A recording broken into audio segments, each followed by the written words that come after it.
Good afternoon.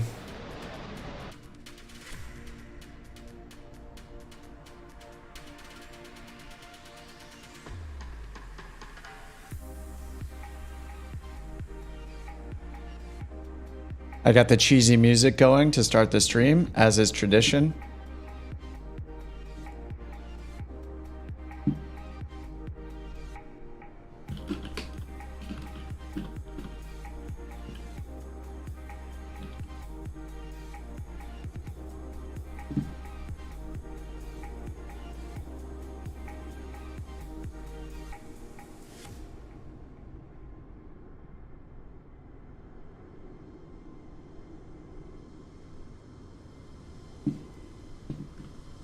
All right, just getting set up a little bit here.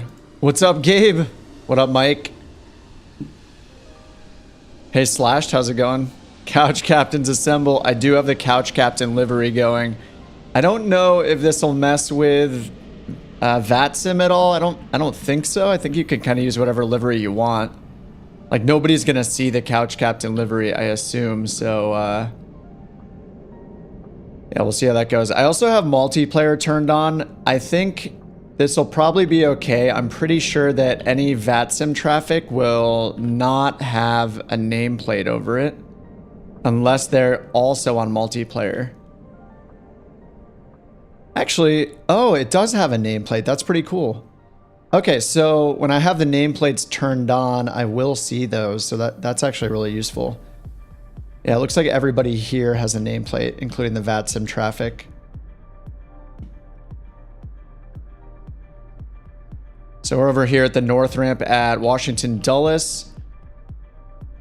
And the plan is to take about a 2-hour flight down to Jacksonville, Florida, because there's good coverage on right now all the way down the coast.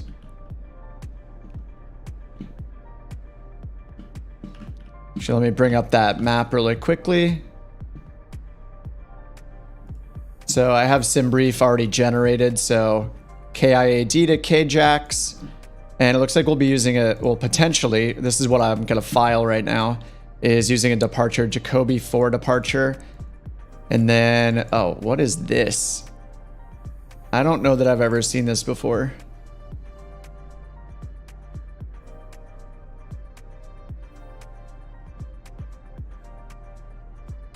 This looks like some sort of flight level step downs or restrictions, right? Flight level 434 and 430. I'm not actually sure what this is.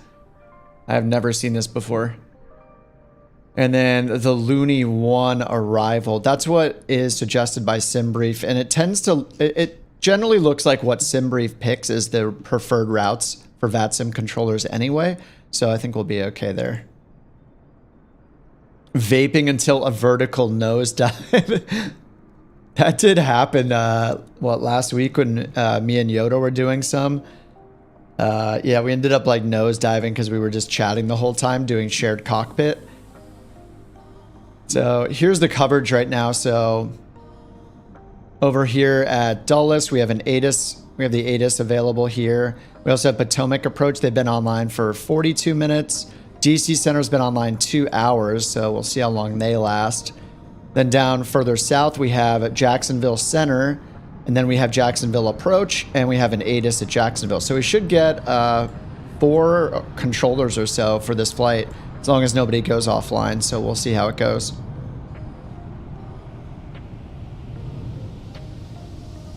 This is actually really nice with the nameplates because if anybody's on multiplayer, we'll see them, and also we'll see the nameplates for all the VATSIM flights that are being called out by ATC, so that'll be neat. Hopefully I won't get confused by multiplayer traffic. Generally, they want you to disable all multiplayer because, you know, if I see a plane that isn't on the VATSIM network, I'll be like, there's a such and such in front of me. But in general, it'll be okay because, like, you know, somebody that's on VATSIM is not going to be named Intruder 1993. They're going to have a regular tail number, so a November or a, you know, some sort of airliner call sign or tail number, so that should be fun.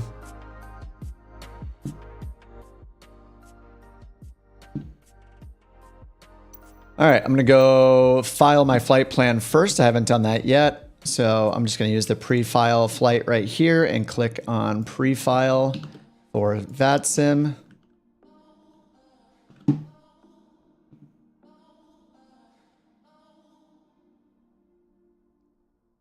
All right, and then let's see here. Then that opens up the VATSIM flight plan with everything pre-filled for us. So we have departure and arrival looks right. Off block time is set about 20 minutes from now. Maybe I should up that a little bit. I'll set it to 2110. And we're filing for 41,000 flight level 410. That's just what SimBrief recommended. They'll give us our top altitude regardless. The rest of this is done automatically, IFR. And I'm using the 5635 Golf call sign again, which is a call sign or a tail number from one of the 208s in the Couch Captain's on-air company. So I'm just going to keep using that because I'm getting used to it already. And then, yeah, Jacoby 4. So I'll have to look this up, the Jacoby 4, familiarize myself with the different departure procedures, just so we know what they are. And I don't know what this thing is, so I'm going to take it out of the flight plan. Just to simplify it, because they might, yeah, they might be like, hey, you put this in your flight plan. Do you really want that? I'll be like, what? What is it? All right. And then down here, registration is right. 35 Golf. That's the data filing today. Voiced rules. And then I'm just going to write in the notes, second jet flight. Yikes. All right. File flight plan. So gives us about a half an hour to be off for our off block time when we're supposed to be taxing and going. So did it file it? I think it did. Pretty sure it filed it. Now I'm a little confused. I'm on the site still, dashboard. I'm not sure where to actually see my existing flight plan. Okay, when I went to file a new flight plan, it says, yeah, it brings us up. It says existing flight plan found. Do you want to load it now? I'm just going to close the screen so I don't mess it up. All right, so that's all loaded. What's up, Citation? Did I hear you have multiplayer on? I do. Yeah, I got multiplayer on just to see more, and if you guys want to fly along, because I know when I don't have it on, I can't see you guys. We can't see each other. So I do have it on USA West today. We'll see if I get confused or not. I actually bought the Tobii eye tracker or whatever, Tobii eye tracker 3 or head tracker. I'm not quite ready to use it on stream yet because it's yet another thing I have to hit buttons for. So I have been playing around with it a bit. So yeah, I'll be using that in a future stream and future videos probably. All right, so let me get the battery on and set avionics to dispatch. External lights are armed, and I'll leave the standby. I guess I'm supposed to turn that on. All right, standby flight display is on. So let's pick up the weather here at Dulles, and then we'll do the SimBrief import. Something that the CJ4 mod by the Wroking Title team lets you do is import your SimBrief flight plan, so you don't have to go and type everything in manually. So I'll use that to save us some time. We do have to do the position initialization just by clicking right here. So that's done. And then in the flight plan, I'll put that in a minute. But first, let's go get the ATIS here at Dulles. All right, so ATIS frequency. Let's go ahead and use our charts for real to pull these things up. You can always use the VATSIM pilot client, your ATC client, like vPilot, to look at the frequencies, but I like looking them up manually here sometimes.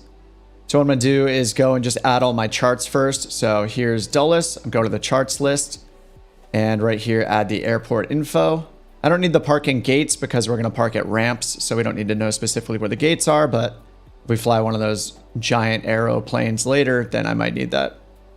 But for today, just those will work fine. Then up here at the top, the pink one right here for the Jacoby 4, click on that, show the windowed version of the chart. And in here in the toolbar, I can hit pin on the right. That's a quick way to do that. This is what we're expecting, but I'm gonna go ahead and just look at the departure list in a moment to familiarize myself with the other ones we might get. But once they give us our departure for our clearance, then we'll review the actual procedure.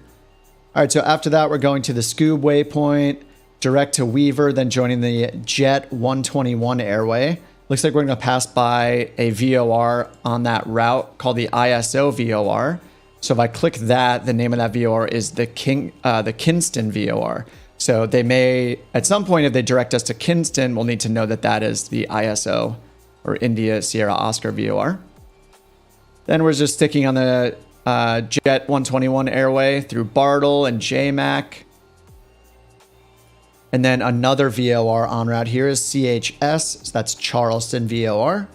Direct to Ascent, and then the Looney 1 arrival. So I'm going to go ahead here, view the windowed version of that, and pin it as well.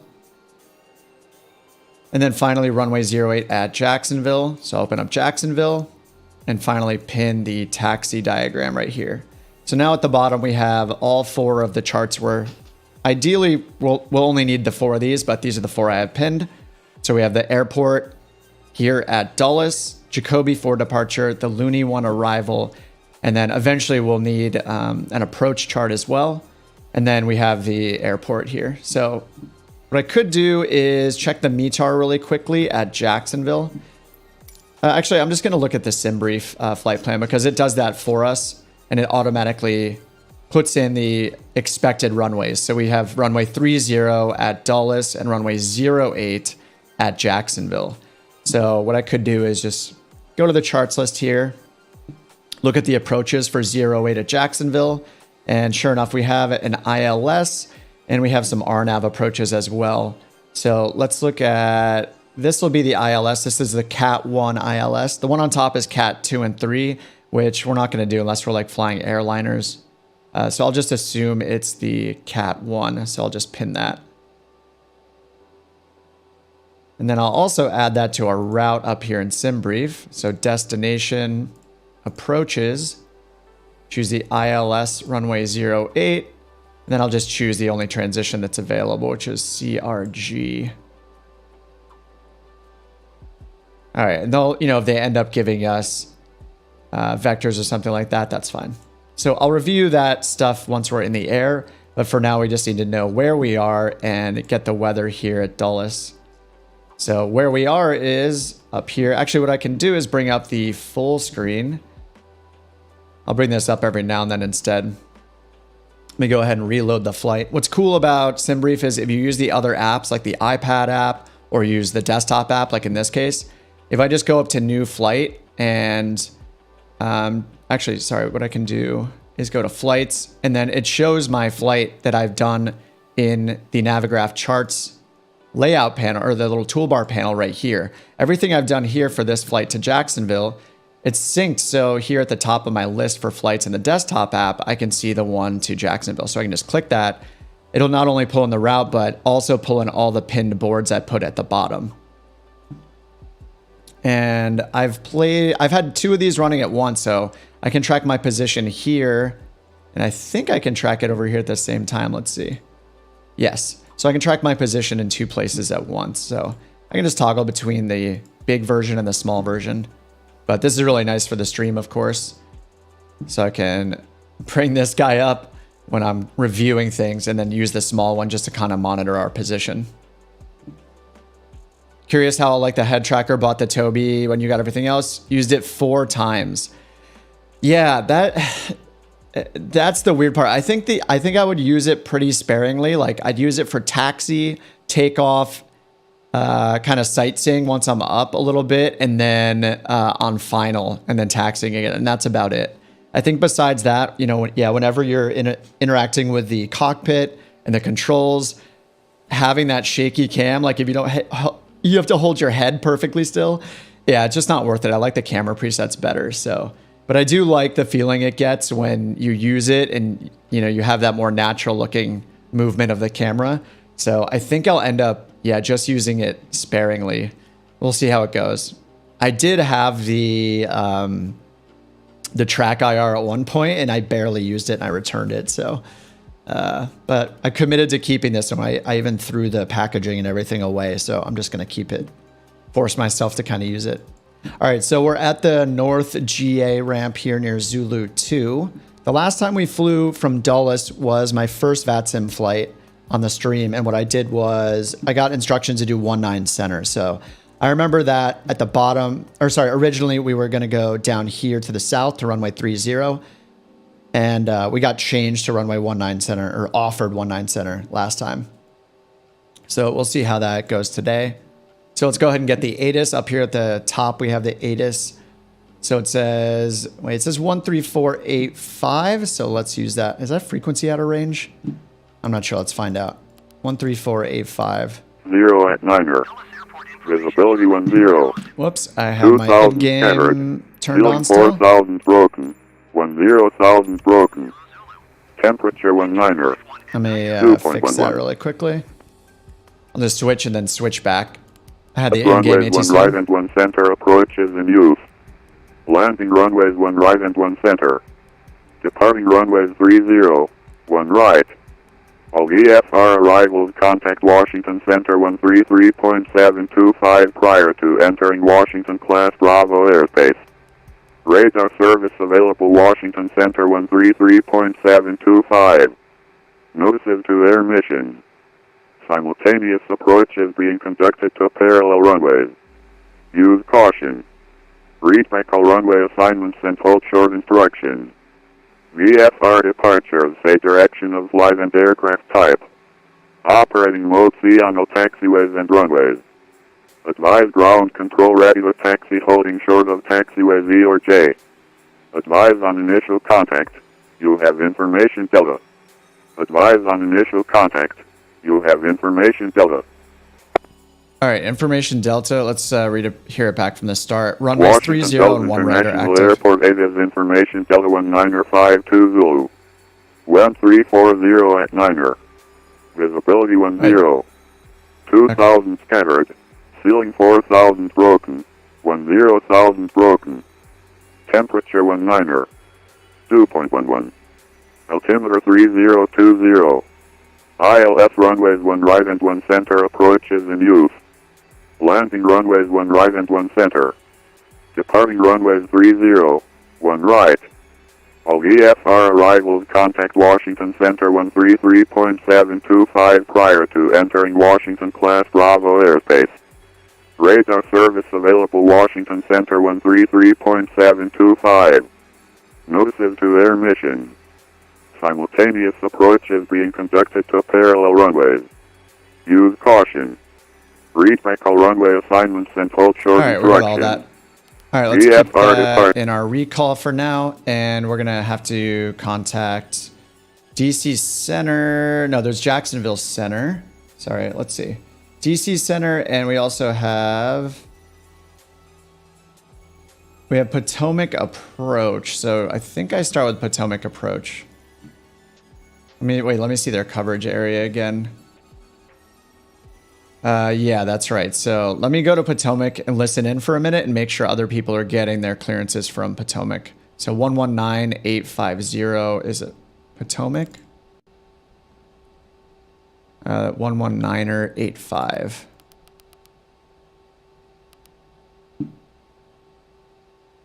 Southwest 3214, turn left heading 130, intercept the runway 10 localizer. Sir, could you repeat the heading for 3214? 130.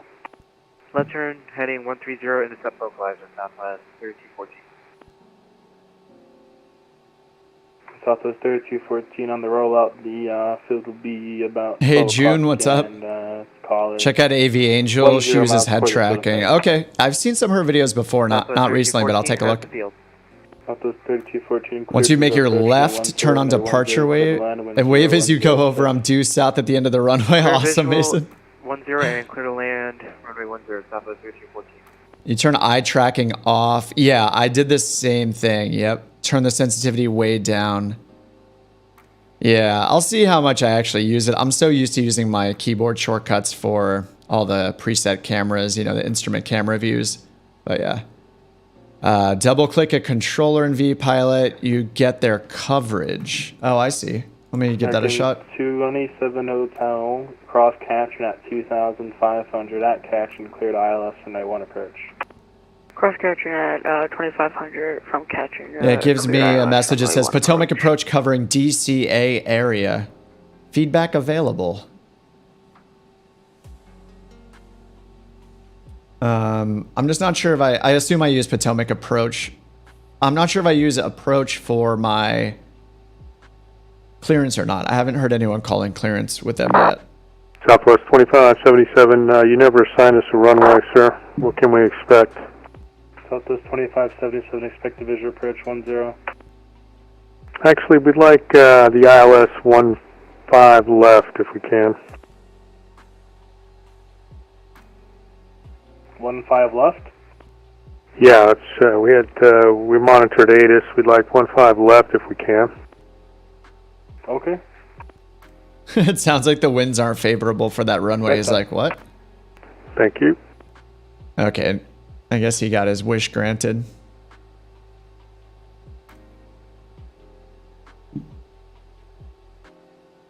So something I ran into in one of my other flights was I contacted approach at one point when I was flying. I thought I was flying through their airspace, but I was actually under their airspace, under 10,000 at that point. So they told me that wasn't the time. Like I wasn't supposed to contact them. So I think I should listen to Washington Center as well, 133725, and see if they're getting any. Whoops! If they're 11 getting o'clock, 3 miles, turning northeastbound. any clearances here. Citation coming out of 5,000 for 3,000. Traffic in sight, pilot up 341. Pilot 341, turn 20 degrees right for traffic. 20 right, pilot up 341. November 00 uniform, turn right heading 260. 260, 00 uniform. I mean, my assumption is I use Potomac approach, but the last time I contacted an approach controller, they told me they didn't do anything under 10,000 feet. 2626. So if that's still the case, then I'm not sure if it's center or Potomac. And I also don't know how to figure out what altitudes. 5 left, JetBlue 2626. I don't know American 124, descend via the Corey 4 arrival to Philly altimeter 3021. This would be the Corey 4 arrival and 3021 for American 124. Yeah, so because of that experience with the Newark, or sorry, with the LaGuardia controller or something like that, he was New York approach. Now it makes me wonder if I know who to contact. But anyway, it probably is Potomac. I just, I don't know for sure.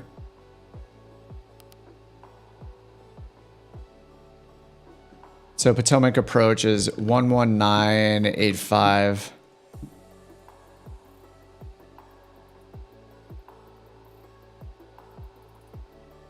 Here, Dulles clearance in real world is listed as 135.7.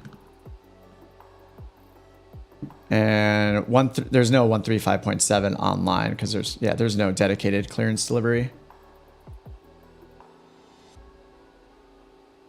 Yeah, I could DM him.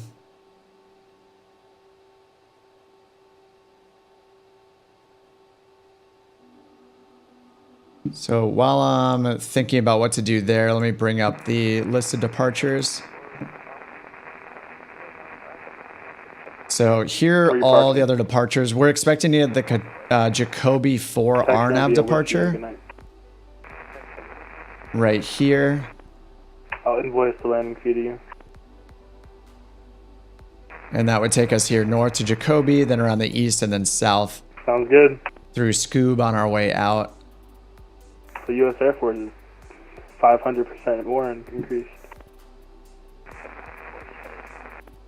This guy's talking to someone super far away. Just we can like barely hear them. Yeah, 35. I don't know what they're talking about, though. It doesn't sound like ATC stuff to me. Southwest 3214 off on Delta. Southwest 3214 taxi ramp via Tango. Have a good night. To the ramp via Tango, Southwest 3214. Good day.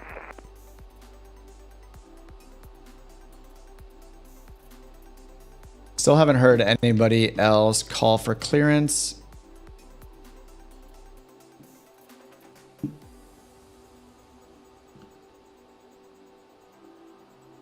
See who else, if there's other people on the ground here. There is not, it's just me. And we have about 20 minutes until I'm supposed to be going here. They just sent a message saying Potomac approach is closing in 20 minutes. All right, so I'm gonna want to get out of here soon. Yeah, Potomac approach has been on, oh, they've only been on an hour. DC Center has been on 2 hours and 40 minutes.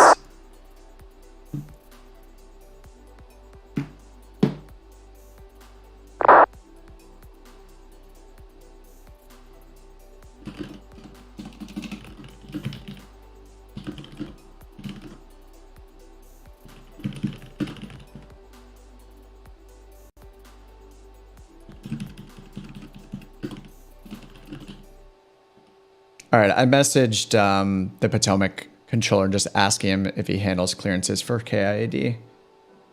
Yeah, the last time, now I don't know how to know, how to know if it's the right controller or not when it's, center or something like that. He said yes. Okay. All right, cool. So he is where we get our clearance. All right, so let me bring up November 6 Bravo Whiskey to send and maintain 2,500. All right, I'm going to bring this up for our departures. And let's see, we have Delta. I'm double checking the ATIS to make sure it hasn't changed with the text version. So yeah, it says Delta is still current. It also said something about advising when holding short of taxiways at Zulu or Juliet.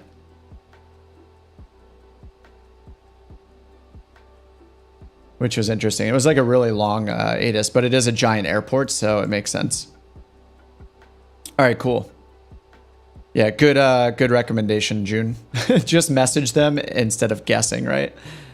All right, so here's the list of the other departures. The last time we flew, we got the Capital One departure. I think that was mainly because I was flying a Grand Caravan, so they gave us this Capital One departure, which is like a vector departure, not an RNAV departure. All the rest of these pretty much say they're for turboprops, or sorry, for turbojets. So this one here for the Jacoby 4 says turbojets only. But the other ones that we could potentially get are all listed here. So we have the Buns 3, Clutch 3, Jacoby is the one we're expecting, J-Dub, the Jarris, McCrae, Rinaldi, Scram, Woolley. Those are all different departures that we could get. And then we know our departure frequency is going to be DC center already. That's 133725. So I've written that down in my little craft template here. And then if you've never used craft, it stands for clearance, route, altitude, frequency, and transponder. So if you just write craft, then you kind of have a little template you're ready to fill out. So I put that frequency under the F section. For the clearance, it's going to be to KIAD, but the route is usually the questionable part. Where they'll give us a different departure and maybe a different transition than we're expecting. So I'm going to bring up Jacoby in case we get a different transition. And then here on the left, I have the other ones in case we get a different, departure procedure. And then altitude, he'll tell us. Transponder, he'll tell us as well. All right, cool. I think I'm ready to call for clearance then. And we're at the North GA ramp with Delta. So I'll actually save Delta until we're ready to taxi because we have to start up and everything. So we want to get this going in the next 10 minutes because he'll be offline. All right, and we're already squawking mode Charlie, so I'm good to go with this. And this is Potomac approach. So do I say... I always forget, do I say like Dulles ground or do I call him Potomac approach? American 27 Hotel, maintain 200 knots until about 8 mile final. Order, maintain 200 right. I'm pretty sure I should say Dulles ground. King 6 Bravo Whiskey, maintain 200 knots. Maintain 200 knots, 6 Bravo Whiskey. All right, let's see if Dulles ground works or if he yells at us. Dulles ground, November 5635 Golf, looking to get my IFR clearance to Jacksonville. November 5636 Golf, Potomac approach, clearance under class. What did he say? Clearance? Oh, sorry, I said ground, whoops. November 35 Golf, cleared to Jacksonville via Jacoby for departure, SCOOB transition, asphalt, maintain 3000, expect level 410 and 10, departures of me, squawk 2145. All right, cleared to Dulles as filed via the Jacoby 4 departure and SCOOB transition, climb and maintain 3000, expect flight level 410, departure with you, and squawk 2145, 35 Golf. And sorry, I meant Dulles clearance, sorry about that. No worries. Clear readback, correct call for taxi, expect 320. All right, we'll expect 30. We'll call for taxi. 35 Golf. King Air 6 Bravo Whiskey, turn right, heading 270. Right 270, 6 Bravo Whiskey. Whoops, I said ground. All right, cool. So route was as filed, but yeah, the same. So we got Jacoby 4 via SCOOB. Climb maintain 3000, then we'll get 410 eventually. He said departures with him. So departure frequency, we just stay here. All right, and 2145. All right, let's get this thing started up. Battery's running down, so this is a good time to get the engine started anyway. King Air 6 Bravo Whiskey traffic, about 3 o'clock, 4 miles, Boeing 737 2000. All right, beacon on, right engine coming up. For 1, port that traffic in sight. Yeah, got that traffic in sight, 6 Bravo Whiskey. King Air 6 Bravo Whiskey, follow that traffic, cleared visual approach, new 1. Okay, clear visual approach, Mount Vernon approach, and I'll follow that traffic, 6 Bravo Whiskey. All right, engine 2 coming up. American 227 Hotel, runway 1, clear to land. Runway 1, clear to land, American 27 Hotel. King Air 6 Bravo Whiskey, number 2, runway 1, clear to land. Number 2, clear land, 6 Bravo Whiskey, yeah, runway 1. Good. Climate control is off. Throttle's idle. External power we don't have. All right, that's going to be startup. Okay. All right, wait for that to stabilize over 50%. Hey, Jimmy, what's up? You always call by station. Oh, you say Potomac approach. That's weird. Because then won't I have to say Potomac approach, blah, blah, blah, like my call sign, looking for departure? Like I'll have to tell him where I want to tell him where I am. You know what I mean? So that's the weird part. If I call him by, you know, if I call him by dullest ground, or sorry, dullest clearance, then he knows exactly what airport I'm at and what controller and like phase of flight I'm in, exactly what I'm trying to do, which is get my clearance. So yeah, it sounds like more work, but I trust you that, you know, that's what I'm supposed to do. All right, nav light is on, second engine's coming on. He'll know by call sign. Yeah, he'll just type in and zoom in and see where I am, yeah. Yeah, it seems a little weird, but I get it. All right, all of our trims are neutral. I'll get flaps down as soon as engine number 1 started. 38%. All right, down here, I'm going to go to index. I'm in a little bit of a rush because he's going to get offline soon. I'm going to go to route menu and recall it from SimBrief. All right, engine 2 is all on and stable. So I'll go ahead and get avionics switch turned on here and climate control to normal. Turn all the fans down because they're super loud. That's checked and checked. Passenger light safety button is on. Trim to neutral. Approach Southwest 2577. Flight controls. Are we cleared to descend into the approach? Still got another, all looking good. You can now, but there's no need for you to descend now. Check speed brake and spoilers. Speed brake, spoilers. Should keep you at 6 for another 10 miles. I see you, Gabe. Okay, roger that. All right, and set our flaps down 15 and check them. Southwest 2577, turn right heading 330. Looks good. Flaps are down at 15 for takeoff. Right 320. It's 2577. I'll skip most of this because it's always right because it doesn't simulate anything but hydraulic pressure. Anti-ice, we'll turn on pitot heat. It's always on. Avionics, check and set. Autopilot engage. So we want to set our altitude to 3,000 feet. That's our initial climb. He said we'll be on runway 30. Reduce final approach speed. 30 is on a 301 heading, so I'll set that on our heading bug. 301. We're going to do flight level change at 240 knots, but I do have to review the SID still. Visual approach for 10. Alright, heading mode is set. 3,000 feet is set. Altimeter was 3020 on the ATIS. 3020. That's set there. And set in the standby. And it synchronizes over to this side as well. What is going on? Alright, cool. Autopilot is set. Whiskey, make a right 360. Altimeter is set. Pressurization is automatic. All right, that's all good. All right, taxi exterior lights as required. So we'll do that when we call for taxi. Our flight plan was imported, so I'll hit execute. Let's go ahead and double check that really quickly. So direct to SCOOB. Let's double check that with the departure procedure Jacoby 4. So it's not going to be direct to SCOOB, so it looks like it doesn't have the departure procedure in.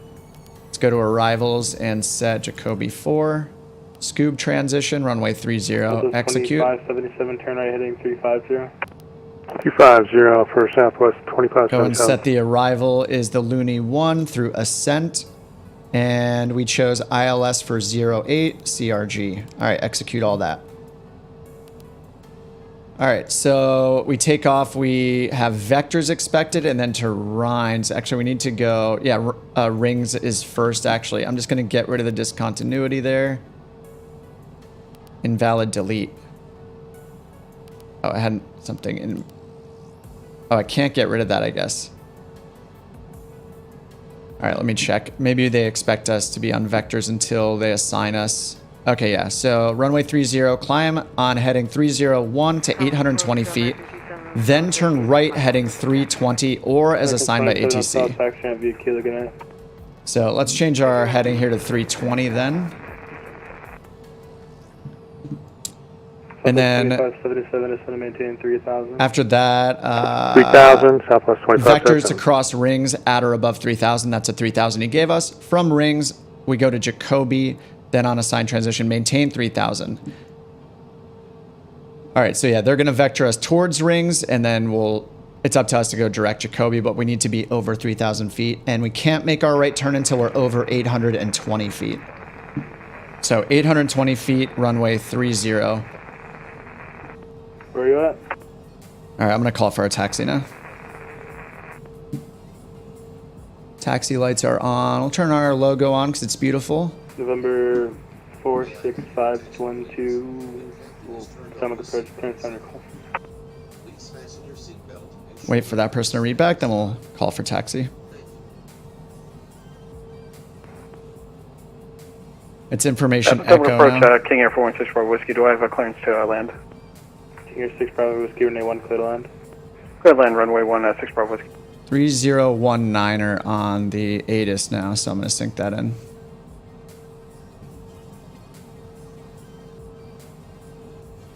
Potomac approach citation 5635 Golf, ready to taxi for runway 30 at Dulles, and I have echo. I'm at the North GA ramp. 35 Golf, runway 30, taxi via Zulu Yankee 11. Taxi via Zulu Yankee 11, 35 Golf. All right, Zulu. 512 clear to JFK via Paleo 3 departure landing. Zulu and Yankee 11, so we go just straight south on Zulu all the way down to Yankee 11, which will be right here. 2153. I guess it's right where Yankee 11 meets Zulu, kind of. All right, parking brake is off. Taxi lights are already on. Let's start this before he goes offline.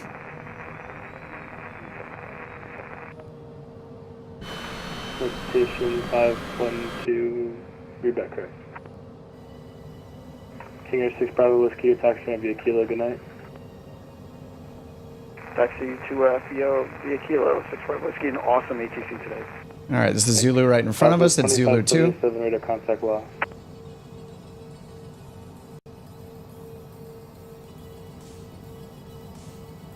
Yeah, looks like we got some traffic on one of the taxiways up here.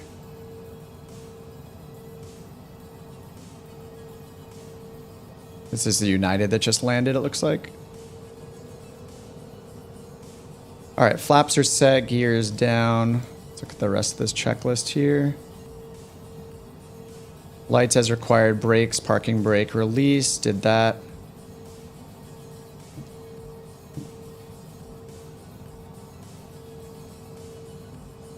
Nose wheel steering, check, yeah, that's working. Flight instruments checked. It's hard to see these. Ice protection check, rudder bias system. So we have no ice protection on yet. Outside air temperature is 18 degrees, so it's a little warm, but we have a lot of clouds. There were clouds at 2,000 and 4,000 and 10,000, so We may need ice protection on the way up. Citation 512, runway 15 right, taxi via Tango Papa. All right, I see Gabe, but I'm going to ignore him because he's not on VATSIM traffic. This United flight just landed, though. Oh, it's just taking off. I thought somebody was just coming in, too.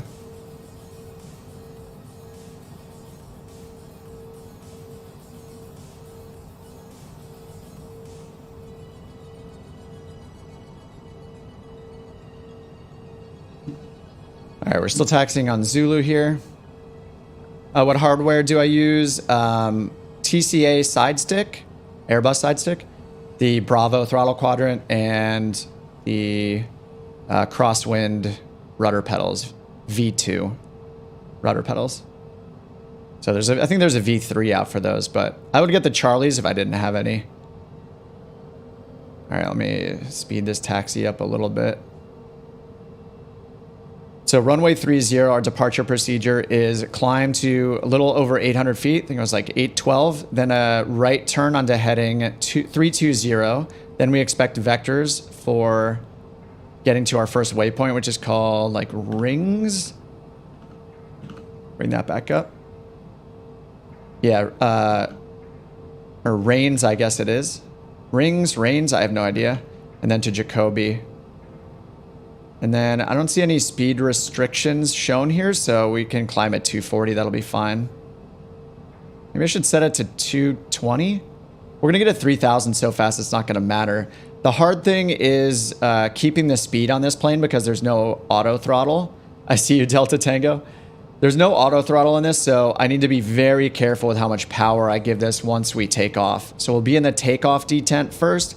But as soon as I switch to the climb detent and we get to 3,000, like I need to pull way back on the power to like 60-ish% or lower because we're so low. The air is so dense, like we could accelerate so fast here. Yeah, Chris, I use Navigraph. So I'm using it in 2 flavors today. So I have the desktop version that I keep toggling to, but there's also this mini version here in the built into Microsoft Flight Sim in the toolbar that you can add. So I'm using that as well to kind of monitor our position instead of tabbing out to another app. I feel bad. This guy wants to get offline. He's probably going to get offline in the next minute or 2, which is fine. It would have been nice to get like takeoff, but it's all good. There's actually Washington Center is online, so he'll have to pass me off to him.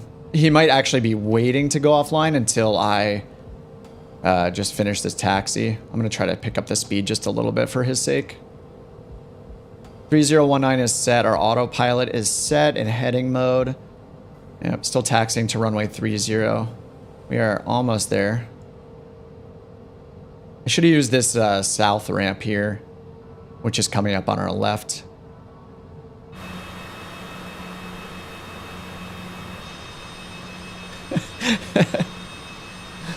Nice. Delta's moonwalking.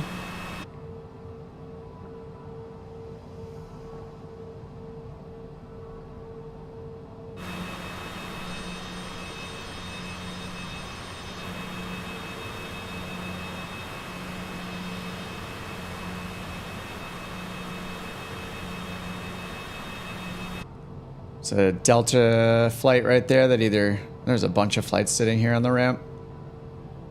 Perfect stream looking into getting into VATSIM, but it's overwhelming. Yeah, I was using fake ATC for a long time. And I did PilotEdge a year or 2 ago. A year ago and 2 years ago, I did it for a month, so I got a little practice that way. I'm by no means great. As you can see, I just called the ground controller to get clearance, which was hilarious, and I'm supposed to call it 676 turn right heading 180 vector spawn approach to set and maintain 4,000. Heading 180 4,000 Southwest 676. He said to Yankee 11, which is up here to the left, it says. So I have the real signs here. November 35 Golf, can you squawk 2145? Oh, Roger, 2145, sorry. 35 Golf.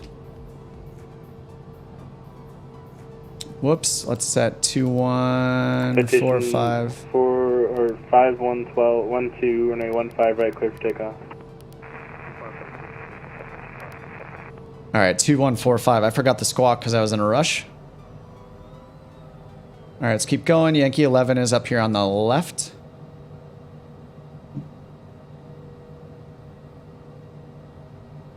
The Zulu in front of us. Yankee 11's the full length over here.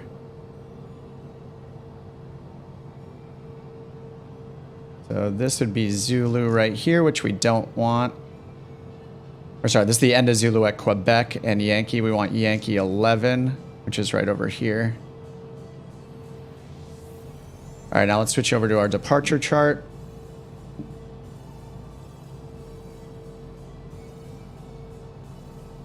Takeoff minimums, 3,000 on the altitude. I don't see any speed restrictions. All right, here we are holding short of 30. We're about to be holding short of 30. 30 Yankee 11. Here's 30 right here. Putting my landing lights on, strobes on, and advance. Taxi light is off.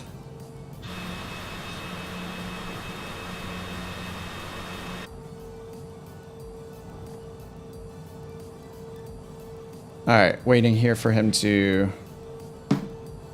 Atomic approach, top of the afternoon.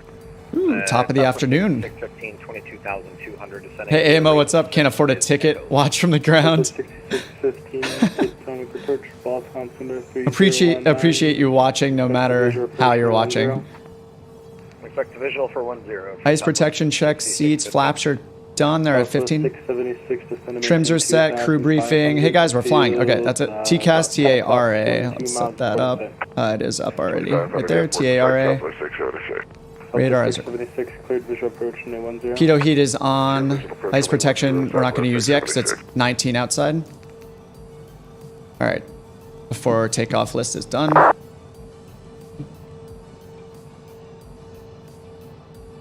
I don't know if I should tell him I'm holding short or not.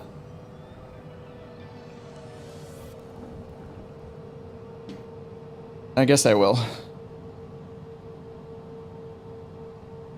Potomac approach citation 5635 Golf at runway 30, ready for departure. Citation 35 Golf, runway 30, clear for takeoff on departure, fly runway heading. All right, clear for takeoff 30, fly runway heading, citation 35 Golf. All right. Citation 512 radar contact. He said fly runway heading, so I'm just going to switch my heading bug over to 301 for the autopilot to hold that for me. Instead of turning to 320. But we need to get over 800 feet before we make a turn, but, you know, all of his instructions supersede. And we got landing traffic right in front of us. Wait, did he say line up and wait? Or cleared for takeoff? Uh-oh. I already forget if he said line up and wait or cleared for takeoff. He did say cleared? Okay. I'm glad you guys are here. Unless you're lying to me. All right, takeoff power is set. I didn't do my calculations. I forgot so many things already. It's usually around 120 for takeoff. Really hard right rudder right here. I'm almost full left rudder right now for that takeoff. Oh man, really hard on the rudder for that. All right, landing gears coming up. Pitching up for 10%. Pulling back to climb power and engaging autopilot. We're 600 feet up. All right, autopilot's on. I just need to watch my speed here. Flaps coming up. Co-pilot again. All right, now I just need to watch my speed. Flying runway heading, leveling off at 3,000 feet on the Jacoby 1. And climb mode. Flaps are indicated up. Altitude. And we're 1,000 from 3,000 feet. He said climb runway heading, so we're just chilling here. 2,500 feet, capturing 3,000 in a second. I'm going to pull back on the throttle.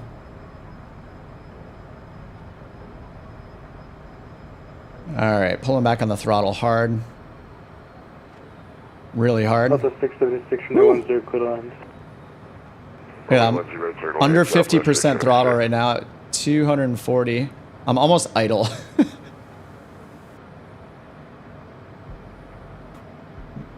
All right, 247. 35 Golf radar contact say altitude. 3,000 feet, citation 35 Golf. Citation 35 Golf, climb maintain 11,000. Climb maintain 11,000, citation 35 Golf.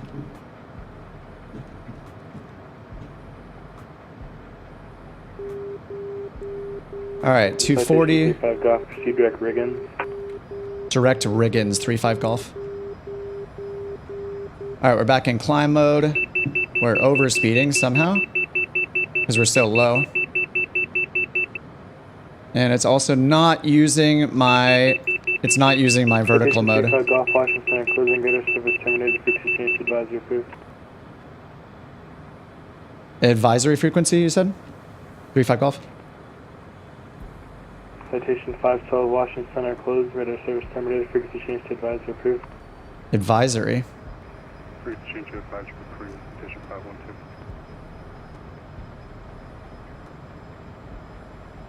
Yeah, he said advisory frequency. He just said it really fast. All right, he said direct Riggins, so I need to do that. And switch to nav mode. Going up into the cloud, so I'm going to put ice protection on. Man, the flight level change is giving me so much trouble that I might not be able to use it in the CJ4 anymore.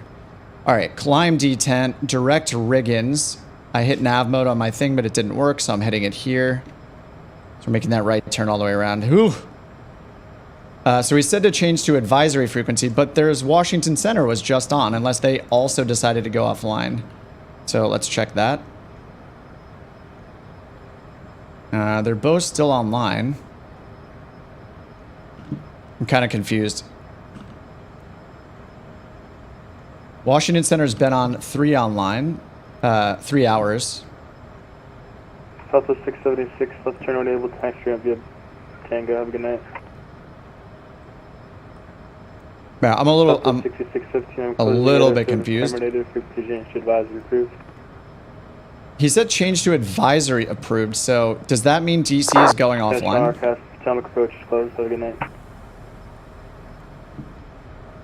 Thanks for the service. I said thanks. Altitude. All right, there's altitude. That's 10,000. And landing light is off. Oh, no, I have a switch that actually works for that one.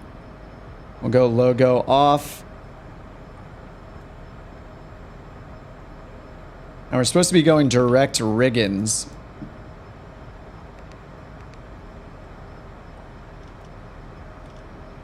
All right, there's Riggins over there, so we're turning onto course.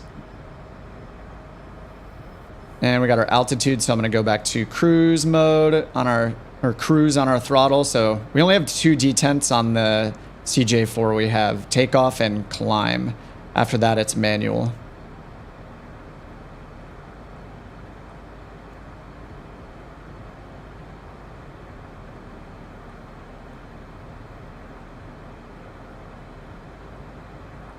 It's still trending faster and faster, so I'm just pulling back until I don't see that little magenta line popping up and down, or at least up mostly. All right, it's making left turn here to get onto our course to Riggins.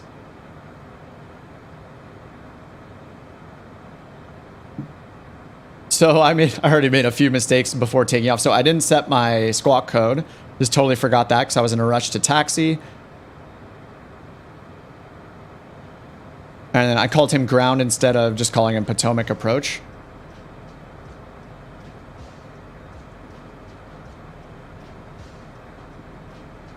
And was that it? I think that was the only problem.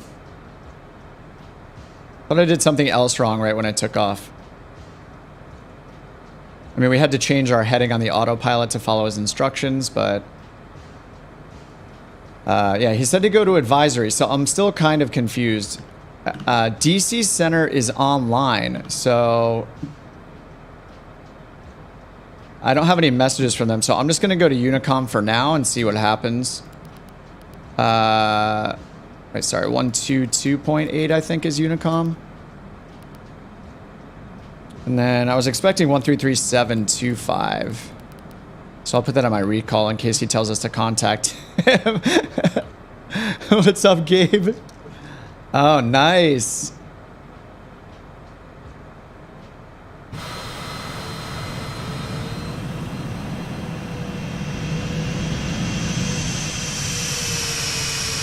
That's a cool livery.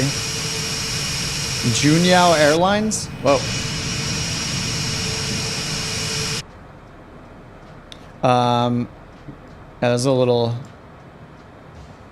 weird. I don't know why DC approach isn't happening right now.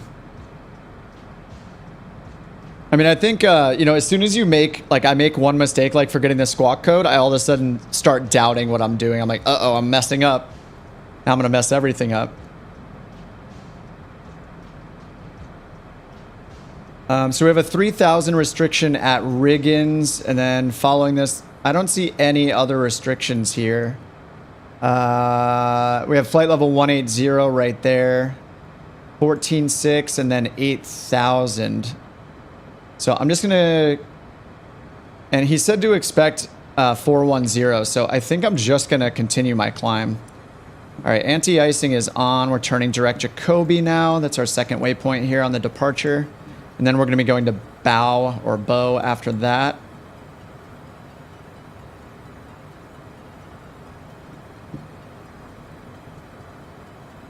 Gabe casually giving you a heart attack. Just having fun in the clouds.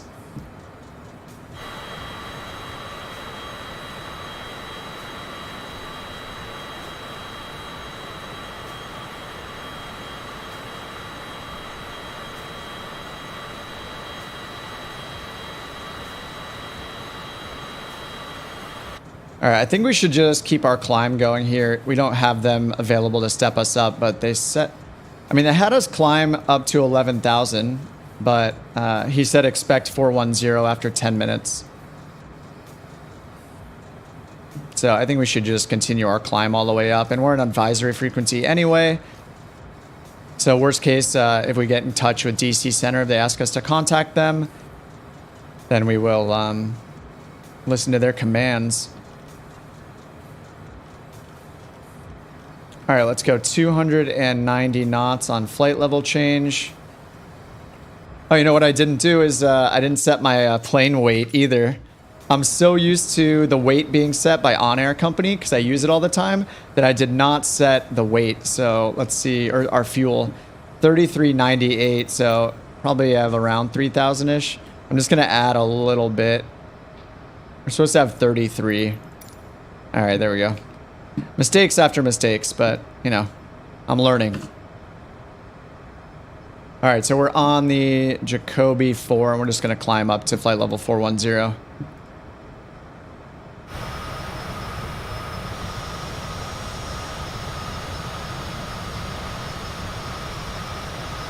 Yeah, the clouds are looking awesome.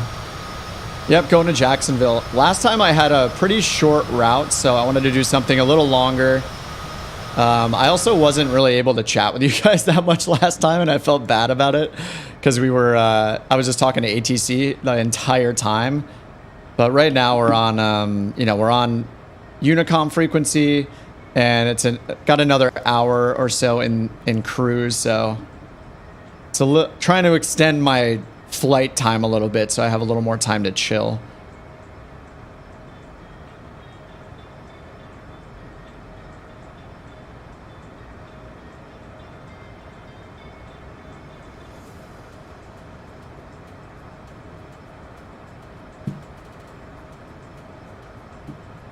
I think my girlfriend just texted me something about the airline name that I mispronounced for Gabe's livery.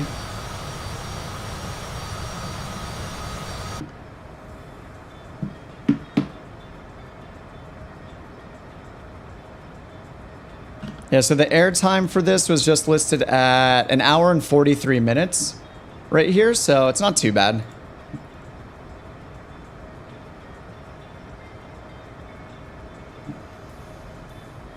Streaming with a 10-minute cruise. Yeah. Yeah, last time it was just way too fast. Quite stressful. Yeah. I also didn't do my checklist here. Well, we did take off, of course. Landing gear was up. Yaw damper on. That's not even functional. So I've hit it before and there's just no enunciation or anything. So I don't think it actually does anything in this plane right now. Ice protection, I did turn that on when we got up higher. It's still static air temperature -10. I thought I turned it on. I guess I didn't. Oh, my switch doesn't work for it.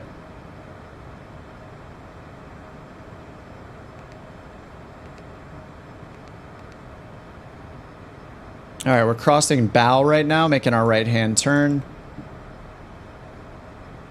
Next waypoint here. Now, something I don't know about departure charts is I'm used to seeing speed restrictions in blue like this. Or sorry, altitude restrictions. Here, I think it's showing us the MEA for that portion of the route. So it's basically a minimum. So we have 14.6. I mean, we're already higher than that. We're at 19, all right.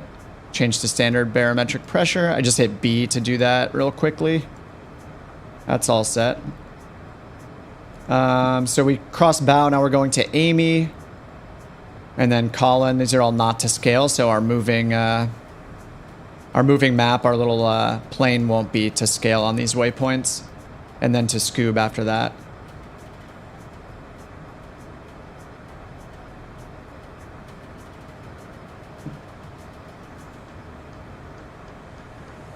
All right, yeah, Potomac is closed.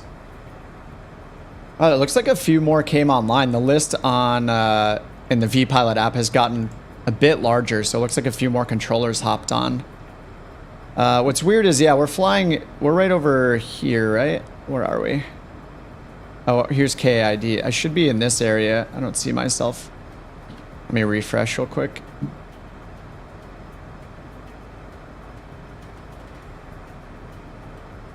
Definitely more north than that, aren't we?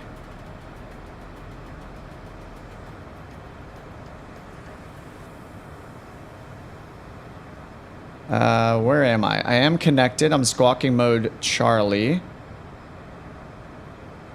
But I don't see myself on the map. Oh, there we are right here. Whoops. We're further east than I thought we were. We're over here. All right. 18.7 to KJAX. So yeah, Washington Center is online here. So I'm really confused. They haven't told me to request them. And Potomac Approach told us to switch to advisory frequency, which I'm on, 1228. That's Unicom. So maybe I can expect him to hit me up if that controller's staying online to check in. And I think technically we're still on the departure, right? Until we get to the final, until we get to SCOOB, we're on the departure. There was a text for somebody else, somebody on Unicom saying they're atop a descent. Someone going to Newark.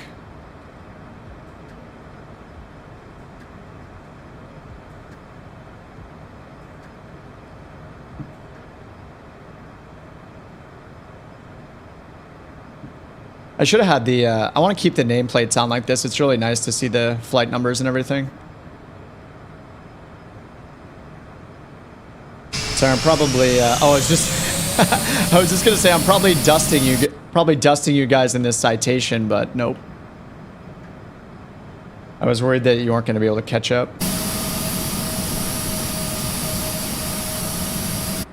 Hey, Leo. I'm on USA West and VATSIM at the same time.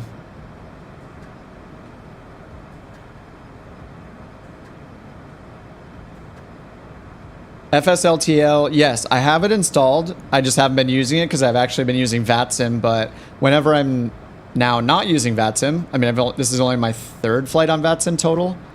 I use FSLTL. It's awesome. I love it.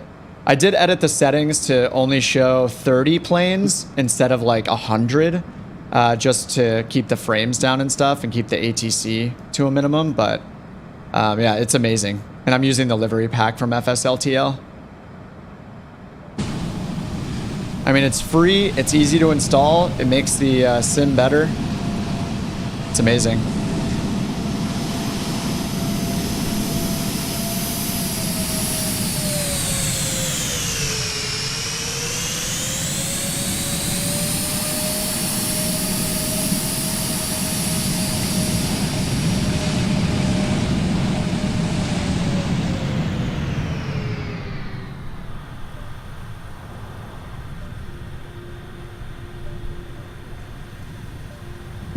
Wait, so how do you say the name of this airline? My girlfriend texted me Junie Ow, but I said Juniao or something. I don't know. Dude, it looks so good. I'm not even on ultra settings. Only clouds are on ultra.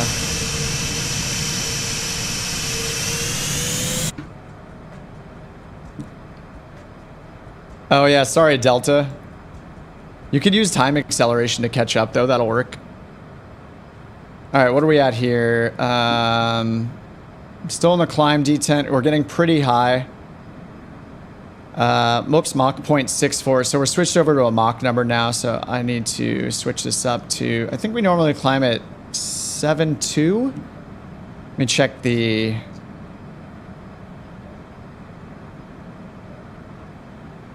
Check the sim brief here. Top of descent.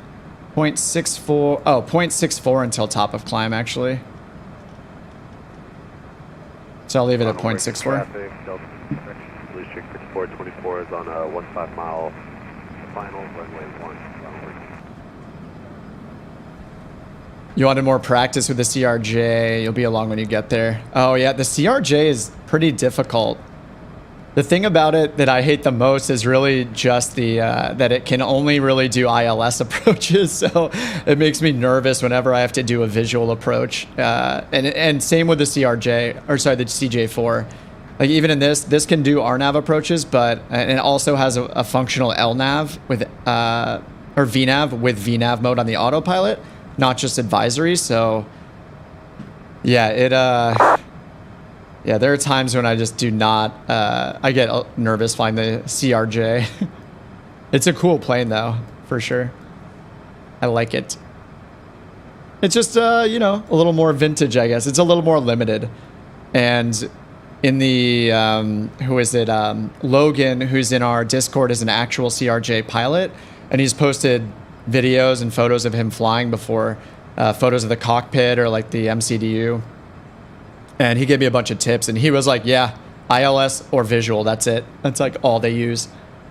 He's like, if there's no ILS, you're doing a visual approach.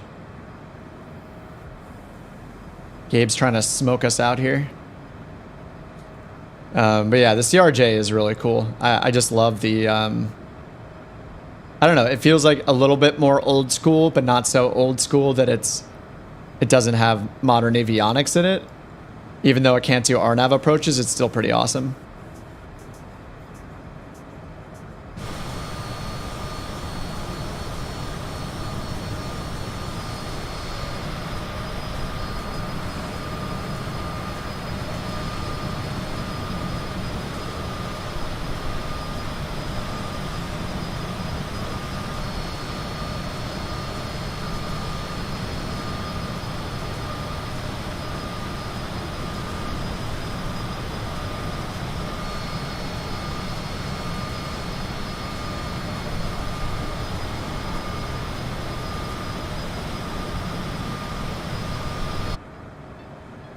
All right, still climbing for flight level 410. And let's see what it was expecting here in SimBrief for cruise, Mach 0.76. We didn't have very much wind actually. I think it said like -10.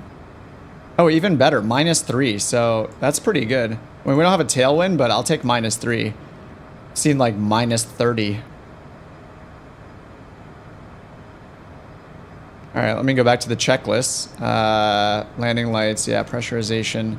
All that stuff's automatic, but I can check it down here. Oxygen, PSI, hydraulics, all green. Altimeters were set to 2992 a while back. Cruise throttle is required, so I'm just gonna wait till we level off here at 410. We're at 1,500 feet per minute. LNAV flight level change at Mach 0.64. Almost down to 200 knots on our indicated airspeed. We'll see if we can even make it to 410. Really light, so hopefully we'll be fine at 410.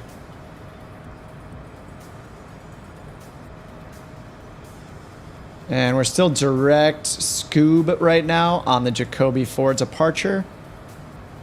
This is off map because it's not to scale, but here we are going direct to SCOOB.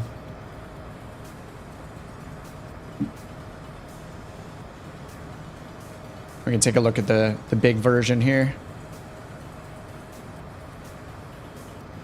One thing I did notice, like one of the reasons I brought up the desktop app again for Navigraph is just because the performance is really smooth. You know, when you're running something here in the sim and I scroll, you know, it takes a while longer for it to just react to things. It's really convenient to have it here, but you can't really beat this performance of the desktop app. It's just really fast, as you'd expect. So yeah, we're going direct SCOOB, then from there, south here to Bros. Eye on route map. There we go. After Bros, looks like we're joining, yeah, Jet 121, crossing the Kinston VOR. Keep following that south. We cross Bartle.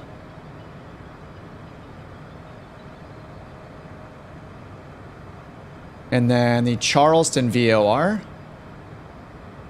And then around there, shortly after that, we start our approach into Jacksonville. Looks like our last waypoint is ESENT. This is our transition waypoint, or our initial point for the star, which is, what is that called? The Toonie? Oh, Looney. Looney 1. The Looney 1 arrival. So at ESENT, we'll descend to flight level 280, it looks like.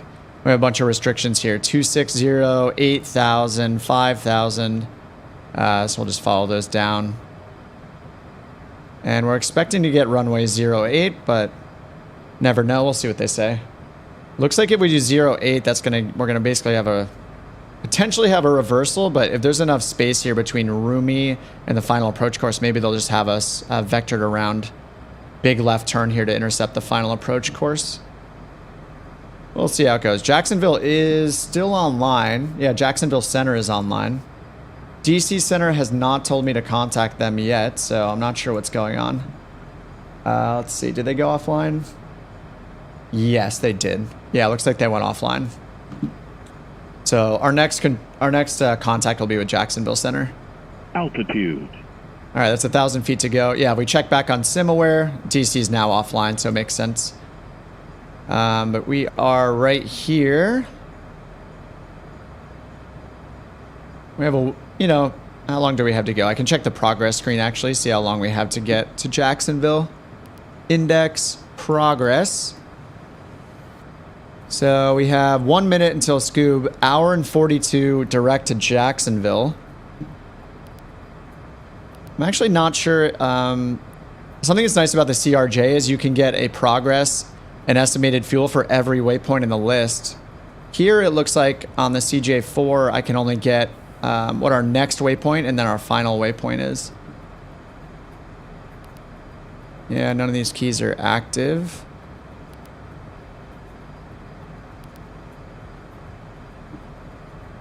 All right, we hit altitude, so let's just pull it back to our cruise detent. Leveling off at 41,000 right now. Or sorry, flight level 410.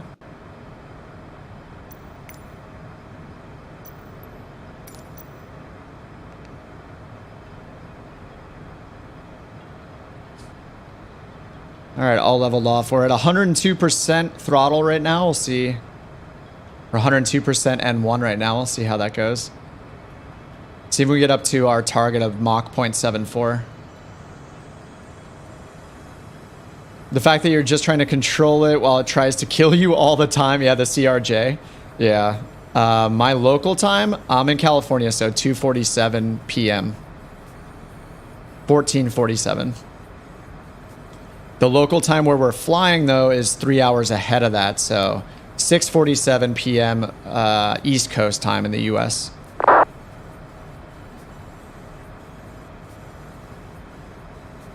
All right, we are making our right turn here. So next is WEAVR. And then ISO after that, which is the Kinson VOR, I think was the name. Somebody messaged everyone on Unicom. They're just sending for crank, landing at Newark, runway 04. So some people are doing text only on Unicom right now. So every time you hear that little radio noise sound, that's somebody sending a message, a text message on the VATSIM network.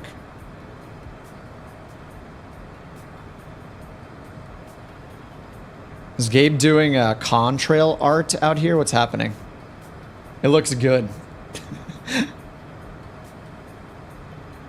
That was a bit slow, so Delta caught up easily. All right, we're at 218 Mach 0.74. That's our target airspeed for the route, so for the SimBrief flight plan. So we can go a little bit faster. But in terms of the fuel planning and all that, should hit the target speed if possible.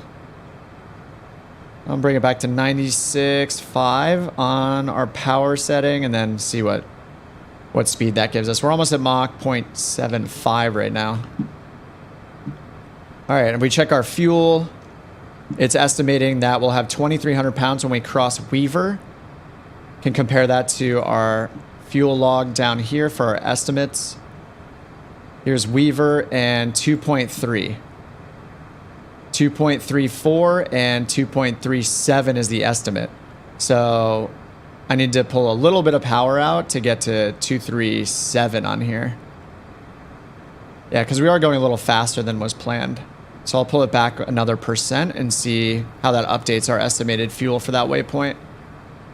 2.374. 2374. So this will rise over time. You don't know if the CRJ can go to 410. I think its ceiling is 40,000. Just make sure you delete your co-pilot weight. Oh yeah, here. Oh wait, why is this all... What the heck? What's with all the weight in this thing? This thing is just weighed down actually. I didn't put any weight in this at all. Maybe this is the default. No, is this really the default? Hopefully this doesn't mess up my flight. Removing weight while we're flying. There we go. Oh, CG out of limit. All right, put that passenger back in.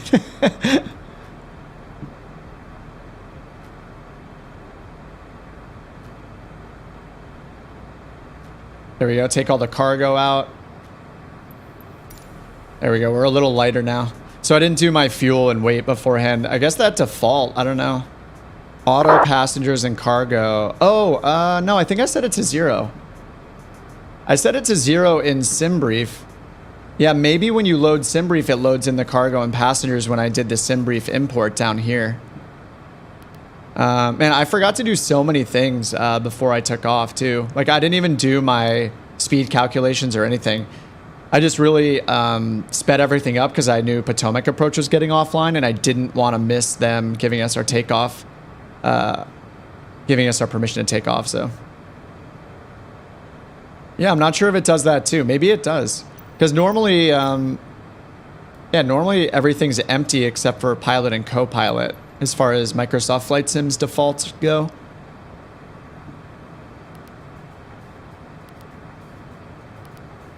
All right, flight level 410 was set in here. Climb target speed was 0.64, so we did all that. Yeah, I also forgot, I think I kept this at 240, but I think in the CRJ you end up climbing at 290 after a certain altitude. But in the CJ4, as far as I know, you just stick at 240 knots for your entire climb, which is, it's like roughly Mach 0.64. All right, a few more messages. Yeah, a bunch of people landing in Newark right now, so they're all messaging the network.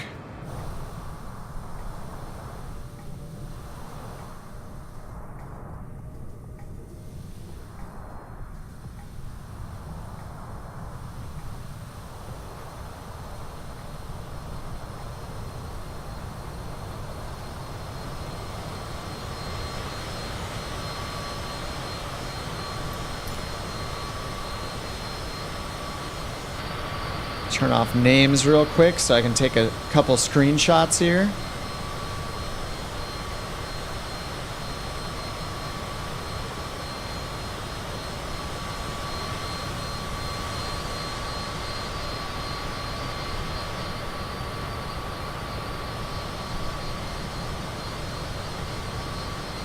Beautiful.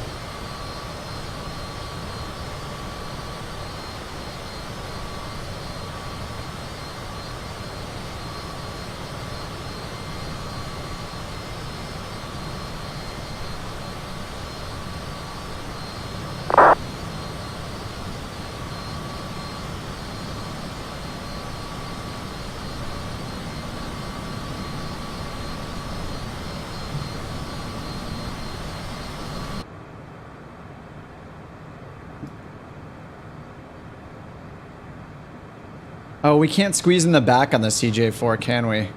Bummer. Well, this is the best we're going to get for passenger seats right now. What is going on out there?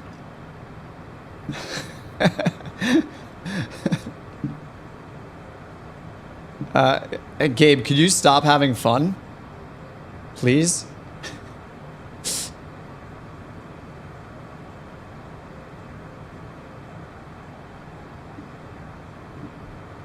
All right, I'm going to check the digital ATIS for Jacksonville. Is it up?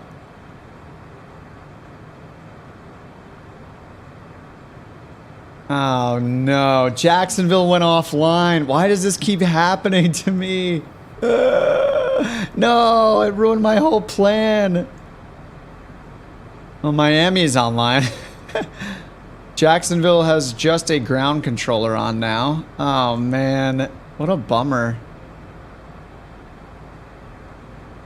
We're so far north, too. Oh, you got to flight level 410? Nice. Gabe's crossing the streams.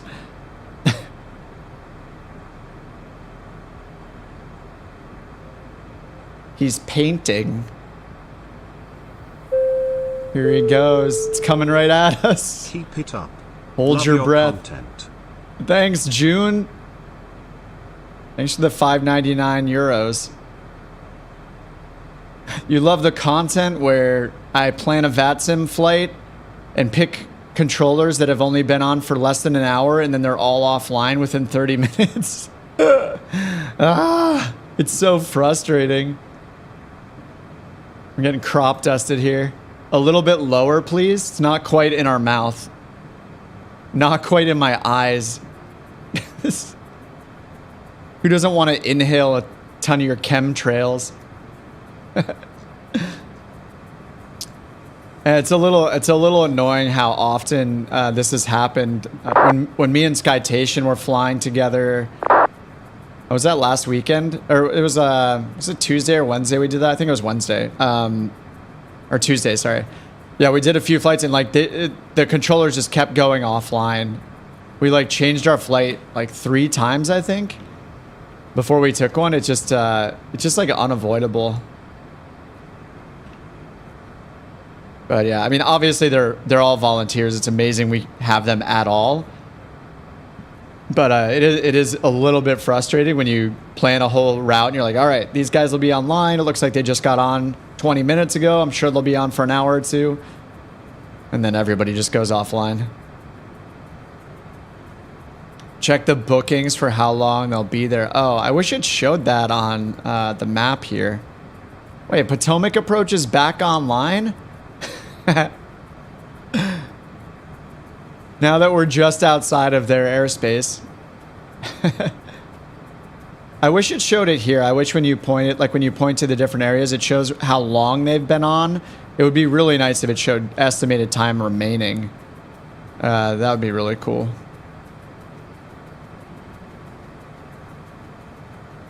But as is, we're just flying down to Jacksonville with, I mean, there's a ground controller on, which is cool. Yeah, it's a bummer. Why do these people have real life situations? Call in an emergency and turn around, yeah.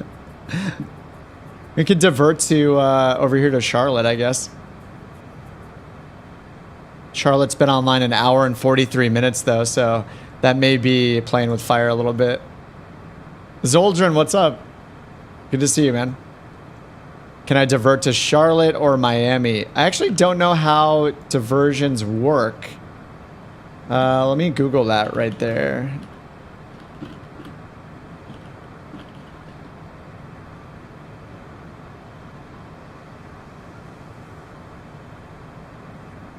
I assume I could do like some kind of like, yeah, in-flight. Is that called a pop-up IFR clearance? I'm not sure what the definition of pop-up IFR is, but...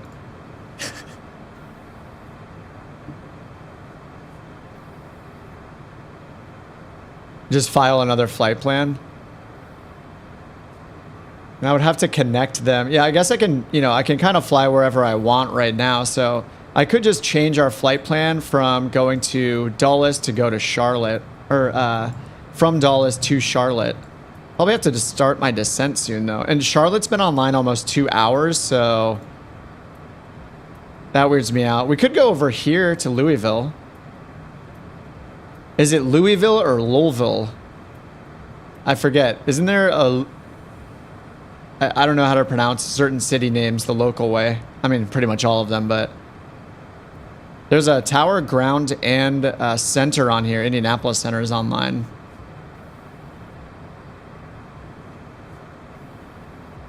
And we are over here. I could fly back north into... we just make a U-turn, go north up here into...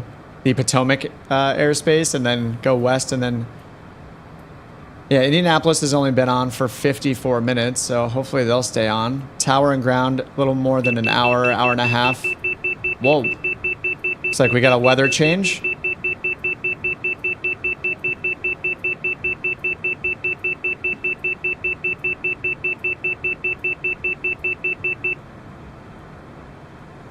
Hey, when that happens, so it looks like the METAR just changed. The weather updated, and then it just... What are our winds now? We have a 52 knot headwind right now. That was very sudden.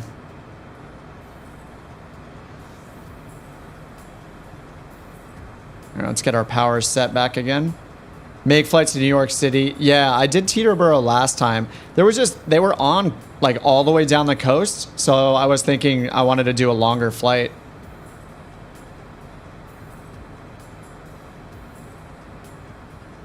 Oh, there's another quick weather change. You see that? We just dropped like, what was that? Like 30 knots in airspeed we just dropped?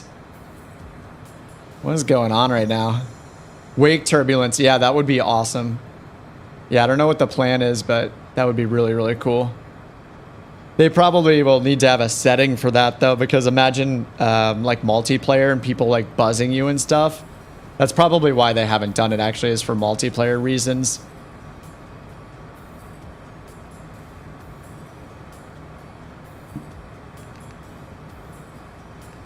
Do you guys get this bug, too? Whenever I hold left mouse button and right click, like half the time it'll zoom my camera all the way out. So I'm not sure why it's doing that. All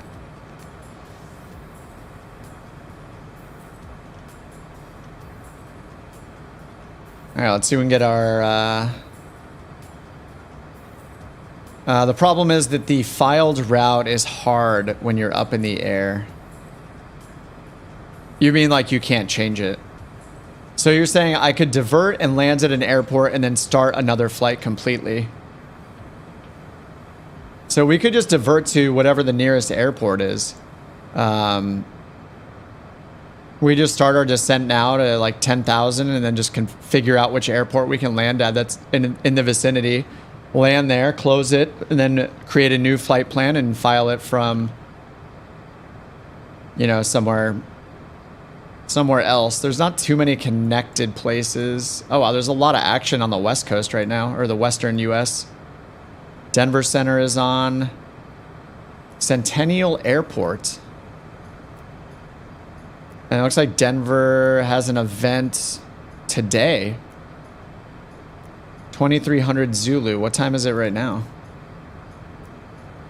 It is 22. In an hour, something is starting at Denver. Nightmare on Colfax Avenue. So that's this event. During the month of October, Colfax Avenue is home to scary sights. Ghosts, ghouls, and Freddy Krueger all roam around. Come fly to Denver October 23rd to witness the Nightmare on Colfax Avenue. Yeah, that's starting in less than an hour at Denver. Denver RTAC. Do you guys say RTIC or RTAC? I don't know. I want to say RTAC for some reason. Anyway, Denver Center. Or the Denver RTAC they're putting this on. Or it's being put on there. I don't know who's hosting it. Usually it has a name of some community that's hosting it. And I haven't flown in Denver really. But it doesn't say, all it says is come fly to Denver. So you can just start wherever you want, I guess, just end up in Denver.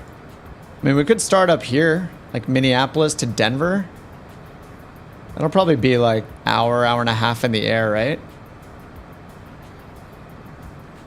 Maybe a little longer than that.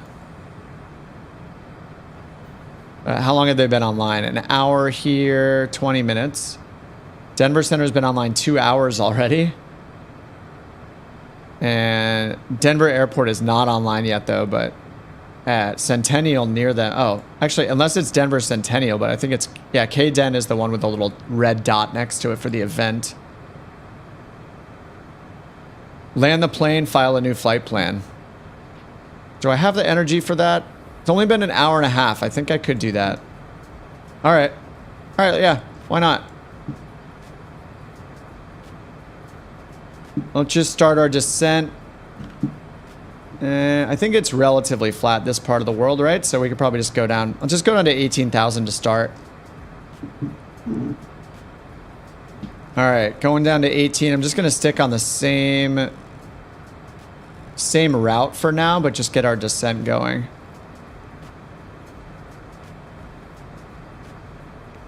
All right, flight level change mode. Pull our speed to idle. I've never tried a flight level change for a descent, so let me see how this goes.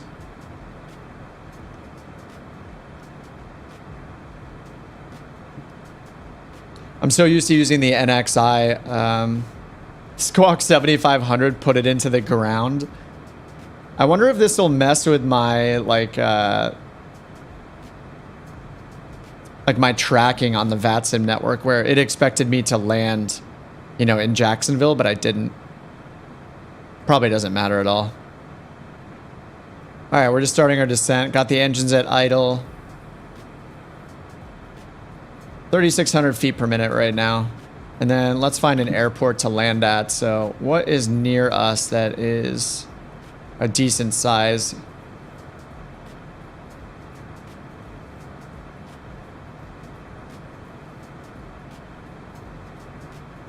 We could land in Fayetteville. If that's how you say that. That was actually one of the events that was happening today. KFAY. Let's go direct KFAY. KMYR has ground. Now let's see.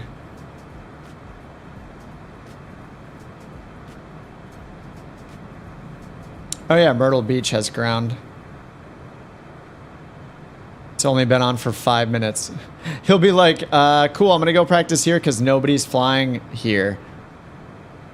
I don't really want to go anywhere that's controlled though, because then the flight plan, right? They'll be like, wait, why are you here? We can just go to Fayetteville right here. It's closer anyway. KFAY. So let's just go direct KFAY.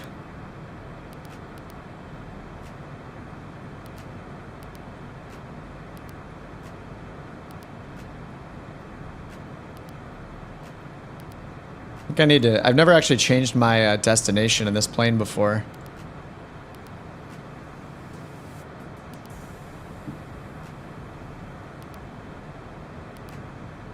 KFAY, then we'll just go pick an arrival. Their METAR is not up.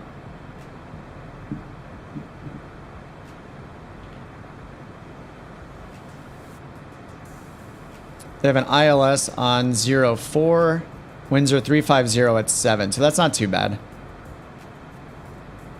Oh no, that would be annoying. Wait, 04. Yeah, there'd be like 50 to, or 34 degree difference, right? From runway heading. So a little crosswind component. Winds are only 7 knots though. All right, so let's just plug in the ILS 04. We'll just pick Faye, the transition point. And then we'll go direct FAY. Direct FAY, execute. All right, Gabe and Delta, I'm going direct Fox Alpha Yankee, FAY.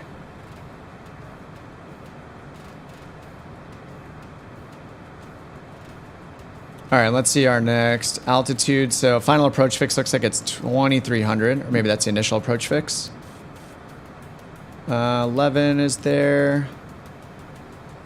Zodgi, we have 2,300. Sinlo, 1,900.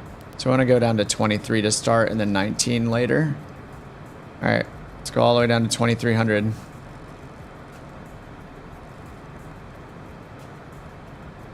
All right, 23.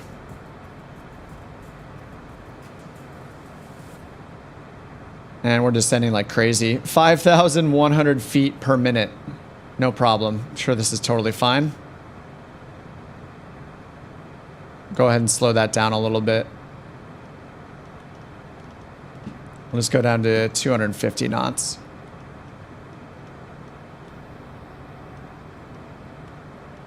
All right, 250 on flight level change. That'll raise our nose a little bit. Can a 1080 run this game on high? I would say probably not. I mean, yeah, it's hard to know without owning one. I think when I first got this, I was on a 3060 Super. But I only had it like a month or two before I got my hands on a 3080. Yeah, it's hard to say unless you give it a shot. You could just Google for it, like look at flight sim forums and stuff, Reddit. Announced a version on VATSIM, Unicom, and the Descend. Oh, okay. I will do that.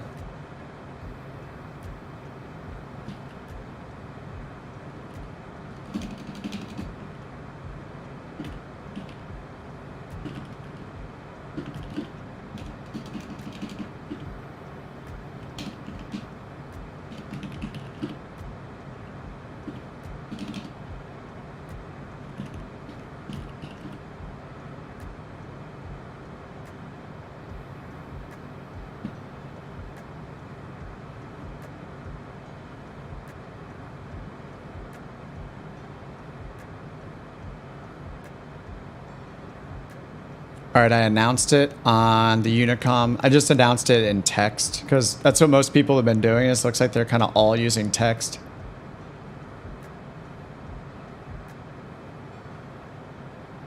All right, 15,000. I'll just get the local METAR 3009.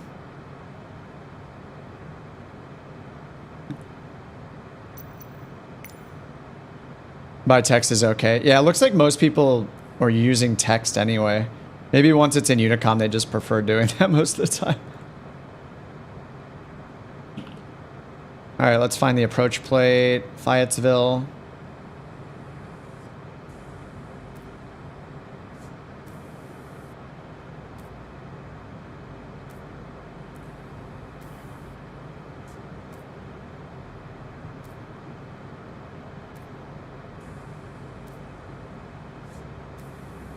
All right, ILS for runway... Wait, it says runway 4. I thought down here it said runway 08. Oh, no, 04. Okay, I was wrong. All right, yeah, runway 04.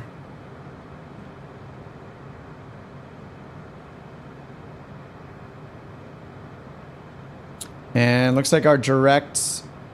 So it's going to take us over the VOR, then we'll have to go outbound. So that's the... There is another initial approach fix called Zodgi. But because we're coming from the north, it looks like we're gonna go down here. We're gonna fly over the airport first.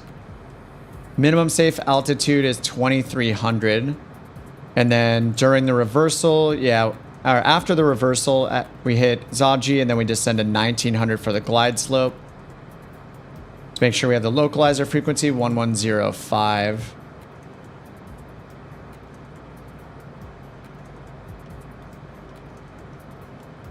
Slow us down just a little bit here. 245.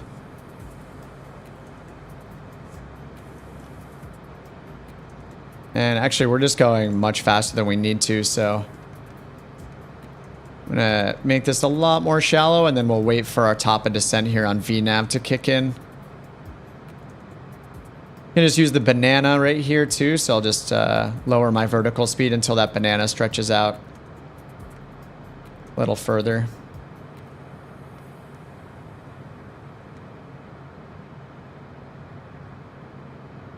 All right, there we go. All right, going into the clouds. Outside air temperature is 5. Let's turn on the wing anti-ice. Wing and engine anti-ice while we go through this stuff.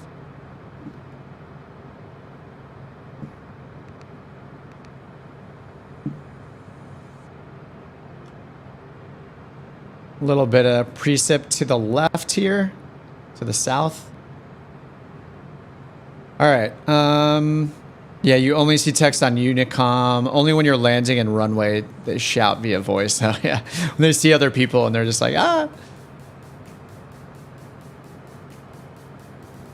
Oh, Kyle has a 970 and runs it at high smoothly. 30 FPS, nice. Yeah, I grabbed the local barrel. I just hit B earlier. Yeah, 3009. So we are good there.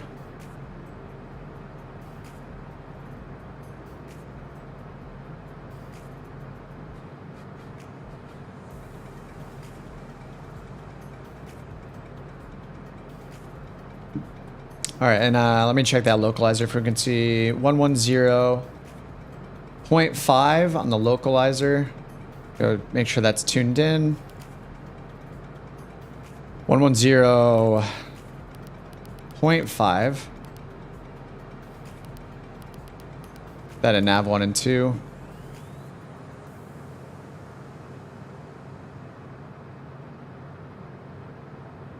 All right, nice. And we are 33 miles from top of descent, 49 miles from the airport. Take about 17 minutes, it says, to get there. But then we have to do a reversal, so it's probably more like 25 or 30 minutes. You know, it could be cool to do. I think we should fly to Denver just because there's an event. So at least I know I'll have higher confidence that the that controller's not going to go offline.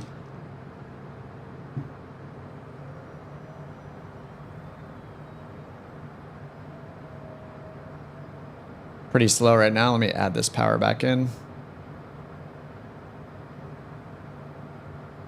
Look, we're almost at the approach plate. 20 miles from the approach plate and a left-hand turn onto the paper.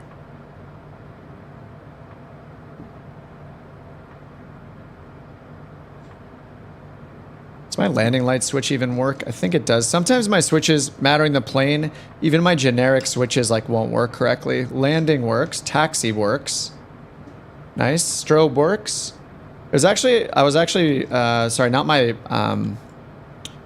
light switches, but my autopilot buttons were not working correctly. Like if I hit nav mode on my Bravo throttle quadrant, that doesn't seem to map to nav mode in this plane. So I've been having to click up here manually sometimes.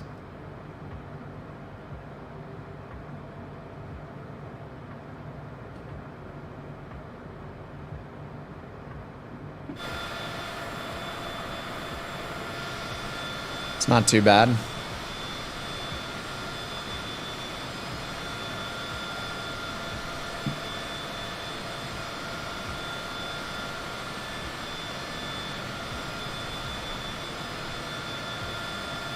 Obviously, my little overlay at the top is wrong now. We're not going to Jacksonville, but the rest of it's accurate.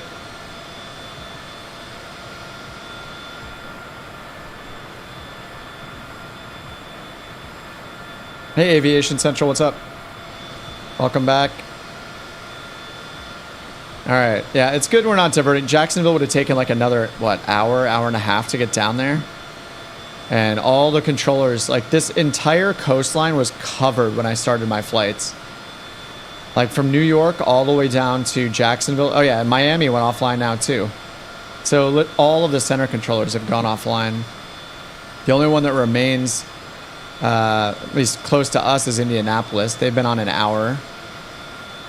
But Denver is Hopefully they're going to ramp up. They said to fly to KDEN, right? So they do have a few controllers on its Centennial, but at Denver International, nobody's on there yet. But supposedly in 40 minutes, there's an event that's starting there. And basically they just said to fly to Denver.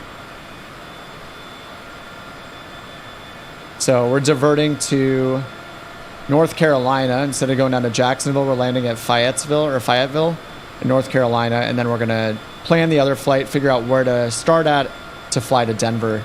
So they'll have coverage in 40 minutes. So that should work out just fine. Wind is 350 at 7. Yeah, I just chose the ILS because I'm scared of jets. So I need all the help I can get.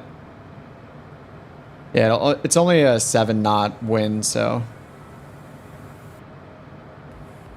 I don't know how much that means for jets, but I assume that a 7-knot wind, especially if it's so we're going to runway 04. Yeah, I guess we'll have like a 5 or 6 knot crosswind. But I don't know jets well enough to know how impactful that is.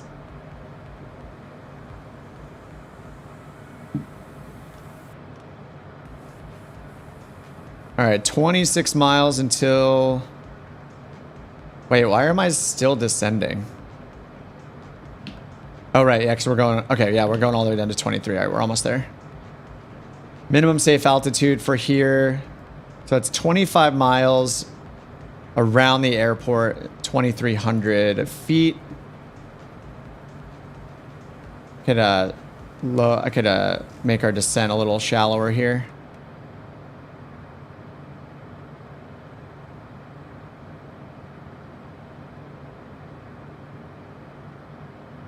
There we go. Do I think breeze? I don't know what we're talking about. Not fly visual in any jet. Yeah, that's what I'm worried about. And I also don't know how good, how well the CJ4 works with RNAV approaches because I haven't tested as much. So I just go for the ILS every time when I can. I mean, visual won't be the worst. These airports, I'm not landing at literally tiny airports or anything. So speaking of which, I didn't even look at the runway information. We're just diverting so we can land and plan our next flight. Didn't anticipate doing this, but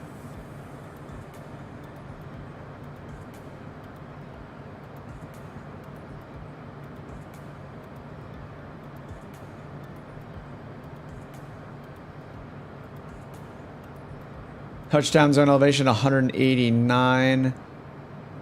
Our DA is 389. All right, so we're capturing our altitude soon here. I'm barely descending. All right, so let's set our minimums. 389 for the ILS.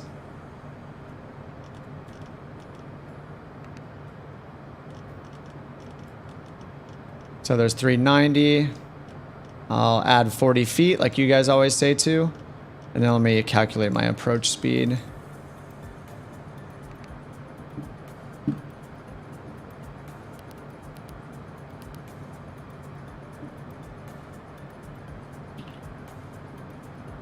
KFAY METAR 350 at 7. For the winds, outside air temperature is 21 Celsius. QNH 3011. Great. And it knows the runway already, so 103 and 110.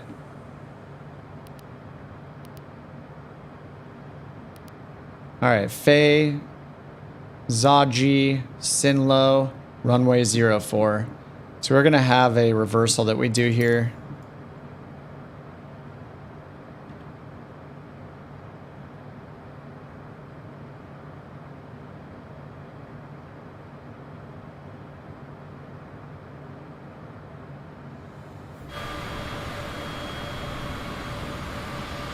There are a few planes right... Are those planes right below us? What is that right there? So tiny. I can't tell. There are no nameplates on them either. There's like little... I don't know if they're jets or what flying around. Unless that was just some weird, like, lens reflection or something. All right, there's the airport right there.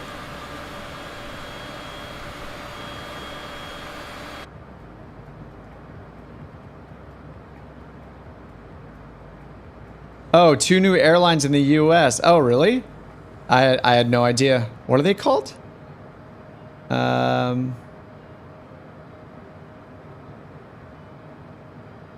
Breeze and Avalo?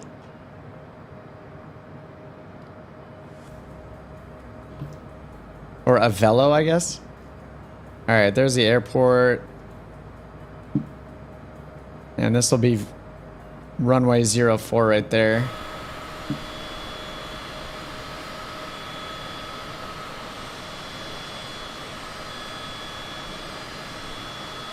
All right, there's runway 4. Turning outbound. All right, so now we need to go here to Zaji and do our reversal on the east side. We need to stay at 2300 during the reversal, and then once we complete it and cross Zaji, then we descend down to 1900 by Sinlo. That gives us the glide slope down to the runway 04. I already have the minimums put in, 390 plus 40 for the ILS. And I already tuned the localizer, 1105. Let's make sure that it's got that in down here. 1105. And then we already have blue needles down here, so we can see it. I'm not sure how it's going to handle this reversal, so I'll probably just fly it by hand. Now, this is where if I was flying the CRJ, I'd get worried because I know that when I end up flying the reversal by hand, I then use the direct to feature on a waypoint, so like on the initial or the final approach fix to make sure we're lined up with it. But I mean, I'll just use the localizer, but I had done that before just to have the GPS correct again so I could get my distances to the waypoints through GPS, and that crashes the CRJ every time I do it.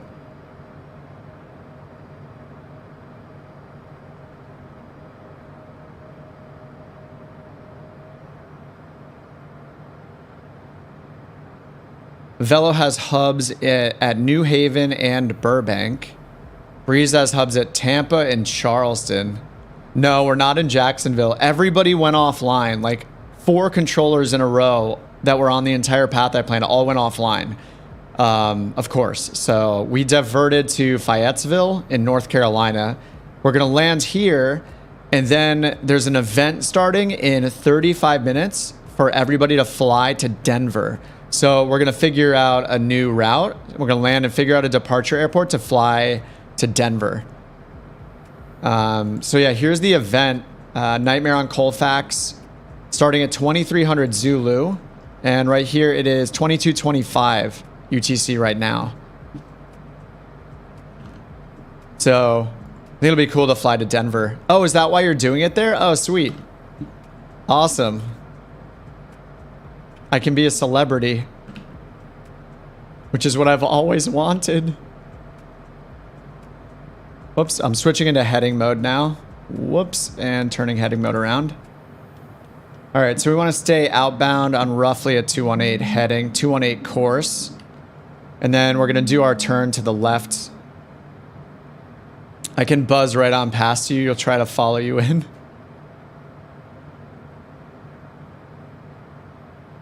All right, sounds good.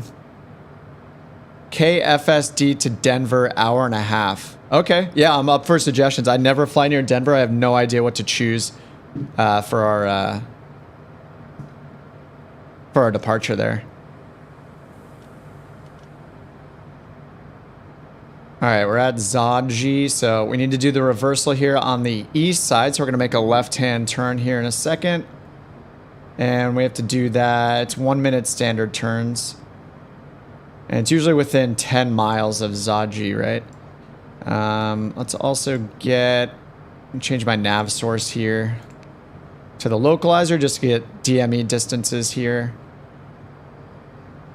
15.9 nautical miles. So 13.5 plus whatever we're at is how far we are from Zaji. So we're about 2 miles away from Zaji right now. Sorry, 3 miles from Zaji. All right, so let's make our left-hand turn.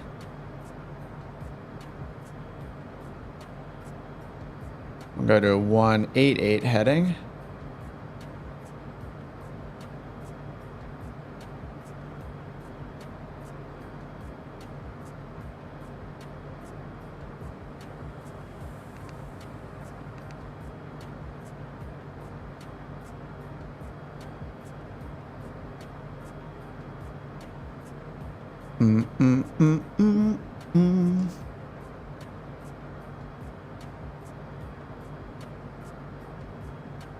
So we did a 30-degree left turn, timing it for 1 minute. Started that around 28:00 on the clock. So 29 will turn all the way back around.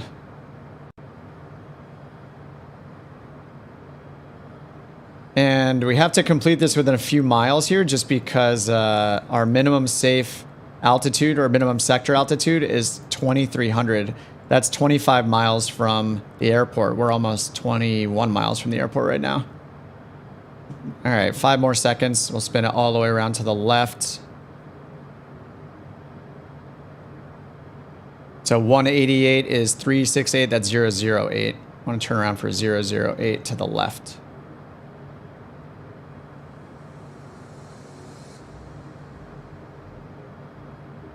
Once we finish this turn and then we get on the final approach course, we cross Zaji and then we descend to 1,900 feet.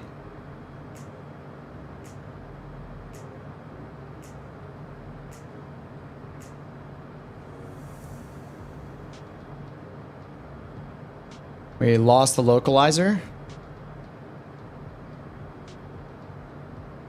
Turn it all the way around to 008.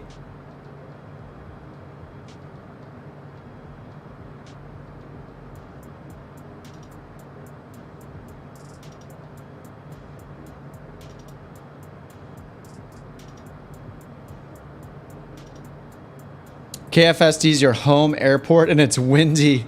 Is it good enough for a CJ4 to take off from? I don't know anything. I have to check the runways and all that. I assume it's big enough. We'll find out. All right, so now we're back inbound or finishing our reversal. What's our wind looking like here? 11 knots headwind right now. Nice. We'll get a little bit of a headwind maybe. We're gonna turn a little bit to the right, so it's a little. Oh, it's a little to our right already, or from our right. So we're going to turn it into the wind a little bit. Might have a decent headwind, actually. The winds have changed. All right, so we got blue needles now, so I'm just going to switch to nav mode. Localizer. Sorry, we have blue over here, but we have green needles over here. So I'm just switching to nav mode, so now that'll intercept the localizer for us. And then when we are at 13.5 on our DME distance here from the localizer. 13.5 right here. It says it's Zaji. That's when we're at Zaji. So then we're going to descend to 1900 for the glide slope. So I set 1900 down here in our selected altitude. 30 knot winds in KDEN right now. Oh God. I'm ready to embarrass myself trying to land in that. Sounds great. All right, there's the airport right in front of us. See the runway lighting. So we're going to cross Zaji at 2300. Then we're going to start our descent for 1900. 1900 by the time we get to Sinlo. And there's 7 miles between Zaji and Sinlo. We're at 119 knots, and our calculated approach speed, I think it was like 111 or something like that. Let's see, approach 109, VREF 102.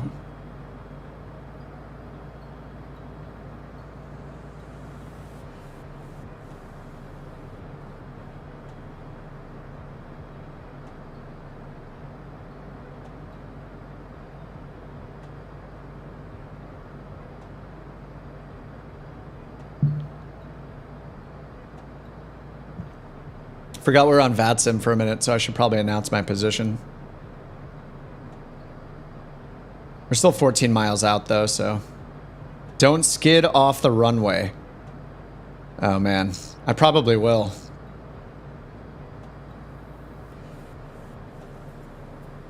This is not capturing the localizer very well, is it?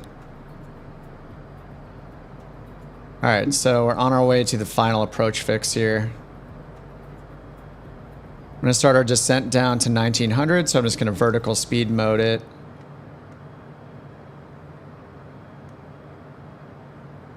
And let's get our gear down. We're already in flap 15 range.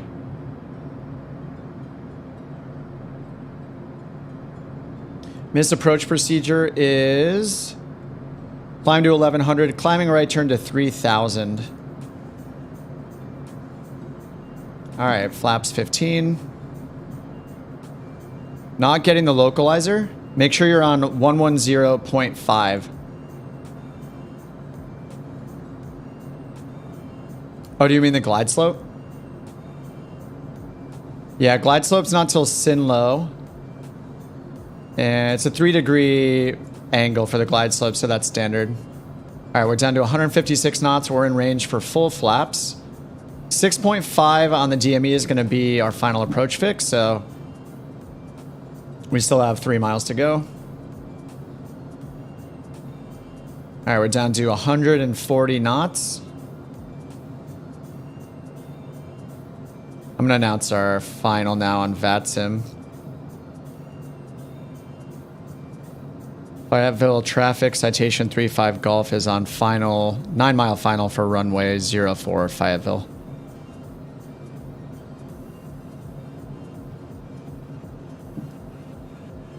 I have not armed approach mode yet. Negative. Why are we at 1800?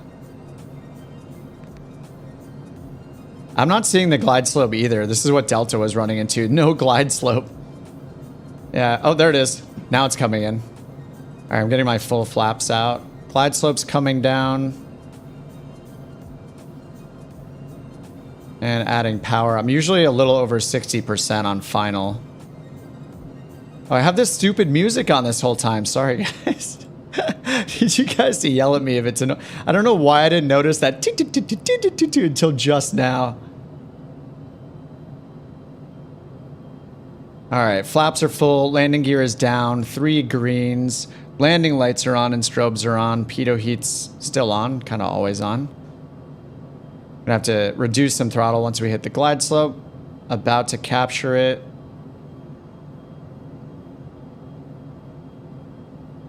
That was your jam?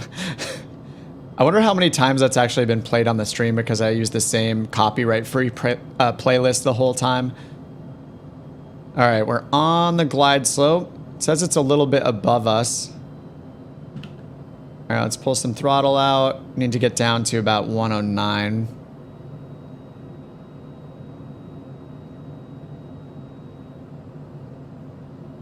Nighttime landing at Denver with a 30 knot winds at Denver. Sounds like a good time.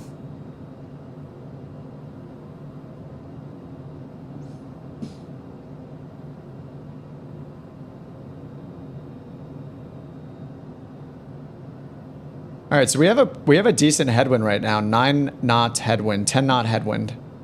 Our minimums are 430. That's a plus 40. It's 390 plus 40. All right, and we need to set our selected altitude to 3,000. It's a climbing right turn for missed approach. KFSD. Yeah, I'll check it out. Your friend Gene? No way.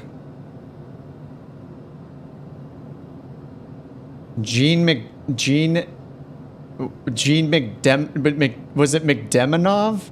That Gene? Did Squatch send you here, Gene?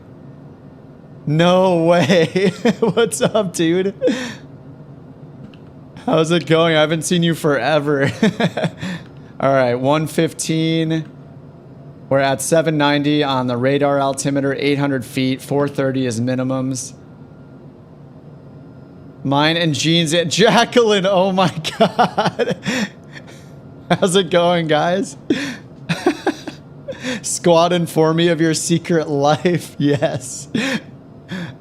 All right, 109 knots, 100 for final, 600 feet. We got 430 for minimums. We got 200 feet to go. 500. FIFL traffic citation 35 Golf short final runway 04 FIFL. All right, 107. Yeah, we do have a crosswind now. Now we have a 9 knot crosswind. It just shifted all the way over. That was 500 AGL. We're about to hit our minimums. Minimums. Autopilot. All right, autopilot's off. I just need to keep aim to the left a little bit here.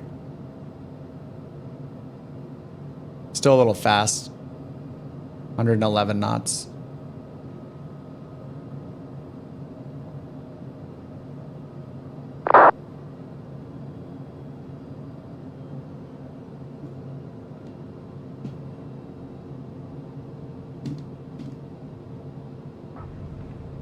Altitude. Ooh. The nose pulls so hard every time I land.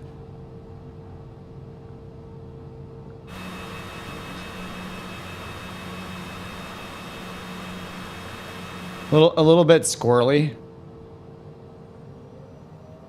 All right, speed brakes are up. Oh, this is gonna be the wrong taxiway diagram anyway, actually. All right, we'll just go until we find a yellow line.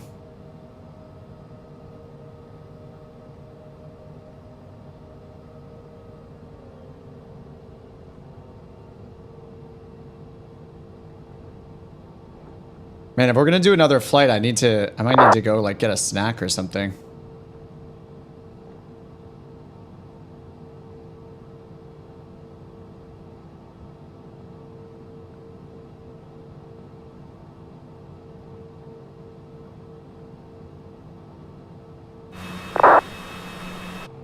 All right, we're clear. Parking brake on. Flaps coming up. Only eat popcorn for a snack. I mean, is there any other snack? All right, flaps are up. Taxi lights on. Landing lights off. Strobes off. All right, the wing anti-ice on because I hit my switch, but it doesn't work for anti-ice in this plane. My pitot heat does work though. There we go. Does the captain do ASMR? Negative. No. Not at all. Sorry to disappoint you. What's going on VATSIM right now? People are literally just chatting to each other. Did you see me above you? Mm-hmm. That's what they're saying right now on VATSIM chat. All right, parking brake is off.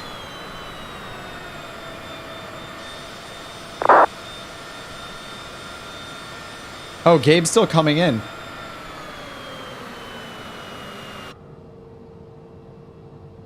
See if we can catch Gabe's landing. Oh yeah, here he comes. Bring it in. You got this. Looking good, nice and stabilized.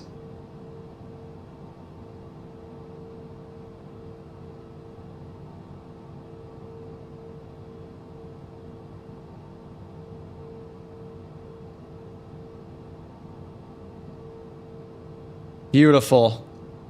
That's our boy. Hey, it turned him to a generic livery. What happened? What happened to his beautiful, like, gold and white livery that he had? It's different now. Thanks for the ride, Captain. I gotta go catch another flight so you can get to the Mariah Carey concert. I would see Mariah Carey. What's wrong with that? Are you making a joke or are you serious? Leave her alone. There's a bag of popcorn in front of your, in front of your yoke right now. In front of your Alpha. Beautiful. I'm just gonna follow Delta Tango. I don't know where we're taxiing to, but I like his style. There's a cop car right over there. I'm pretty sure all the parking's over here.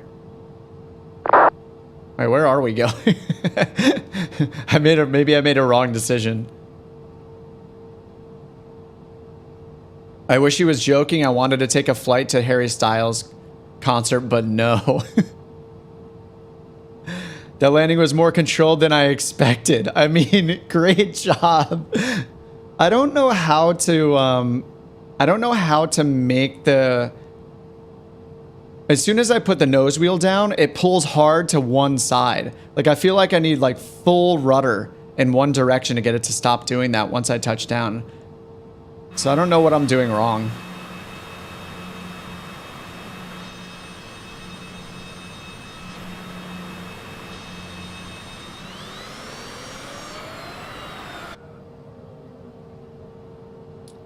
You were looking, oh, for a terminal for the CRJ. And the CRJ is so nice. Wait, do you have a custom livery on that? Oops, as I turn the wrong direction.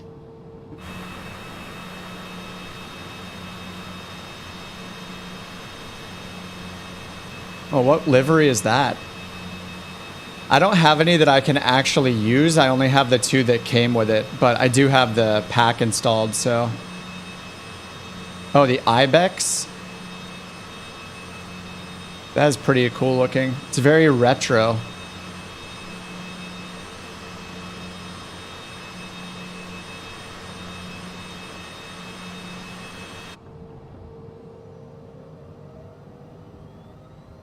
The whole plane was sideways, not much you can do.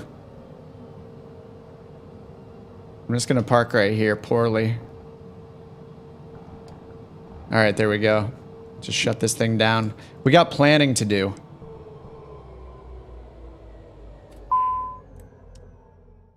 All right, good. Back to the main menu. All right, let's figure out where we're going to Denver. So we're gonna do, there is something starting in 15 minutes. Wow, it's gonna be online for 4 hours. Fly to Denver on October 23rd. So 2300 is in 16 minutes, and it's gonna last till 3 a.m. Zulu time. So for me, that's gonna be 4 p.m. to 8 p.m. So that's 7 to 11 Eastern in the US. So that's starting right now, so this will be pretty cool. So we need to figure out where we're going. We're gonna, let's see, yeah, so we're gonna fly from Denver. We're gonna start, well, Aviation Central is saying start at KFSD, so let's check that out first. KFSD. Joe Foss Field in Sioux Falls. To KDEN. He said it'd be like an hour-and-a-half flight, so that'll be good. Yeah, it's, okay, 1 hour, 421 nautical miles. Do multiplayer again. I do have, yeah, I do have multiplayer turned on still. All players. Maybe I could make it a little easier on myself by doing live players. Just so there aren't as many people, but I'd worry that somebody didn't have that setting, and then, yeah, we'd have to fix it. Anyway, 1 hour it says. So what does it say if we go high altitude? 1 hour and 3 minutes. All right, so we're not going to use the flight plan in Microsoft Flight Sim, but yeah, that'd be pretty good, a 1 hour flight. So I'm going to check the Denver RTAC site first. This is their preferred route database. So let's see if they have a preferred route for this one. KFSD to Denver. No routes. KFSD, KDEN. Maybe I have to put the K in on this one. Some of them you don't. Yeah, no routes to show. All right. They pretty much always go with what SimBrief has, so it's not a huge deal. Does FSD have coverage? Good question. So let's see. How far to the east is that?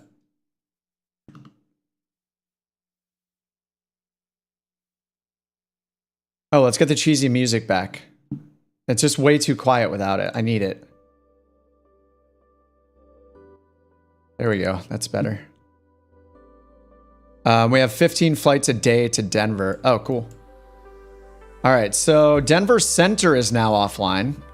Their ground controller is on. So what was happening before was right down here at Centennial Airport. So I'm not familiar with Denver, but I guess they have 2 airports. There's Denver International, and then there's Centennial, which is just south of it. Centennial had a few controllers on, and now it looks like I don't know if they switched, but now there's a ground position on open at Denver International. And we have Aspen approach online.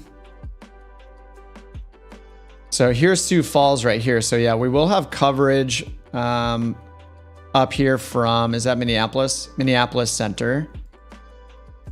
Minneapolis has been online 2 hours, but another controller got on and has been online 8 minutes. So it looks like that'll be okay. We could also do, if we want more coverage, we could do Minneapolis to Denver. We'll get more coverage that way. We wouldn't see Aviation Central's home airport, but we would get another controller. And there's a tower on as well at Minneapolis. KMSP. It would give us a little more time in the air too. Yeah, it's only 20 minutes longer on the estimate here, so that could be nice to finally get some coverage. And I don't know if Denver Center is going to be on or not. They said to fly into KDEN, to fly into Denver International. That might only mean that they're going to have like tower ground, maybe a clearance online. They don't necessarily have an approach controller or central controller, or center controller. I have no idea what to expect. Hopefully it's at least approach down, or at least an approach, but yeah, they have a ground on, so that's cool.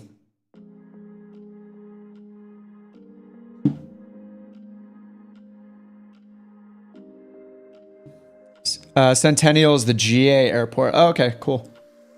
Okay, tower is on now as well at Denver. And our friend Citation is going to be there doing plane spotting tonight, so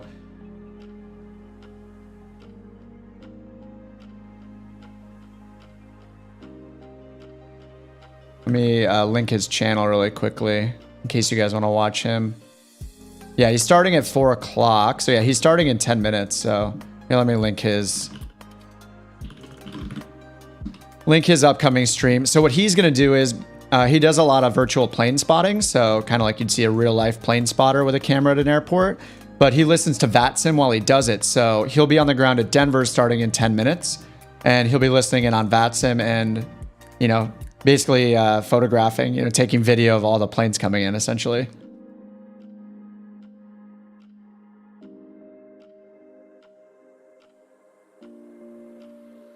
I think we should do Minneapolis just so we get another set of controllers here. Hey fandoms, what's up? You've learned to fly VFR with sims and guides. How would I approach learning IFR and multi-engine stuff in jets? So let's see. For IFR, I used a lot of bold method articles. I did PilotEdge for 2 months or so, which PilotEdge taught me a lot about VFR airspace actually. But PilotEdge has an IFR program as well called the I ratings. So if you have the money, I would do PilotEdge. You only need to buy the just a regular membership, I think.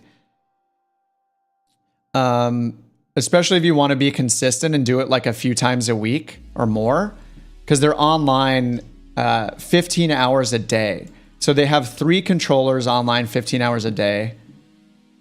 I mean, it really does matter if you want a specific airspace to fly in, but if you're okay with the Western United States and especially California, then I would do PilotEdge for about a month and go through their training programs, because I learned a ton from doing their CAT ratings.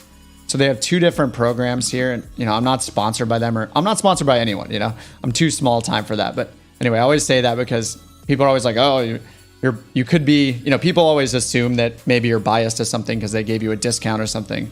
But yeah, they didn't. I was a customer of theirs before. This is their CAT rating system. So you can see there's 11 different, let me turn the music's getting cheesy again. They have 11 different things you do here. So you start non-towered to non-towered, hashtag ad. Yeah, so you start non-towered to non-towered. So this is really what I did on VATSIM like last week or a week and a half ago before I started doing VATSIM for real. I just announced on Unicom. So that's basically what you're doing in step 1. But each one of these, like here's a class Delta to Delta, they're like these really well written out tutorials. They have transcripts here for what you're going to expect to say to ATC. And every one of them has a full video that they've shot of them doing the actual flight. So I would do this every time. I would read through everything. I would watch the video and, you know, see how it went for them when they did it for real. And the training here is just awesome. So I liked that for CAT, and they also have the I ratings. So that's the equivalent here. It's an 11-part instrument rating thing. The only one I've done here is the I-01. So this is landing on an ILS for John Wayne, or Santa Ana. That's in Orange County in Los Angeles area. So yeah, it's the same thing. They have the approach here. You kind of have to know what you did, you know, in the GA or the VFR stuff. You know, you get through that first. But yeah, they go through the same stuff here. And there's a video for all of it and everything. Some of the videos are dated. Like this one's probably like 3 or 4 years old, I think. But again, you get the transcript and all of that stuff. They go through how to read all the charts and everything. I don't know. I think it's, even if you don't pay for their service, you could go here and just look through, like I am right now. I'm not signed in or anything. This is public. You can go through and look at all of this. I know VATSIM also has some of their own, you know, they have some of their own training materials, but I've never actually used them myself just because I had already known about the PilotEdge ones. But I would check these out. I would just start here, just read through their step-by-step thing here. You could do this with them or do it on VATSIM. It's super useful. And then also you kind of have to have, I would say Navigraph is almost required. But if you're saying, are you saying that you fly in real life? Because I do not fly in real life. I only sim. So you have to take everything I say with a grain of salt. I don't necessarily know exactly what I'm talking about when it comes to real world flying, but oh, you don't fly in real life. Okay, if you don't fly in real life, then you should definitely consider Navigraph. If you did fly in real life, I would say you probably already used ForeFlight, but you can connect ForeFlight to Microsoft Flight Simulator. But if you just sim, oh, you did a discovery flight. Awesome. I haven't even done that. So you're ahead of me in real world. ChartFox in Europe. Okay. The EU. So, if you can afford it, I would say Navigraph is the best value add-on for any sim, regardless of, you know, if you're using X-Plane or Microsoft Flight Sim, get Navigraph. That's what I use in every single stream. Basically, I'm using Navigraph. So here's Navigraph. And I'll do the flight planning in this right here to show you how I use it. But this is your, it's basically your ForeFlight equivalent for simming is Navigraph. You get moving maps, you get access to all the charts. And what's really good for you is, especially if you're in the EU, you're not in the US, like the United States has a lot of charts available for free through the FAA. But what's great about Navigraph is that you get access to Jeppesen charts. Of course, the disclaimer is that they're only for simulation use. You can't use these in real life legally, but they give you access to all the Jeppesen charts. So you can, you know, look at all the departure charts, the arrivals, the taxiway diagrams, just all of this with a click of a button. You know, for the last flight, I pinned them at the bottom here. So I had quick access down here at the bottom of the screen to just click through all the charts I was using for that flight. And then in addition to that, you get the moving map. So you can see all your airways, waypoints. You can, you know, on the desktop app, you can right click and then choose a waypoint or, you know, a segment along a route to get all the information about that airway segment, things like that. There's so much stuff you can do. So not only is this available as a desktop app, it's also an iPad and I believe an Android app as well. So you can use it on your tablet, which would be, you know, kind of mimicking real world use where you're in a real plane, you have your tablet with you for your charts. Or finally, there's the version I was just using, which is in the Microsoft Flight Simulator toolbar. So you pull up a small window within the simulator itself. So that way you don't need to like tab out to other programs like this. So 100% like Navigraph is the best investment you can make if you're flying IFR in a sim. Does it work with Europe and Greece? The charts are worldwide. Yes, it works worldwide. So if you have an airport you want me to look up, yeah, we could look it up. Like I can just zoom in here and find one. So here's an airport in Germany called Spagdelem or something. Spagdelem. I don't know how to say it. But yeah, here are all the charts for this. So here are your charts for a random airport I just looked up in Germany. Spangdalam, maybe? I don't know how to say that. So yes, it has worldwide. Navigraph isn't expensive. For flight will cost a real pilot between $120 and $360 a year. Navigraph is like $70, $80 a year. So you would want the Navigraph Ultimate subscription. They do also offer just navigation data, but that just updates your database with, more up-to-date waypoints and stuff like that. I would get, definitely, when I say Navigraph, I mean Navigraph Ultimate, which is their subscription. All right, it's almost 4 o'clock. All right, we should do Minneapolis to Denver on VATSIM because this event is getting started. I'm going to go kind of overtime on the stream, but whatever. I don't have anything else happening here. Nice, they came online. All right, so Denver Center is online. Denver Approach is online. And we have Tower as well at Denver.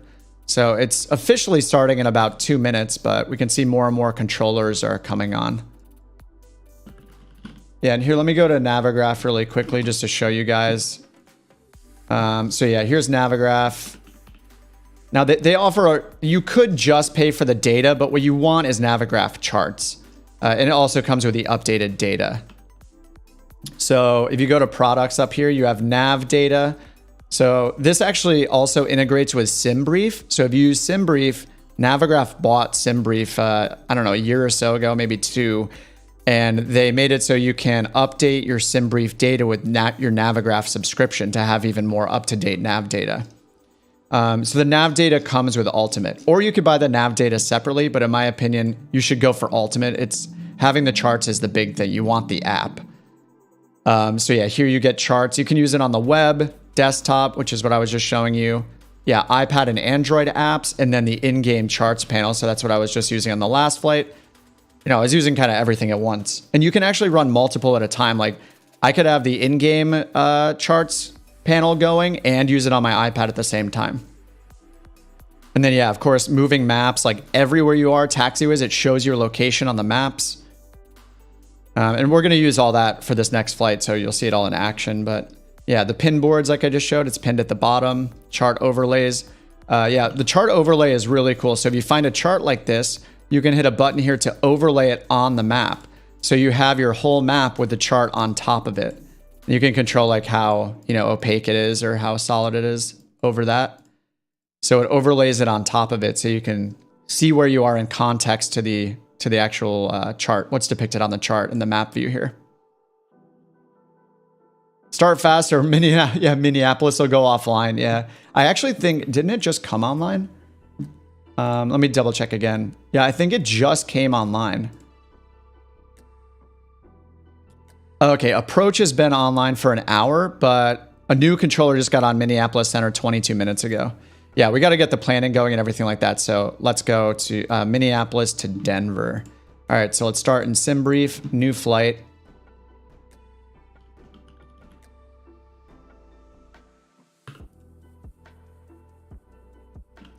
C25C is our plane code for the citation. All right, Minneapolis to Denver. This is the route that it gives us. I should Google really quickly for VATSIM, Minneapolis, RTAC. Looks like I've already been here. The event is on the homepage, and I just want to see if they have any routing information.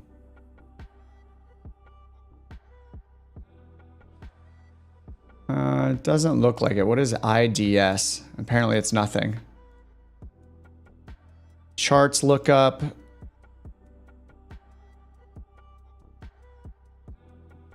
All right, so I think that's, we just do the VATSIM route here. So the SHEP 1 departure and the ALLEE 3 arrival is what's recommended. And we have no airways on this route. We're just going direct to a few waypoints here. TEYOU, ONL, whatever VOR that is. We'll take a look at what that is. And then this is our arrival and this is our departure. So it's pretty straightforward. Minneapolis straight to Denver, and cool. I'm gonna put in 0 for the passengers and freight. We're just going totally light. 45 minutes of reserve fuel. Generate the flight. Check ATIS in the map for runways in use. Yes, I'm gonna listen in. I know I could accelerate it. If I need to make up for any lost time, then I'll use the text versions, but I like tuning into it.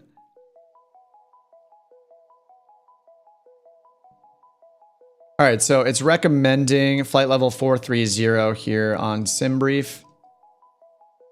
That's our route and our block fuel, 3,200, so call it 3,300 pounds, airtime an hour and 45 minutes.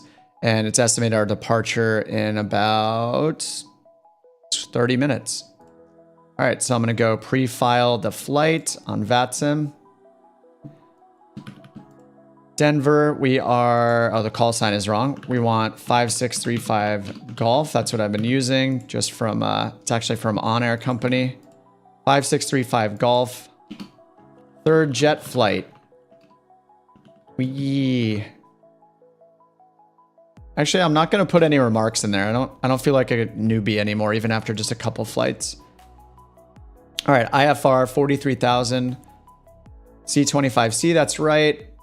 5635 Golf here and down here. And it puts in all the rest of this great stuff for us.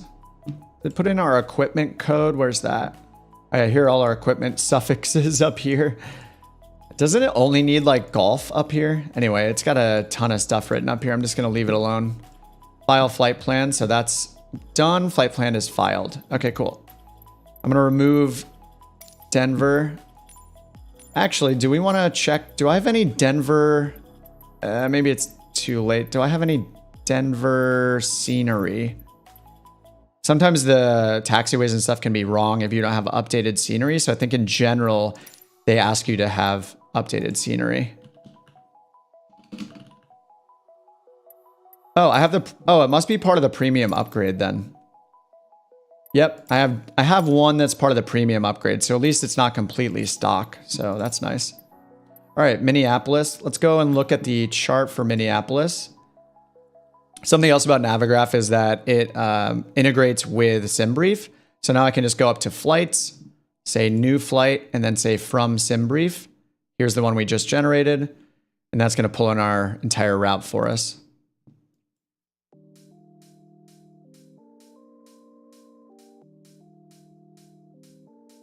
All right, and so let's get to the charts. So Minneapolis, first we're gonna want the airport information chart. So I pinned that. And this is gonna help us pick where we spawn at Minneapolis. All right, so 1, 2, 3, 4 runways, all intersecting. Or, you know, three intersecting runways, I guess. So we just need to find GA parking. There's GA parking right here. There's also a west cargo apron.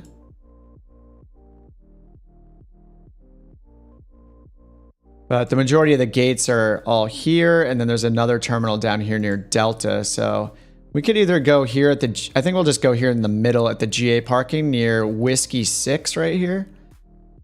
Let's see if I can find that. So that would be right here, ramp 168, this area. See if that matches. Yeah, so it's near between these two runways here.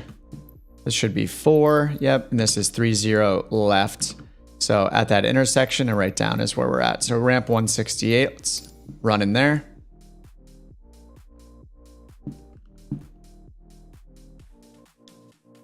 Oh, for planning the sit and the star, I see what you're saying.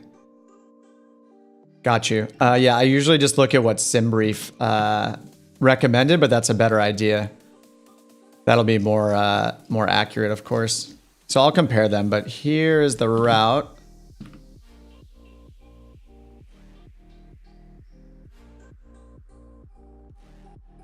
I'm gonna update the stream description as well.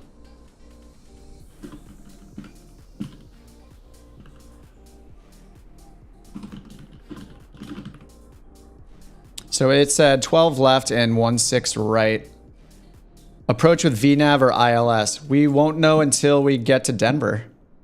I could check the ATIS in advance to see though.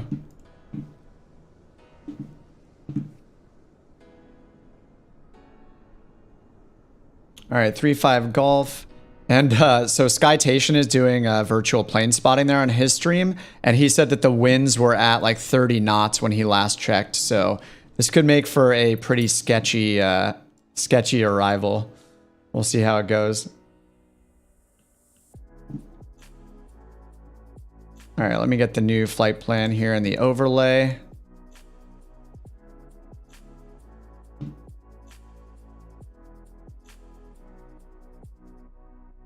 All right, that's set up.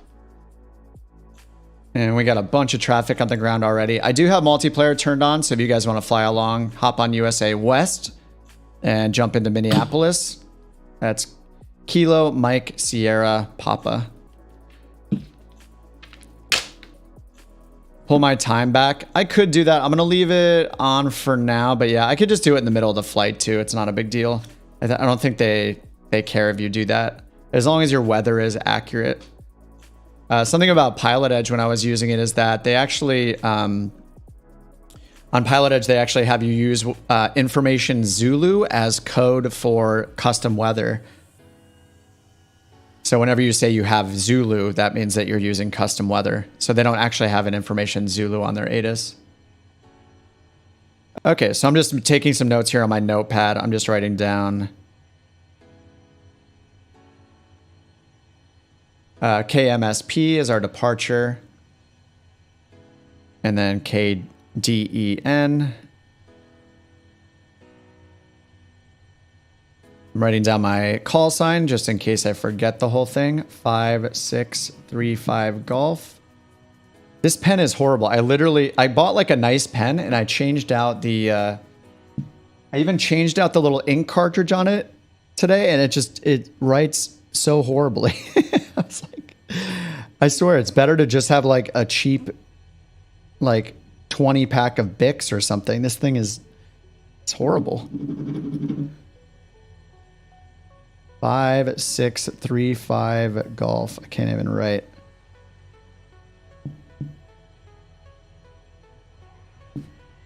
I actually need to find a new pen.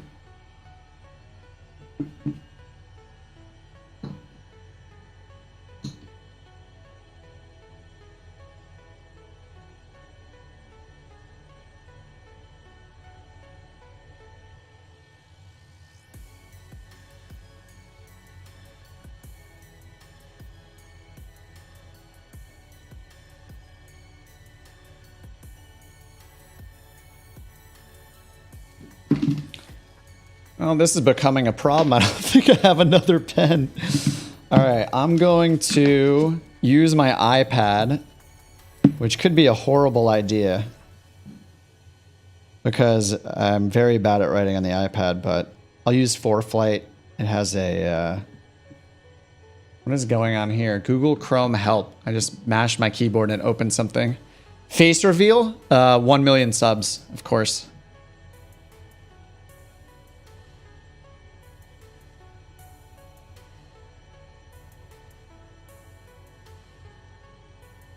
I even have like an Apple Pencil that I never use because it feels so awkward to use it.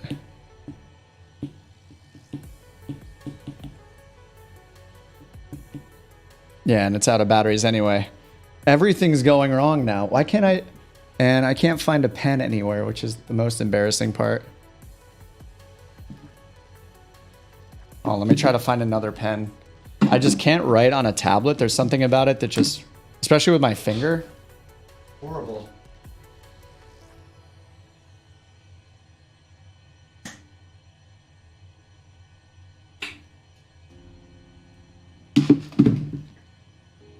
Okay, I found a pen in my closet. There we go. 5635 Golf. And we are a Citation. Let's write down craft. And for the F in craft, we already know what to expect. Actually, we don't necessarily. We'll know when we tune in. We'll listen to what other people are getting here. 15.1 subs. Wait, that's right now, isn't it?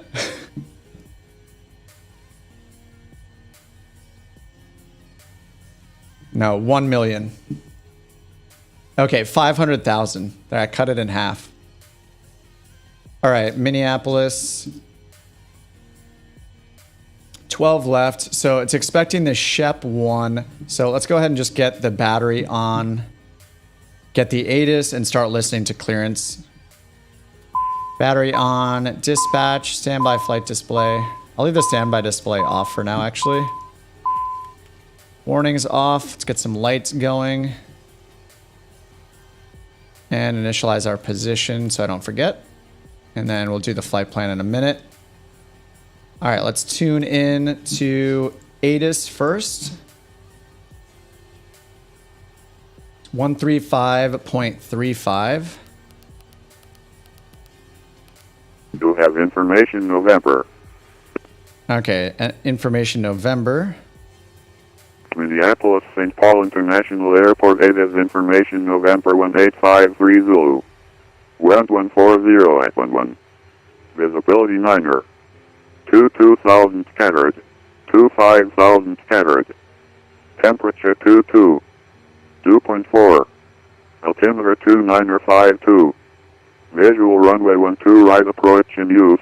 Visual runway 12 left approach in use. Final approach over noise sensitive area. Departing runway 12 left. Runway 12 right. Caution. Birds near Minneapolis St. Paul International Airport. Read back hold short instructions and assigned altitude. All aircraft taxi with transponder and altitude encoding on. Advise on initial contact. You have information November. Okay, we have November. Ground power. How do you use the ground power in the St. Paul CJ4? International Airport ATIS information November. All right, so we have November. Runways 12 left and 12 right are in use. We can put in some of our departure performance information here. Takeoff winds are 140 at 11. Right here, outside air temperature is 22. Altimeter 2952. All right, so that's set. And I'm gonna go to index and just import our flight plan. Automatically, route menu and recall from SimBrief. IDX mod settings.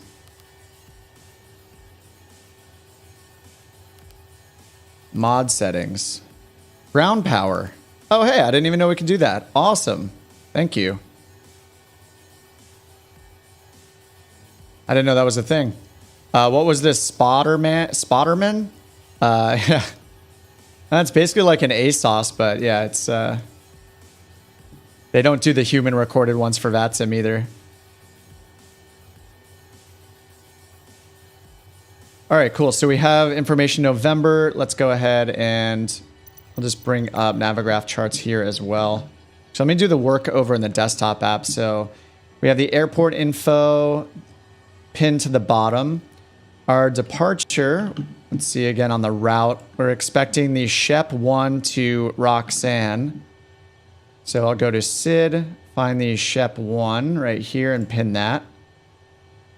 So here's the SHEP 1 departure, all runways. And then RXANN, it looks like the last fix for everybody on this route.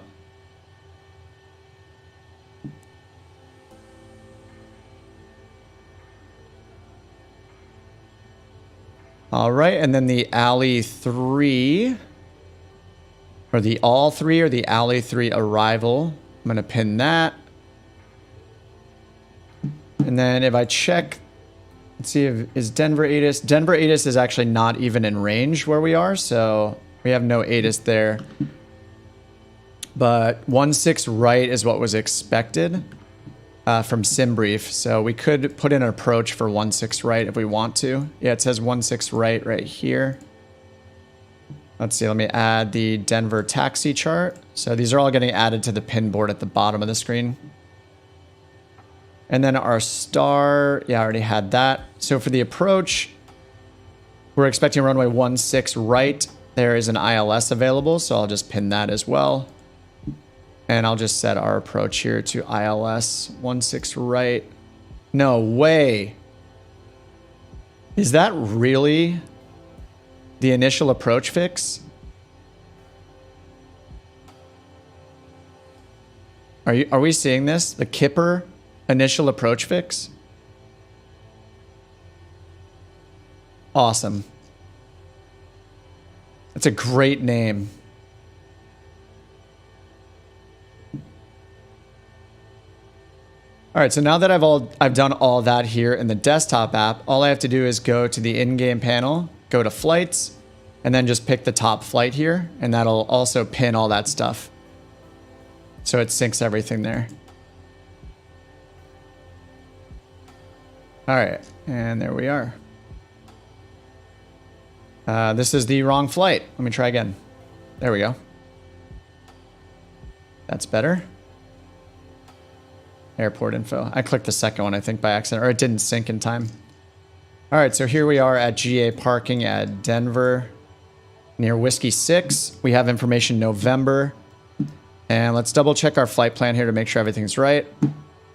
Oh, I have to hit execute because we loaded it all in. It says no flight plan still. MSP to Denver, runway 12 left, direct to RXANN. So let's check the arrival. Yeah, the arrivals and departures aren't in there. All right, so departure, we want the Shep 1, RXANN. Wait for it to turn green, execute. Now we'll go to departure arrival again. Arrivals.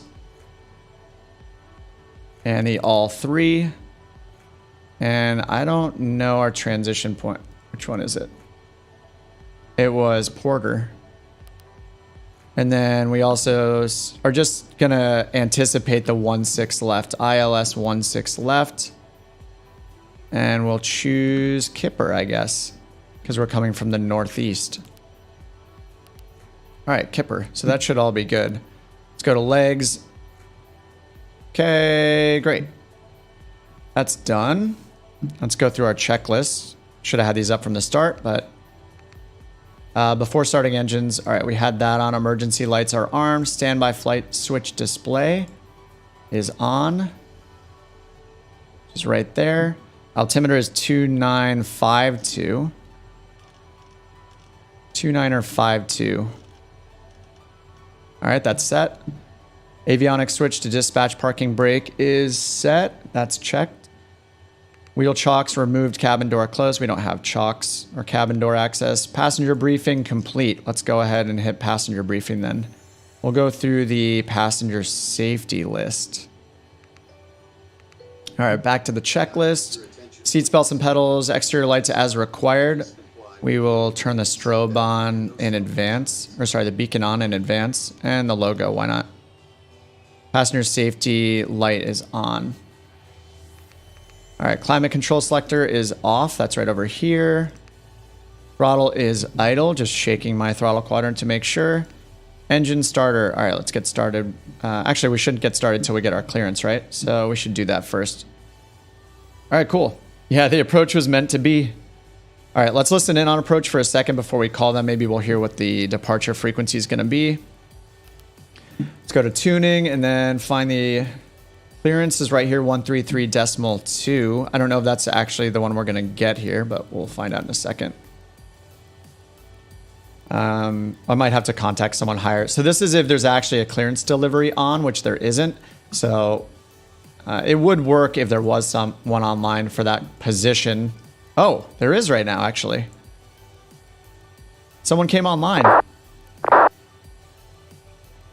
133.2. They are just getting online right now. Dude, we're going to have like full coverage. Oh my God, we are going to have full coverage. Minneapolis, delivery. Woo! Good evening. Clear to request number 2, stand by. All right, someone also just calling, so awesome. Man, this is going to be great. Please Everyone, don't go offline. I mean, this is an event. It's scheduled for 4 hours. So, you know, we're already 20 minutes into it. So, oh my God, there's so many people. I might actually have to turn off the nameplates at some point. This is just getting cluttered. You can see all these guys at the gates here. Some of those look like generic liveries, or I'm too far away. There's an American right there in front of us. Here's, you know, something going on here. That's supposedly a Delta. I don't know. It looks like another generic SkyWest landing. Yeah, this is crazy. All right, so the clearance delivery guy said someone was at number 2 on standby for their clearance. So we're gonna have to wait a little bit until we can request our clearance. So I am not gonna start the engines just yet. That's so cool that there's ground power. I had no idea. And if it gets too dark, I'll just roll the time back. I'm going to get all of our avionics lights in a better spot here. Okay, they are typing in some right now. MSP delivery just gave somebody a text clearance. They were cleared to... They're going to Chicago, actually. They're using the Shep 1 departure RXANN transition, then as filed. Climb via the SID and expect to maintain 7,000 is what it says for them. Departure 135475. So I'm going to write down 135475 for our departure frequency.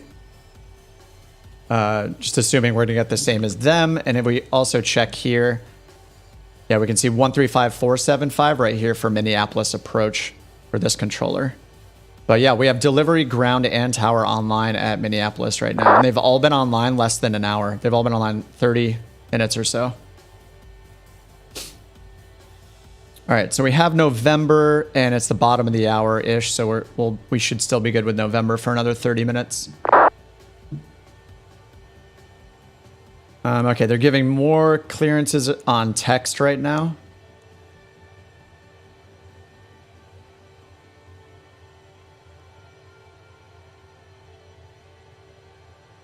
So while we're waiting for... I just want to see if they start talking again. I don't know if they're trying to get everybody to do it through just text or what right now. Looks like there's 6 of us on the ground right now, including us. United 594, Minneapolis clearance delivery. Thank you for your patience. Advisory to copy your clearance.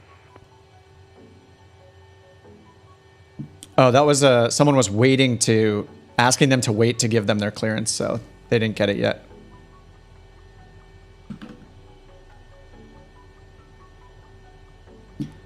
All right, so we're going to want to get tower and grounds ready to go. So I'm going to write those frequencies down just so I have them available.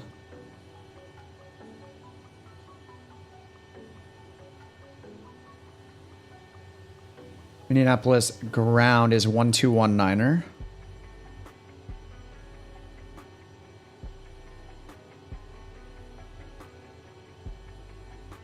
Tower is actually offline. What is going on right here? Tower looks like it's offline now.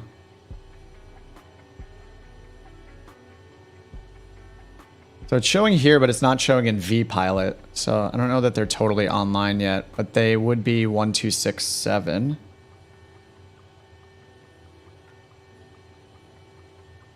And then departure would be the one we just looked at. So ground and tower, I have those written down. All the stars are aligned. I feel it. 594, Minneapolis clearance.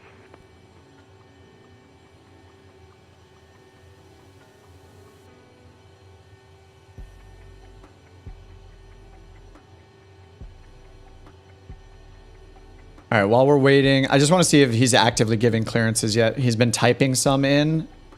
Okay, tower just came online, 126.7. That looks good. Great. And there are 2 center frequencies. There's a 135475. And there's also... Wait, actually, no, that's not right. Minneapolis livery, 1334. Delta 542 looking for IFR to Chicago. Delta 542 Minneapolis delivery, good evening. Clinton request number 2, standby. All right, he's standby number 2. So I should get mine in. I kind of want to give him a little breathing room though, so.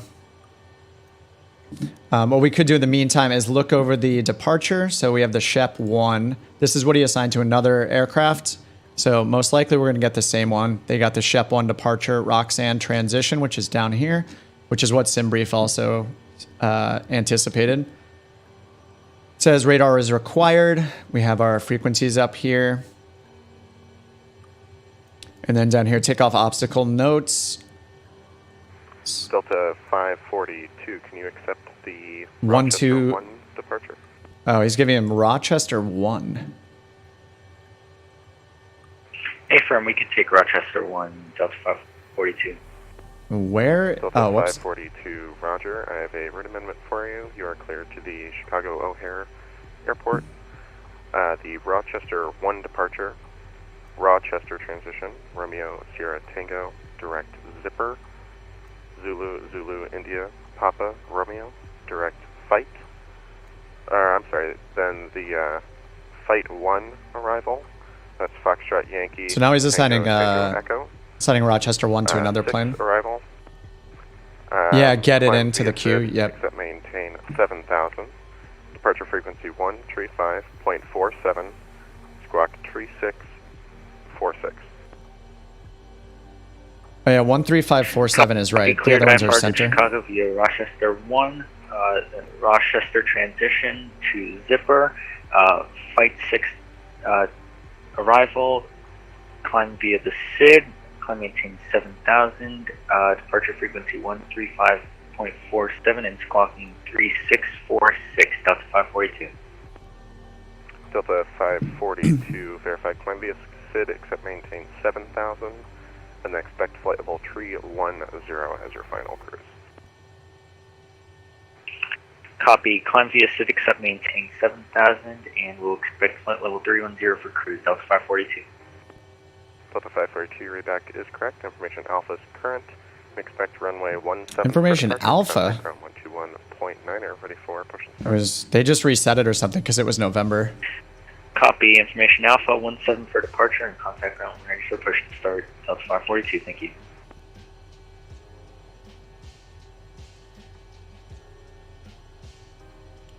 All right, so we may get Rochester 1 or the Shep 1, which is called, yeah, just the Shep 1. Okay, let's see if we can get on their thing then. So let's see, we're at Minneapolis, right? And we actually have Minneapolis clearance. United 594, Minneapolis Silver. If you can hear me, please text me back. He's asking them to text him back, so I can talk, I think.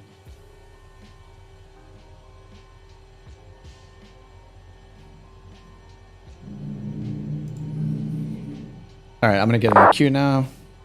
Okay, somebody texted him. He's texting them. All right, let's try this.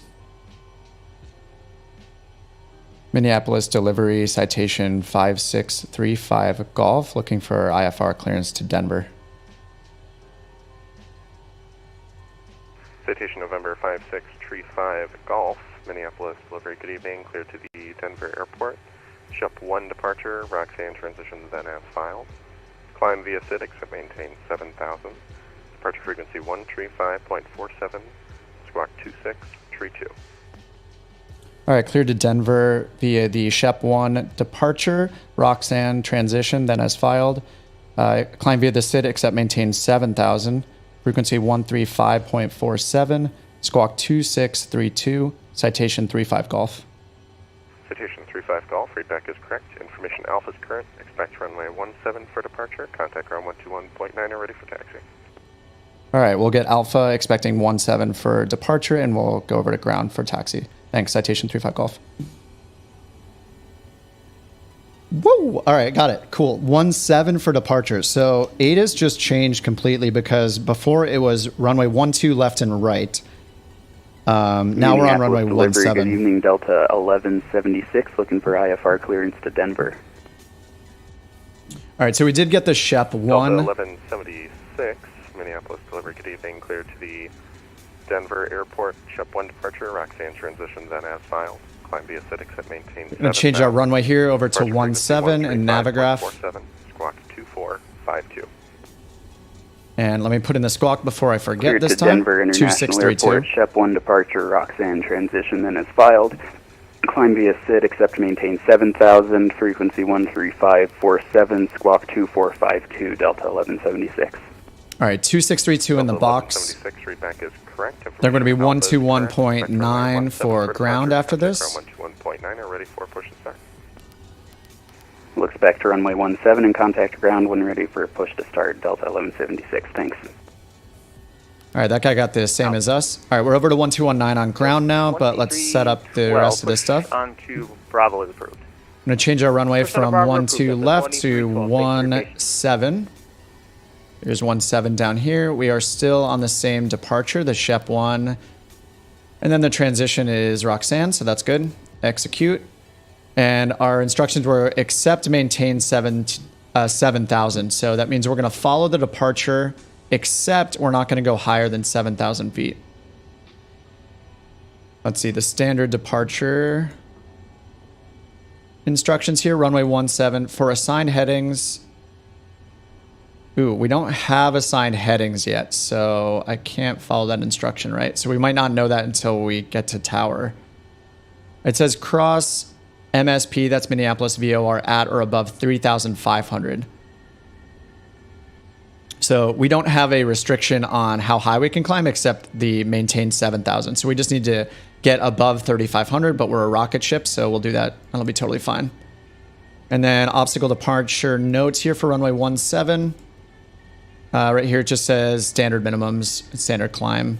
So I actually don't know much about this stuff other than that we're a rocket ship, so we'll be fine. But if we were slower for some reason in like a smaller like light jet, maybe we would need to be concerned with that. But someday I will learn that stuff. But as far as I know, as far as minimum climb performance and stuff like that, we're good.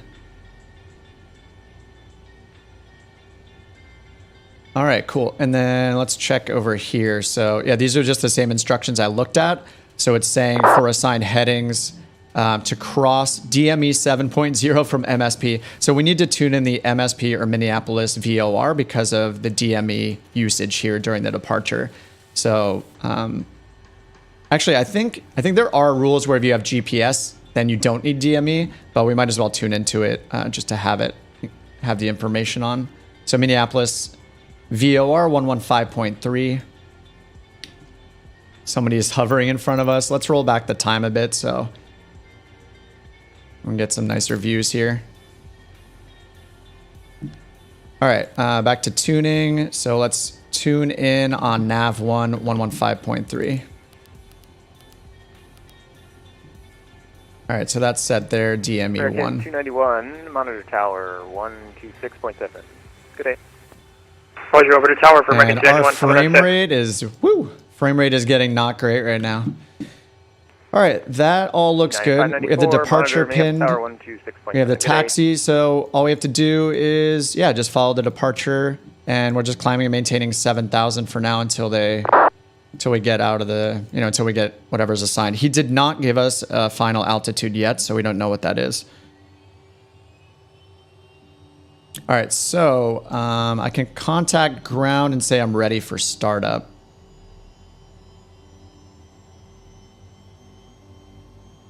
All right, cool. Let's do that right now. Oh, no, actually, I can't do that yet. we're going to have to taxi. Technically, I don't think we need ATIS until we taxi, but let's go ahead and get information alpha right now. And taxi HR ATIS 120.8.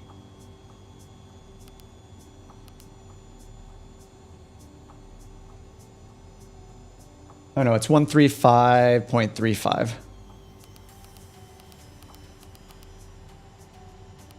5,000 scattered.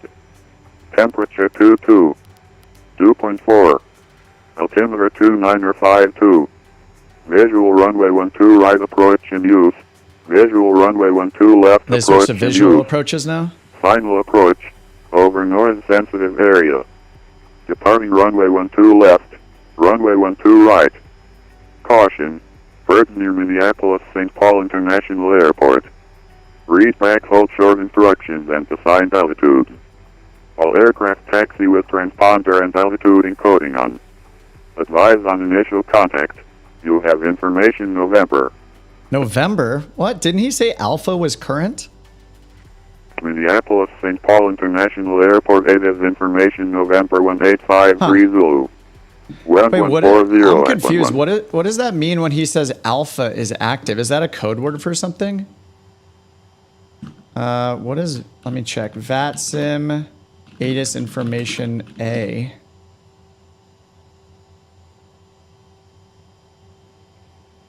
I'm kind of confused. What is information alpha?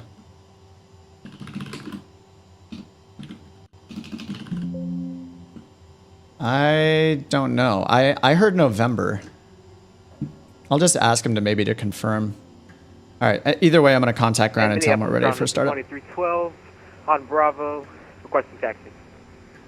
Go 2312, runway 17, taxi via Alpha Charlie, hold short runway 12 right. 17 via Alpha Charlie, hold short runway 12 right, Delta 2312. Minneapolis ground, citation 5635 Golf at the GA parking near Whiskey 6, requesting startup. Number 5635 Golf. Startup's to your discretion. Call me for taxi. Wilco 35 Golf. All right. This is strange. I don't know. I assume he told me to contact him when I was ready for like pushback and startup. But yeah, I assume that when I'm in a small jet like this, I can just do it myself, right?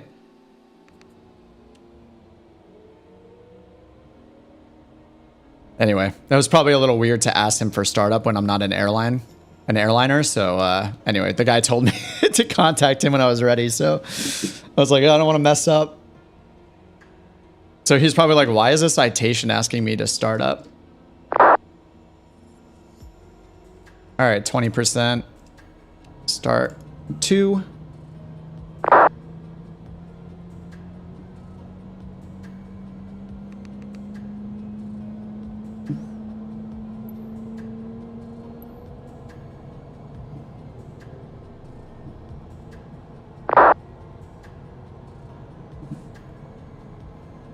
And Minneapolis ground, Delta 2312, can we hold here for about 1 minute?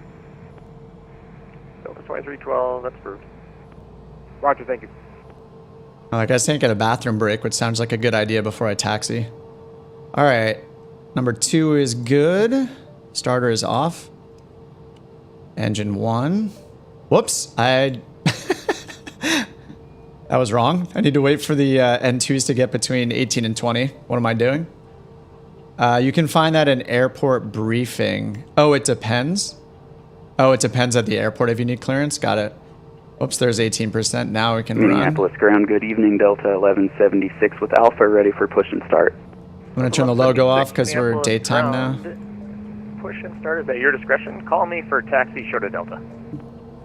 We'll call you short of Delta for taxi in Delta 1176.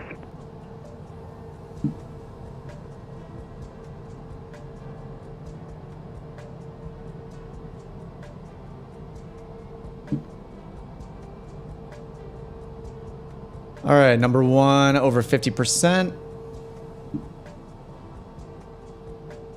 24.7. Oh yeah, hey, I didn't load my fuel yet. I forgot to do it last time. We should probably do that. Block fuel was 2,300, I think. Oh, 3,300. Good thing I checked. All right, 3,300 pounds of fuel. Should have done that before I started. Whoops. All right, there's 34. And let's see if it set the weights again. It did. It set a ton of weight here. That's interesting. I'm going to remove these because I said I had 0 passengers. All right, we can have 50 pounds of luggage. That's fine. What does SimBrief do? It's 170 plus 50. Or is it 230 total? I think it might be 230 per passenger total. So let's do 60 pounds for our baggage and then no co-pilot. We can't do no co-pilot. All right, we'll do 2 people then with 120. 2312, Roger. Pounds of luggage, because that's what SimBrief goes by, I think, is 230 per passenger, including their luggage. All right, 300 pounds. On the top of your screen, I have an AA 777 on top of me. I have a lot of generic liveries that, for some reason, just aren't getting matched or something.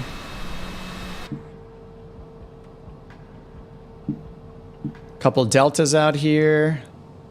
There's another delta. We got 3 deltas, 4 deltas, 6 deltas.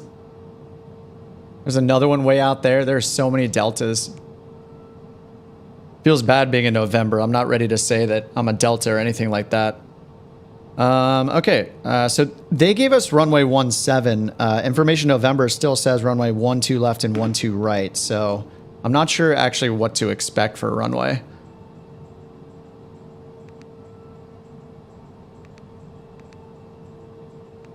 All right, opposite engine start, external power disconnect. So let's do that. Next, mod set, ground power off. Good evening.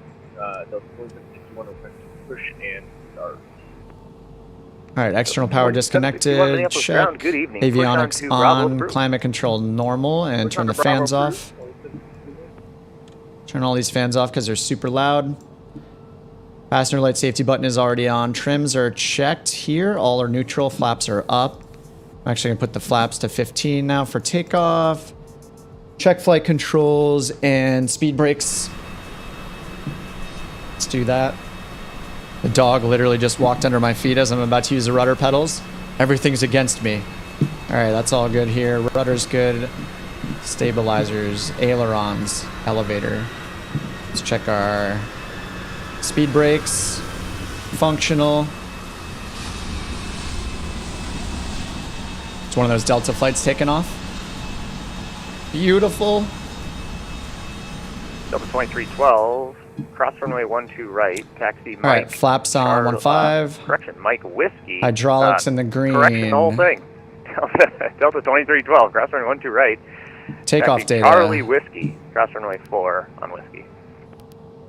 Takeoff data, November is, if it is still current, then this is still right. Cross runway 4 on Whiskey, Delta 2312. You're I'm alright, gonna man. hit B. Altimeter 2952, Not a good so I'll set start. that here. 2952, Well, that happens. 52 over there. It's all set. Let's turn off weather radar. That shouldn't be on right now. All right, takeoff data is set. Avionics, check and set. These are all on. Autopilot, we're gonna engage disconnect, it says to test, but I'm just gonna use that as a way to set our altitude. So we need to climb maintain 7,000.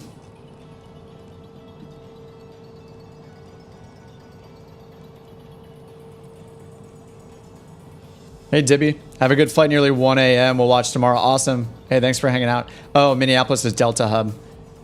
Well, that makes a lot of sense, doesn't it? And let's check runway 17, they said, which is over here. 170 heading on the dot. So I'll set this to 170.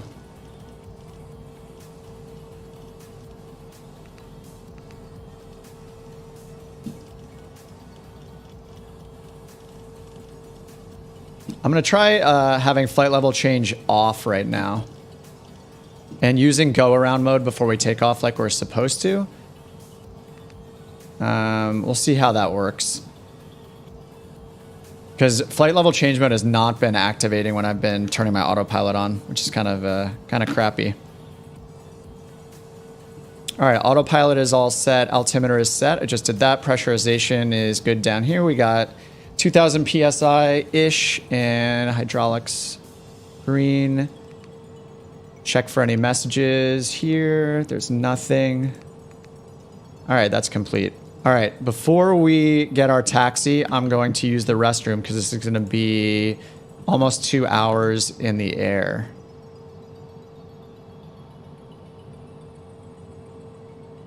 All right. What am I looking for here? Looking for this. All right, be right back.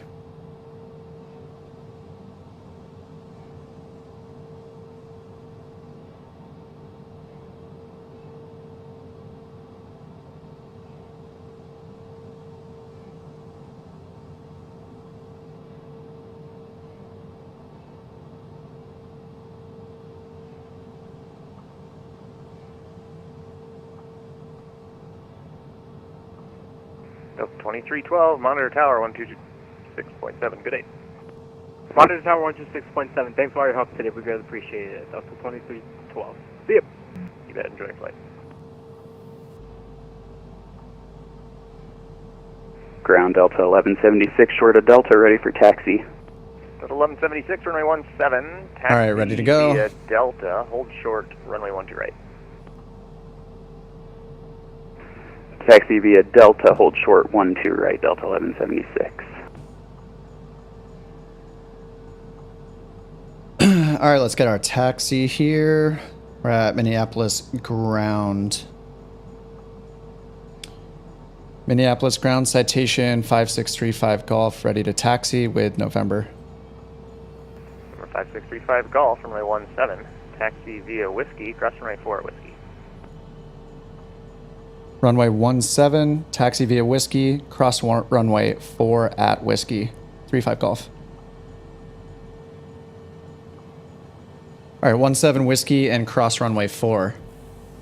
So we're right here. We need to come out here near Whiskey 6, turn left onto Whiskey, and this is runway 4 right here. We're going to cross runway 4. Then it looks like we're going to take Whiskey all the way right here to Kilo 10 where 17 is. So yeah, the only taxiway he gave us was Whiskey and cross runway 4. So we just keep going straight, passing hotspot 3 up to here. All right, cool. All right, before taxi or taxi checklist, exterior lights is required. So taxi light is on. Brakes, release the parking brake, done. Check our flight instruments and our nose wheel steering. And then we have before takeoff next. All right, let's taxi.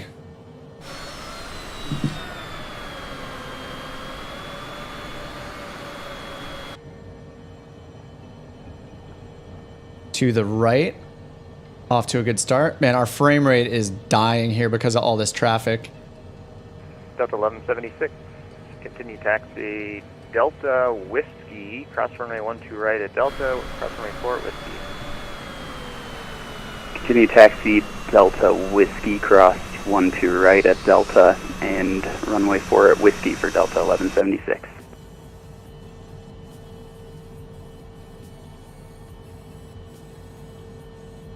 Don't disrespect don't disrespect your what with a couch captain livery? Number 5635 Golf. Just make sure you're squawking mode Charlie for me too, please. Yeah, I'll use Charlie. Sorry, 35 Golf. All right, whoops. Tuner mode Charlie. Usually that's automatic. Oh, it's not right now. Okay, mode Charlie. But I do have 2632 in on the squawk here. And actually, if I go into here. Mode is, yeah, there's not even altitude reporting mode here, so I think I have to do it in the app each time. Whoops. All right, cool.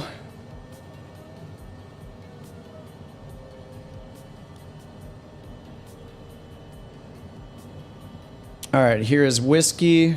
Turn left here, left again. Take Whiskey all the way and cross runway 4, which he already cleared us to do, all the way to runway 17.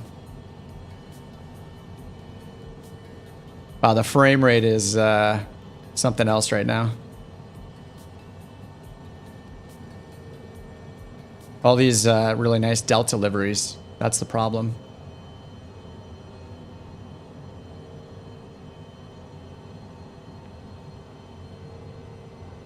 Nav light is on. Strobe is off. Taxi. Okay, yeah, we got beacon, nav, and taxi on. Passenger safety light is on.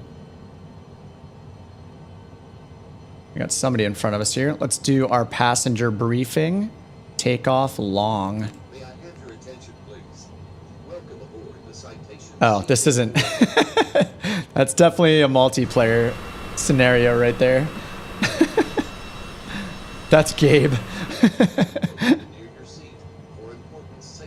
All right, we're taking Whiskey. Runway 14 will be in 2 intersections from now. We'll cross 14.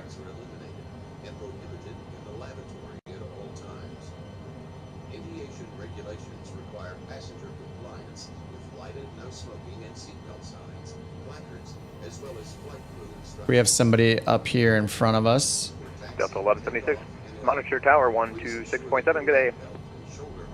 Monitor 126.7, thanks, Delta 1176. All right, and we also need tower in 126.7 down here. Ground up 2761 or 50 taxi runway. All right, tower's on standby. Once we take off, or sorry, once we switch to tower, I need to remember to put in our departure frequency. Alpha Charlie, hold short, runway 12 right. Alpha Charlie, hold short, run 2 right. All right, we had permission to cross runway 4, so we're going to do that. Landing lights are on, strobes are on.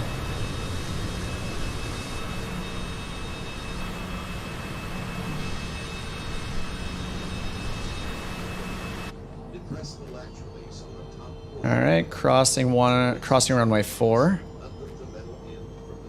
And we just remain on whiskey here. All right, landing lights are off. Bunch more Delta flights getting ready over here. And we got a Sky West in front of us supposedly, but no livery.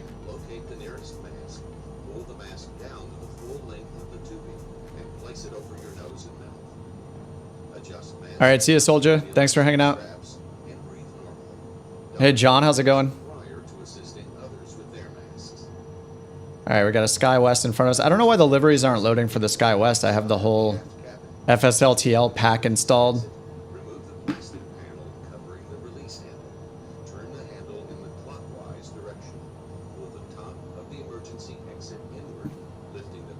All right, so runway 17, we have 170 on our heading bug already. We're gonna be climbing. Here we have the Shep 1 departure. Shep 1 departure with RXANN. So we just climbed to 7,000 for this. And let's see, 17, and our first waypoint is Huger.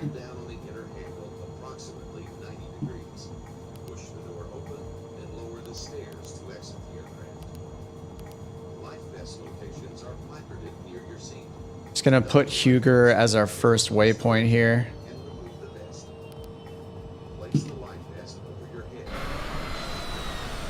Oops, there's somebody behind us. Gotta keep going.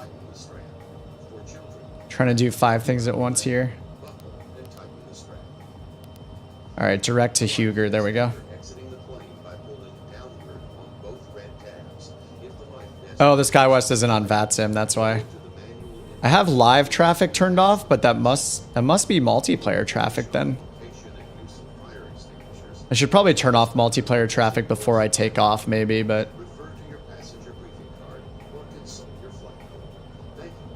All right, we're still on whiskey. We just keep going straight on whiskey, following this guy who doesn't exist. And that guy's really quiet. 2761, the ground, continue to hold short 1 right. For incoming aircraft. Roger that.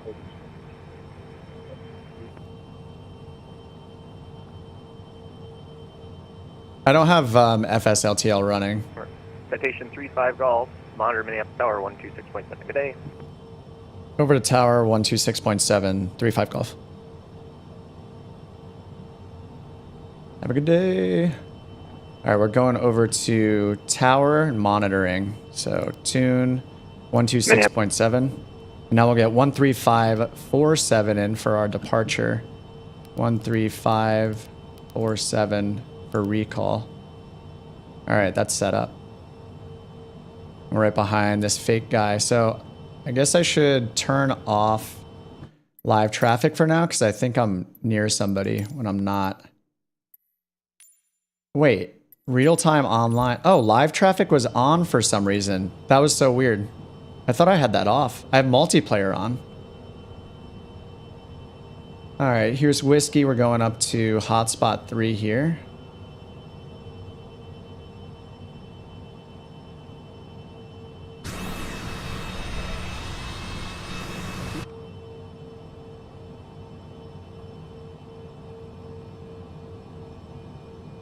Yeah, that was weird. I thought I had that off earlier. I don't remember turning it back on. I'm not sure how it became on. All right, so we're climbing to 7,000 for this departure. We have heading mode set, and we're just monitoring. So tower will contact us when they want us to do something. As they said to monitor, they didn't tell us to contact tower.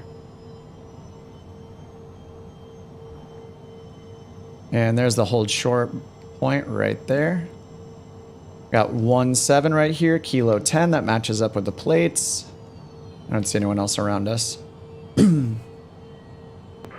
Walker 1141, turn left, heading 120, climb maintain 4,000.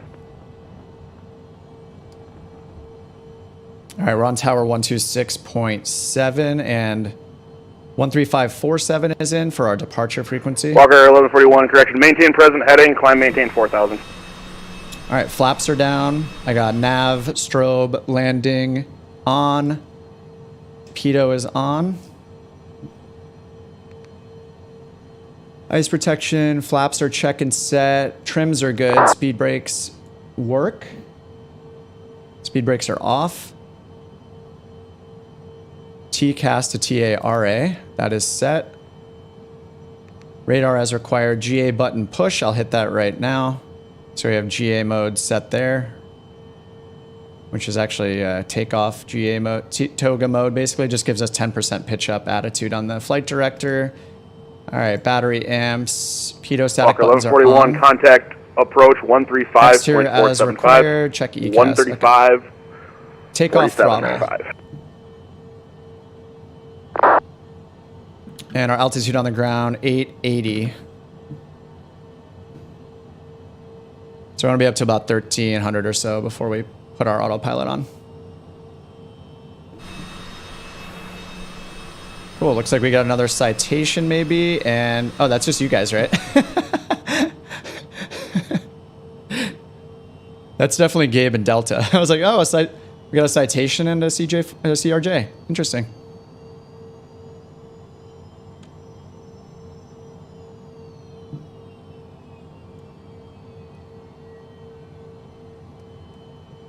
It is nighttime in Denver, but I have the lights. I got the sunlight turned on just for us to enjoy the scenery more. Just waiting for tower to contact us. Now's a good time to bring the departure up, I guess.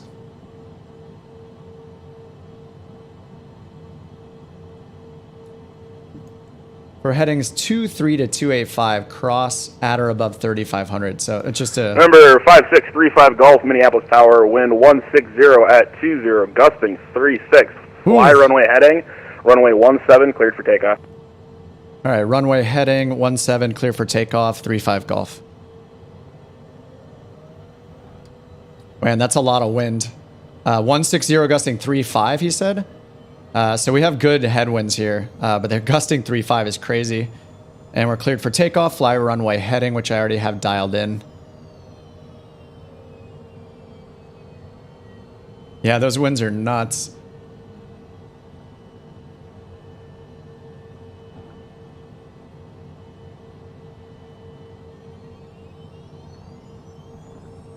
All right, we're lined up here. Toga mode is on and under performance. Takeoff. I already sent these over. Rotation speed is only 84. That's because of the winds, I guess. All right, throttle coming up. Throttle's good. Giving it toga power.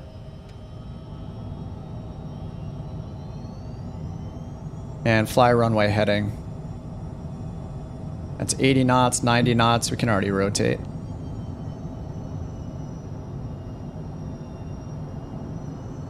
All right, fly runway heading. 140 knots, 160 knots. All right, gears coming up, running out of runway. Flaps coming up. Climb detent. Autopilot coming on. Flying runway heading. Pulling way back on our throttle here.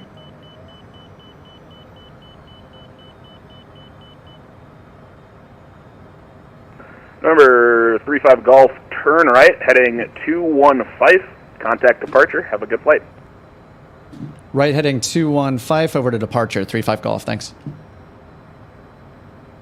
Right 215. All right, 220 knots and we're going over to departure. Delta 2761, wind 160 at 20, gusting 36. Fly runway heading. Is it turning runway left? 17, cleared for takeoff. Fly runway heading, runway 17, cleared for takeoff. 2761.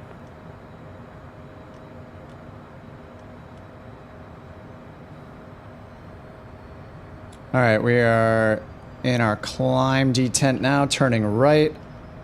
215 heading, is that what he said? Yes, 215 over to departure. Switch over to departure. So we're on Minneapolis departure. Wait a second to make sure we don't step on anyone. Delta 2458, turn right, heading 100, intercept, runway 10 right. We're almost up to 7,000, so I'll have to... Repeat again for Delta 2458, sorry. Alright, he's going to have to repeat that. 100, join 12 right localizer. Alright, 100 and intercept the 12 area localizer. Delta Alright, into cruise because we're leveling off. Needed a 140 headings approved to establish. Sorry, 140 heading, sorry about that. Delta 2458. Slowing down here. United 824, descend and maintain, correction, descend and maintain 5,000. Descend and maintain 5,000, United 824. Slowing down even more. Minneapolis departure, citation 5635 Golf, 7,000 feet on the Shep 1 on a 215 heading. Citation 5635 Golf, departure, radar contact, clear direct McConnell, climb maintain 17,000. Direct McConnell, climb and maintain 17,000, 35 Golf. Walker 1141, turn right, heading 030. All right, here we go. Direct McConnell, execute. Go up here, nav mode.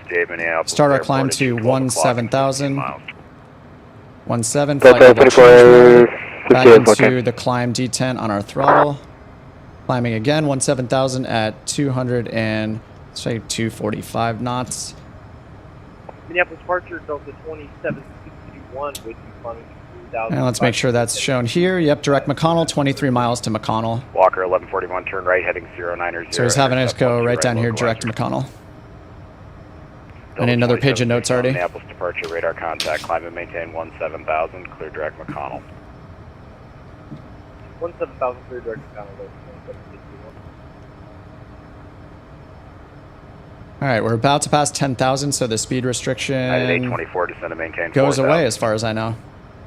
Descend and maintain 4,000. I'm not sure if the speed restriction... 2458, Minneapolis Airport, 12 o'clock. Yeah, I think it goes away right over where 10,000. Contact for Delta 2458. All right, landing lights are off. 2458, cross SD at 4,000, cleared visual approach, runway 12 right.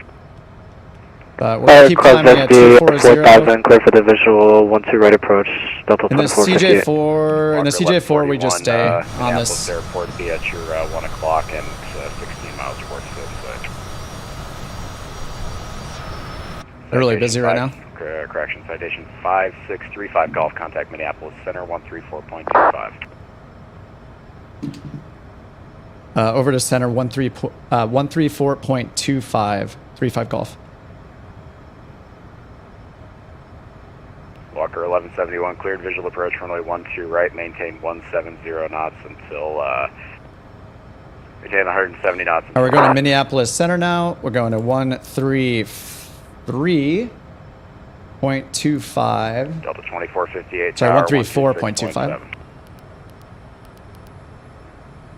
Put that in the recall and then recall it.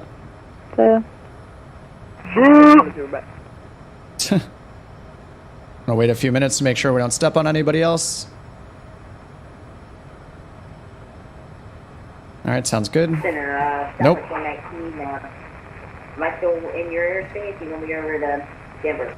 We're almost leveling off at 17,000. I promise I have not forgotten about you. I will ship you when you are there. Understood. All right, I'm going down to cruise. We're doing quite a bit of turbulence up at that flight. All right, we're leveling off at 17,000. Southwest 119, just to verify, you said you want to go back down to flight level 360? Negative. We're still climbing, continue to climb. We're getting quite a bit bumped around up here, 36,500 feet. Southwest 119, roger. Just let me know if you want to change anything or if it gets to moderate or anything like that. Understood. All right, let's see if we can get in here. We can go a bit faster. Minneapolis Center, Citation 5635 Golf, 17,000 feet, direct to McConnell on the Shep 1. Citation 5635 Golf, Minneapolis Center. Hello, climb maintain flight level 450. Climb maintain flight level 450, 35 Golf. Yeah, 450. Woo! We're going up. And Minneapolis Center, FedEx 779 Heavy. Looks like All right, 450, flight level change. We just take 240 knots all the way up. All right, climb power FedEx is set. 779, roger, climb maintain flight level 360. Literally moving up in the world. All right, checklist here. So we did all that for takeoff, of course. Yes, landing gear is up, flaps are up, throttles are in climb, yaw damper doesn't do anything, autopilot's all good, passenger light buttons. Go ahead and, oh, the seatbelt was off the whole time, feels good. Delta 2761 Minneapolis Center, hello, climb maintain flight level 360. PSI on our oxygen is good. All right, checklist complete. So we're just waiting for our cruise checklist where we just check our Delta throttle. 2761, it looks like I got a duplicate code on you, squawk 6375. I just forget to change my format here. So we're direct McConnell right now. In nav mode, climbing up to 4,000, or sorry, flight level 450. Beautiful.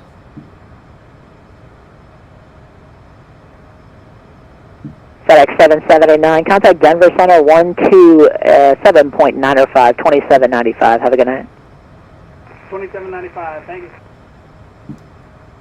Southwest 119, check your altimeter, set 299 I'm showing you 800 feet high.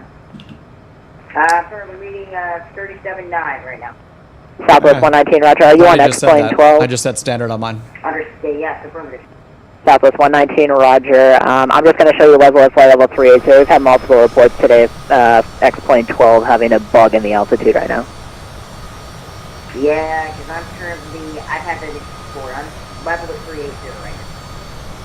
Southwest 119, roger, thank you. I do see some lights behind Delta Tango, so I think that is the flight that you were talking about, Chris. Somebody right behind me, direct McConnell.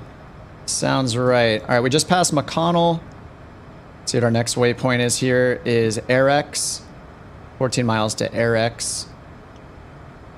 And then Shep, which will complete our departure procedure. I don't know, actually, is it, I assume that when we hit the transition waypoint for the departure procedure, that's when it's considered completed, but what do I know? I'm just a couch captain. What can I do?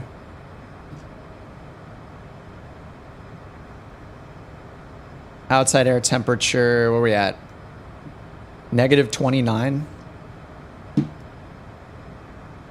Center, Southwest 119, any possibility we can get a little bit lower? Looks like we're going to bump the rack quite a bit up here. Southwest 119, descend and maintain flight level 360. Any possibility we can get a 340 or lower? Southwest 119, descend and maintain flight level 340 for now, and if it's still bad there, then we can try and get you lower, and I need you to report reaching flight level 340. Report reaching 340, thank you. Down to 340. That guy has a lot of requests, I think. He's very specific. Like, can I get this heading? Can I get this, can I get this altitude? Can I get this heading? Number 19 Delta Lima, set your correction, check your altimeter, set 299 I'm showing you 300 feet high. It's 299 Number 19 Delta Lima, roger. All right, at RX, we're supposed to have planned fuel 20, set 2.7. We're going to have 2.9. United 1537, clear direct brewery. So we are good on our fuel. Brewery, United 1537. Brewery? I want on that flight plan. Did you show us over your public from back? I want to go direct That's to brewery. 22, roger, thank you. No, I missed that, but thank you. It's not fair, man. Anyone else want to go direct brewery?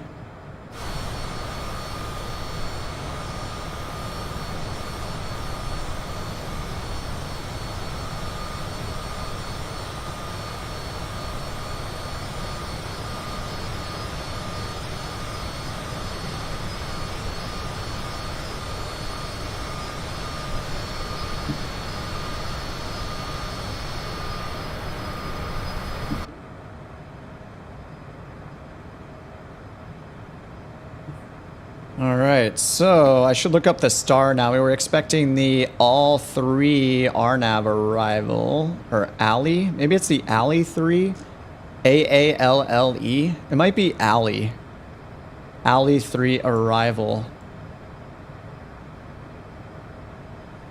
Denver will issue descend via clearance and landing direction. Expect runway assignment on initial contact with the Denver TRACON.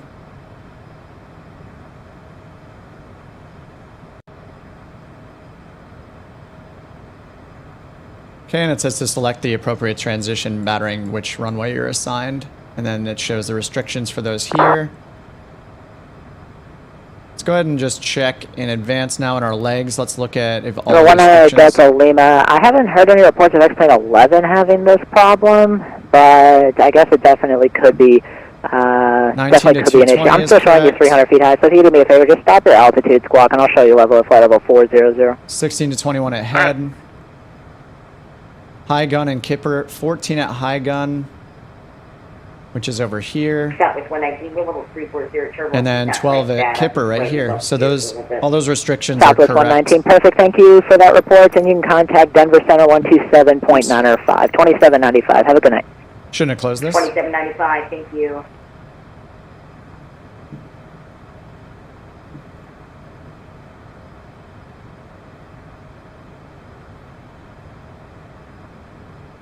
So I'm going to overlay the arrival just so I have an idea of when we're actually going to be on the arrival.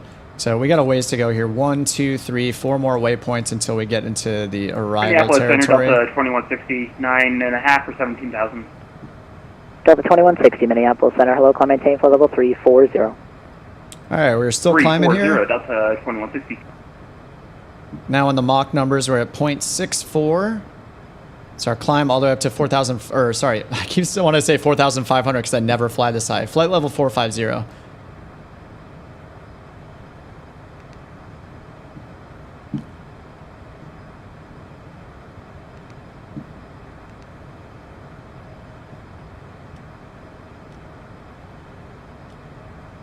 right, we're coming up to Shep. Actually, sorry, RXANN was actually our transition, so I don't think we're actually done with the departure until RXANN here, right? What up, Gabe?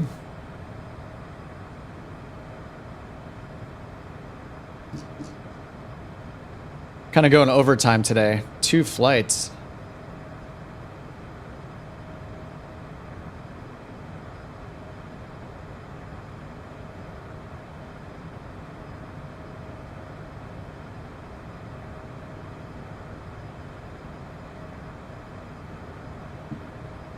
It's actually pretty dark right now where we are, but so much nicer than daytime. Rewind the clocks, cheat mode. All right, so yeah, the VNAV altitudes for the star look good. And we are on Minneapolis Center, so we're gonna get eventually switched over to Denver Center. There are 3 Denver Center controllers on right now. So no idea which one we're gonna get.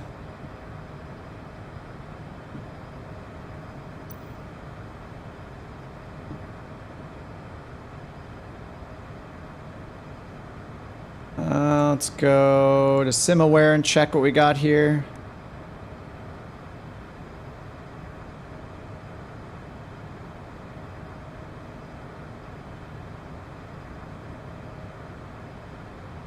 Where are we?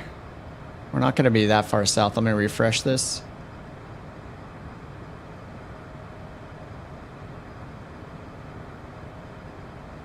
Southwest.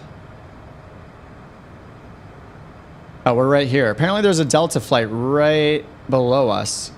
But we're right here. We're just outside of Minneapolis here. We're still climbing. So we got a ways to go.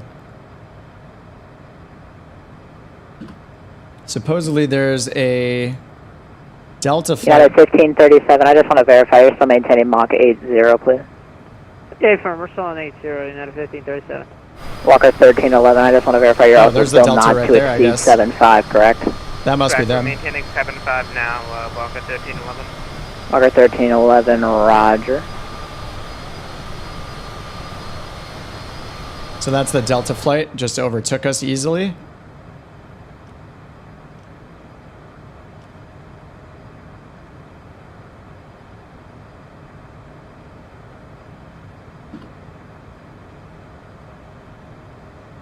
Service ceiling on CRJ is 41,000. Yeah, he assigned me 45,000. Flight level 450. I don't think I've ever had it this high. Maybe 43. But we are still climbing. We're at 191 knots indicated right now. Flight level change is set to Mach 6.4. And then once we get up there, let's see what we were expecting here. A cruise at Mach 7.6, but that was at flight level 430. So we'll see how we do once we're all the way up there. 189 indicated. Still climbing at 1,200 feet per minute. 0.64 for our climb. All right, and then we're on our way to RXANN now, right? So that should, we'll need 2.59 on the fuel for RXANN. Check our progress down here. RXANN 2.75. So we have about 150, yeah, like 180 pounds more than we need. November 272, Romeo Victor, contact Denver Center 127.905. And I'm going to delete this duplicate RXANN waypoint we have here. Yeah. All right, after RXANN, we have TEYOU and then PORDR. PORDR is the beginning of our arrival procedure, I'm pretty sure. Or it's the transition. It should be over here. Yeah, here's PORDR right here. This is all not to scale. Number 272, Romeo Victor, it's 2795. I know it's not on the frequency list, but they should be up on that frequency. If you don't get them, though, just come back to me. 2795. CJ3 and 4, 450.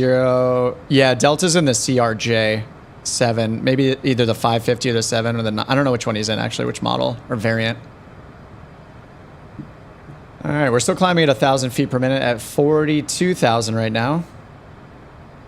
I don't think I've ever taken this thing up this high. This is awesome. Gabe is still doing aerobatics down here. Whatever he's doing. Oh, you're in the 1,000. All of them are 410. Southwest 553, contact Denver Center 127.905. Good day. Well, you're a ways in front of us. 553, See you. Center Delta 973 with the 17,000. With you. Delta 973, Minneapolis Center, hello, climb maintain flight level 340, correct, O'Neill, Oscar, November, Lima. All right, let's take a look at the other waypoints we have in case they give us direct. They probably won't give us a direct because these barely make any turns in them, but just to be familiar with them. So we're going to RXANN right now. After that, Delta 2160, clear direct O'Neill, Oscar, November, Lima. Oh, someone just got direct O'Neill. 2160. Maybe we will get that. So direct O'Neill, that's that Vortac right there. This is why I need to look these up. So 2761, clear direct O'Neill, Oscar, November, Lima. It's not always obvious. He does say Oscar, November, Lima for them as well, though. Then PORDR in the ALLEE 3 arrival, expecting 16 left. We'll see what that turns into. Delta 2761, it's O'Neill, Oscar, November, Lima. I thought I said Oscar November Lima, Delta 2761, heading direct Oscar November Lima. No worries, thanks. Delta 22, contact Denver Center 127.905, good day. So we actually don't have O'Neill in the flight plan right here, do we? Yeah, we don't. We go TEYOU to PORDR. So let me put ONL in here. It didn't get added. ONL should be right here. Vortac. There we go. Execute. All right, so we were missing a waypoint here from the import. TEYOU to O'Neill to PORDR. Actually, let me double check my flight plan. Did I even put O'Neill in? O'Neill, yeah, O'Neill is in our flight plan right here. So that wasn't imported correctly.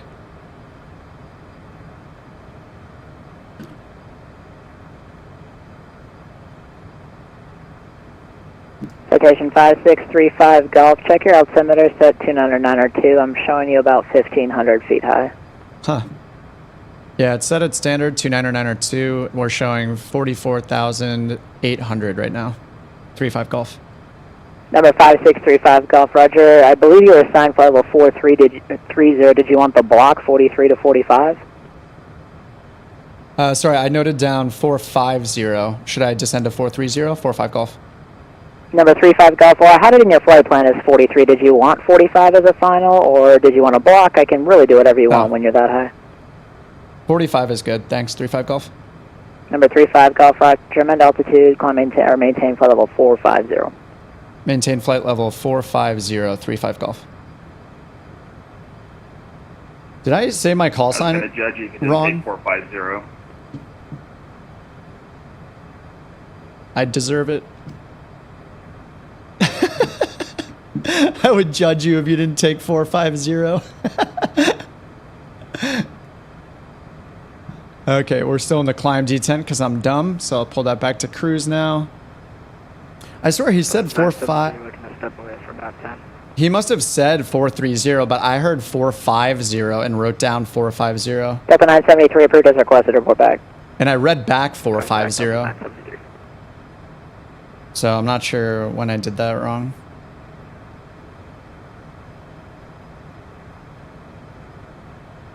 All right, so we're at Mach 69 right now, almost Mach 70. United 2236, contact Denver Center 127.905. You heard, oh, you all heard 450. Okay. Is that for? United 2236, contact Denver Center 127.905. 2795, United 2236, see ya. Yeah.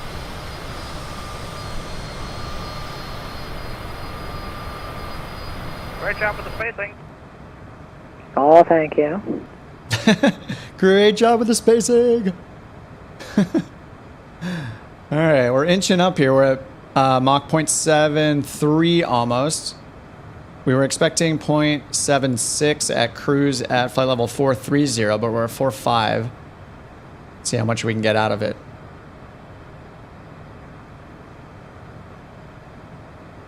All right, cruise throttles checked, pressurization check down here.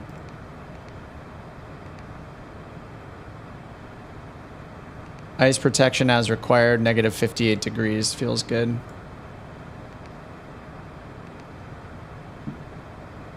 Challenger 9 Delta Lima, contact Denver Center 127.905. Good day. All right, top of descent is in 59 minutes. All right, we're creeping up on the overspeed here. Mach 0.755.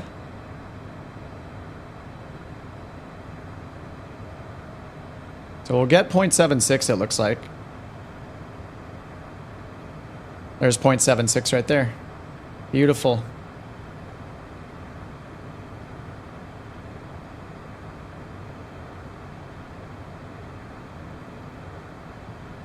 I'm a little nervous to see what the winds are like at Denver because earlier when we decided to do this flight, Citation was in the chat and he's doing his virtual spotting there. And he said that the winds were like 30 knots when he checked, so see how that goes. 1266, he's correction, Minneapolis, Center, climb maintain, flight level 380. 380, 1266.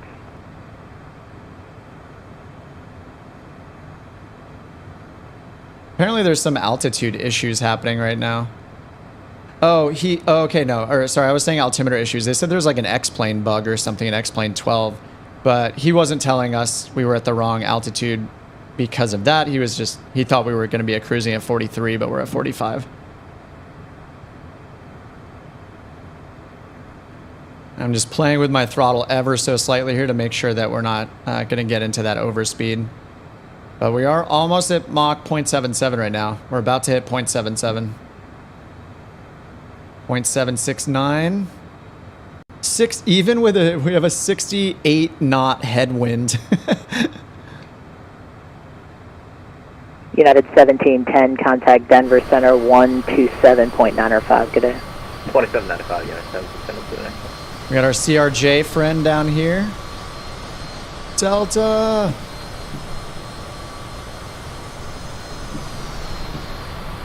I mean, Gabe, how are you going that much faster? Are you not in a CJ4?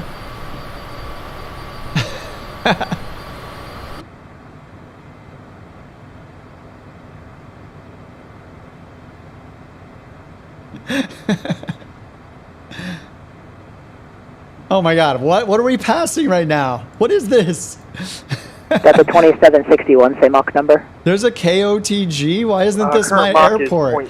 We got a kip on the ground airport. Delta 2761, are you able to increase And we that at all have a tonight? kipper transition. What is I going can get on up today? to, let me see here. I can get up to 0.81. So confused right Delta now. 2761, maintain Mach 0.80 or greater. Why does We that need a make hub Mach there. 0.80, 2761?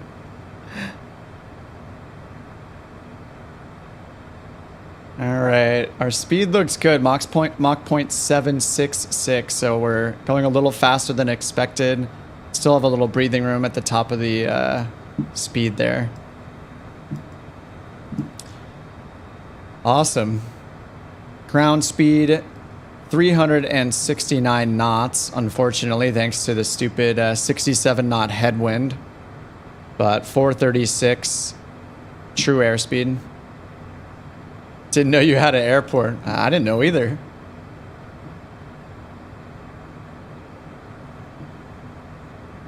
All right, so let's check our fuel. I think we're still going TEYOU right now, 2.3. Index progress, TEYOU 2.5 estimated, so we're very good on fuel.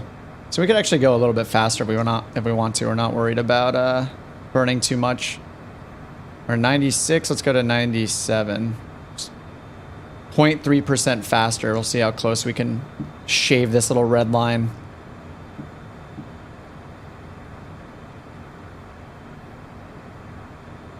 Should sync that heading mode, that heading bug up.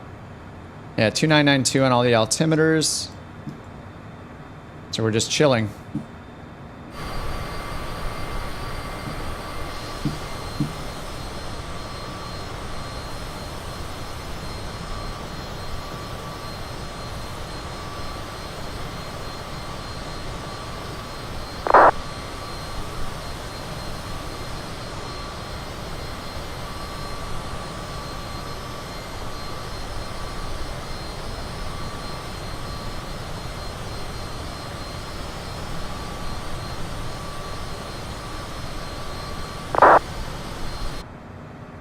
What setting puts the TOD info on the right screen?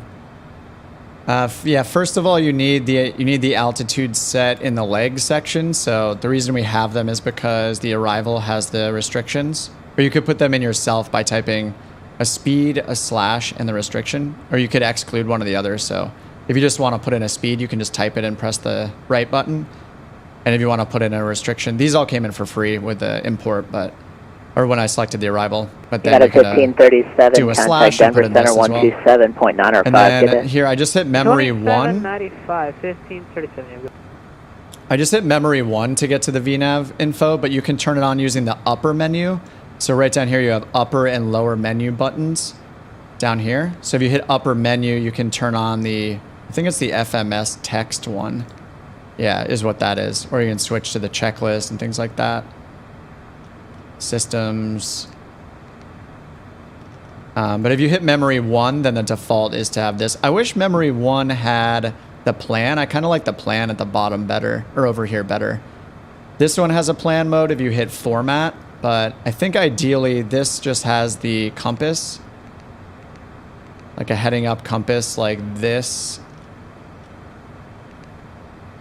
Yeah, just like this with oh yeah, but I guess we don't see traffic. Step away 2 minutes. And then over here, if I want that, I Walker need to go to lower 1311, menu. approved as requested, report back in no more than 5, or correction, yeah, no more than 5 minutes for your Change switch the to plan Denver. here. I wish I could set this as memory 1. Yeah, lower menu, you can get the plan. So I wish this I could set as memory 1, because this is how I would have it configured normally. Because I like the north up plan. I don't like the heading or course up plan very much. Just because this just orients me better. Every time I look at a chart, I want to see the same thing down here. Heading up weirds me out. All right, we're almost at 0.77. Let me get a tiny bit more power here. See if we can shave off a few minutes of flight time. 97.3, there we go. See how that goes. Still have about an hour in flight time left. Top of descent is in 49 minutes. Why do you only have 2 options? Jamie, I'm using the working title mod for the CJ4. So if you're on PC, I would highly recommend getting the working title mod. Here's their site. You can just go to packages and then CJ4, and they have this whole mod for the CJ4. I'll put a link to it in the chat right now. Yeah, highly recommend this. And it uses a default aircraft still, so you just put the mod in your community folder, and it'll give you a bunch of new capabilities and improve the system. It'll just make it better. It lets you do sim brief importing. It'll calculate all your performance for your takeoff and landing speeds like this. After you put in the weather information and pick a runway. Oh, you're on Xbox. Okay. Yeah, you're still running the stock one. However, the good news is that, all right, we're turning right now. Looks like we are direct O'Neill VOR or VORTAC.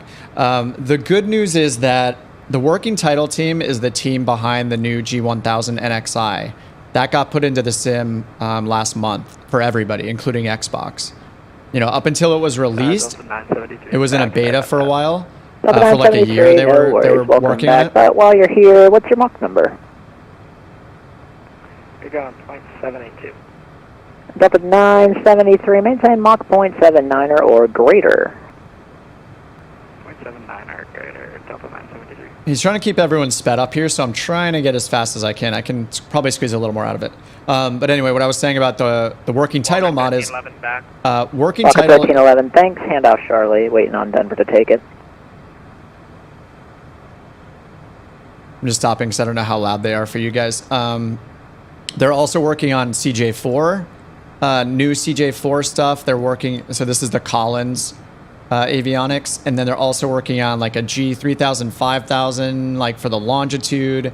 They're working on a new GNS 530 and 430. So, you know, who knows how long it'll take. I think the rumor was like, didn't they say in the Discord, like by the end of the year, there's some milestone they're trying to hit before the end of the year by releasing something. But what happened is 5635 Golf, say Mach number. 0.77, 35 Golf. Station 35 Golf. Do not exceed Mach 7.5 if unable, advise. All right, Mach 7.5 restriction, 35 Golf. He's slowing us down. All right, we need to go back to Mach 7.5. Writing that down, big letters here. Oh, you can hold it to save? Really?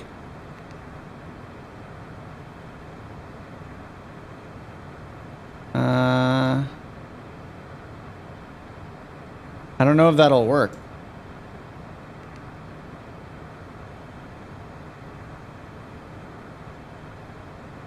All right, there's 0.754. 2. Yeah, Denver is probably getting packed. All right, there's 0.75. So we said do not exceed 0.75, so slower is fine. But I'm just going to try to bring it near 0.75. All right, up to 93% on our power.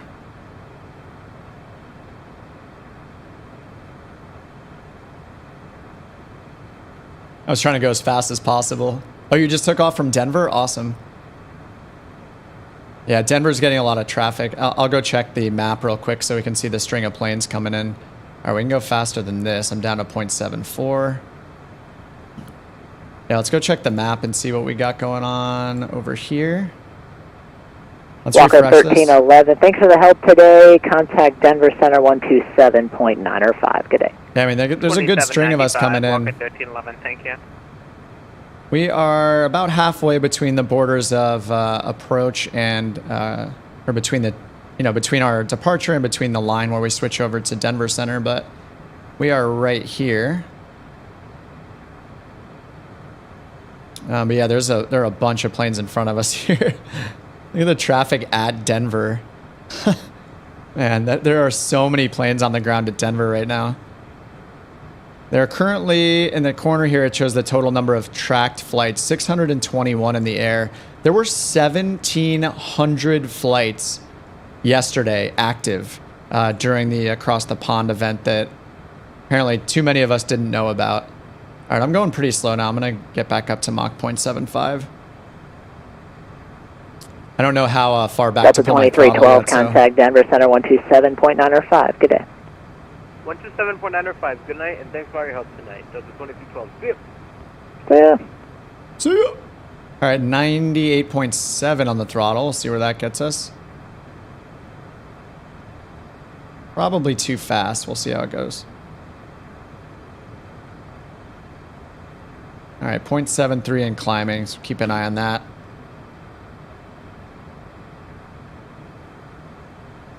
Any reviews or feedback? Oh, Velocity 1. Yeah, I don't know if they're here in chat, but there are definitely a few people on the Discord channel that have used it before. I think overall people like it. I forget the exact problems that people had, but I'm pretty sure overall I've heard that people like it.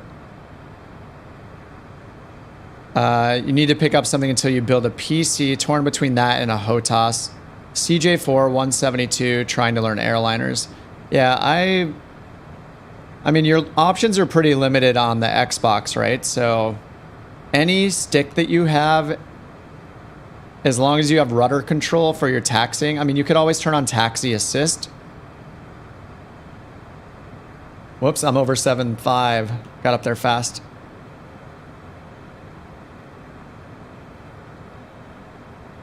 All right, 0.75.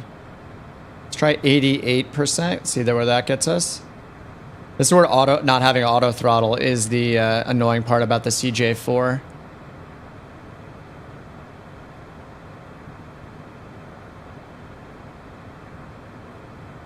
If we were in the longitude or an airliner, we would just turn on auto throttle and set our speed to Mach 0.75. But in this thing, we have no auto throttle.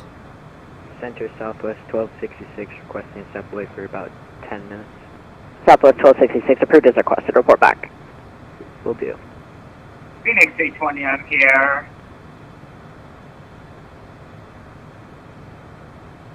Phoenix 320 Minneapolis Center. Hello, squawk 6301 and say altitude. Yeah, hard left or right when the nose wheel touchdowns.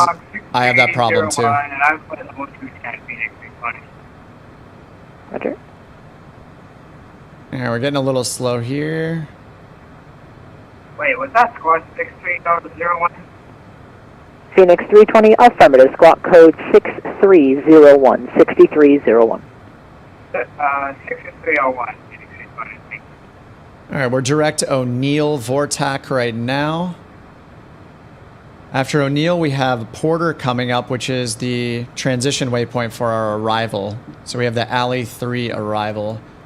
Down here, we can see that should be on the map down here. It disappeared. Oops. Let's add that again. Yeah, so there's the ALLEE 3. So here's O'Neill VOR. Phoenix 320 radar contact 10 miles southeast Des Moines VOR. Flight level 210 is incorrect for your direction. Would you like flight level 200 or flight level 220?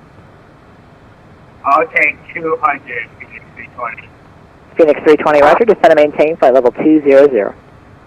200 Phoenix 320. Which rudder pedals I have? Oh, Jimmy, you're talking to Jimmy.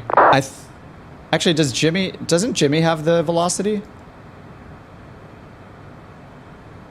I'm pretty sure he has the velocity.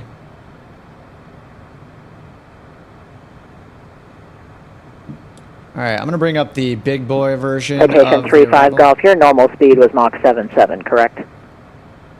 Correct, 35 Golf. Citation 35 Golf. Thanks for the help. Resume normal speed. Resume normal speed, 35 Golf.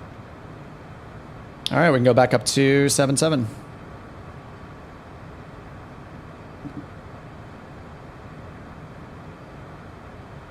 All right, let's get it back up there. Wasting precious time.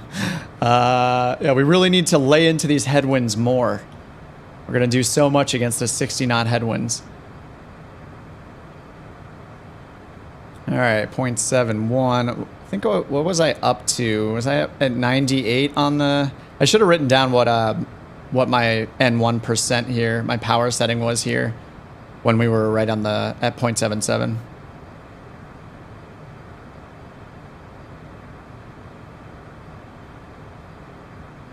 I think it was around 98.5 or so.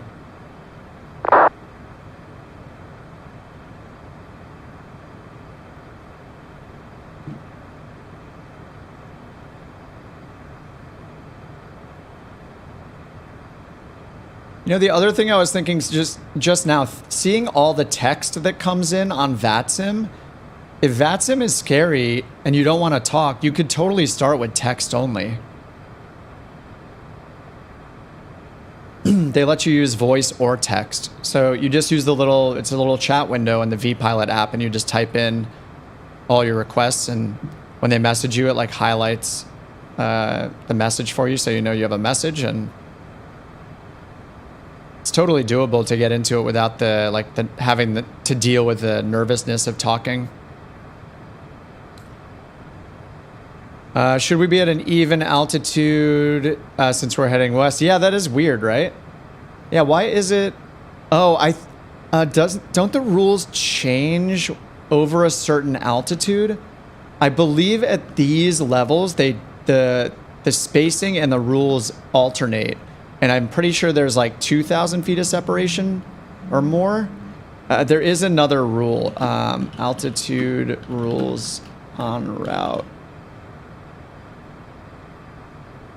Yeah, altitude assignments. Yes, okay. At and below flight level 410, you had odd cardinal altitude or flight levels at intervals of 2,000 feet. Only when you're above, after that, sorry. Above flight level 410, which is where we are. Beginning with intervals of 4,000 feet, beginning with flight level 450. 320, clear direct brewery. Direct brewery from Phoenix 320. And Phoenix then, 320, affirmative, clear direct brewery. Brewery, Phoenix 320. so yeah, this is still saying east is odd though. Yeah, you're right. That is weird. Why do we have 450? Shouldn't we be odd? Oh no, it's odd flight levels for both. So look, they're all odd at this, above flight level 410. So yeah, we're even only until 410, then all of them are odd. But here, yeah, it says the eastbound one is 450 still, right? 0 to 179. So that's all eastbound. So we should really have 430 being westbound.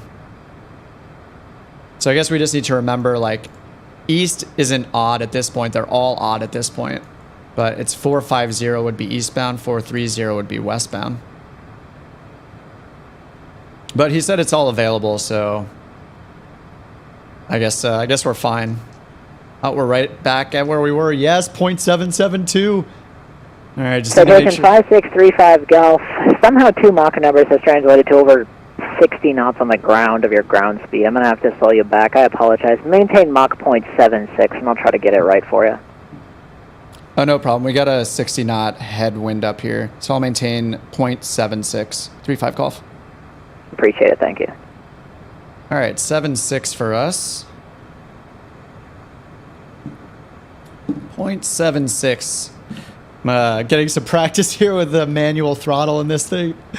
Hey, Jamie, am I planning on doing tutorial series for videos in the CJ4? I will. Not necessarily for the CJ4 like flight characteristics, but everything that Wroking Title works on, I will make a video series for. So I did the G1000 NXI because of all the great work they did on that. So they will be eventually, I don't know when, coming out with, stuff for the CJ4, which is the Collins Pro line.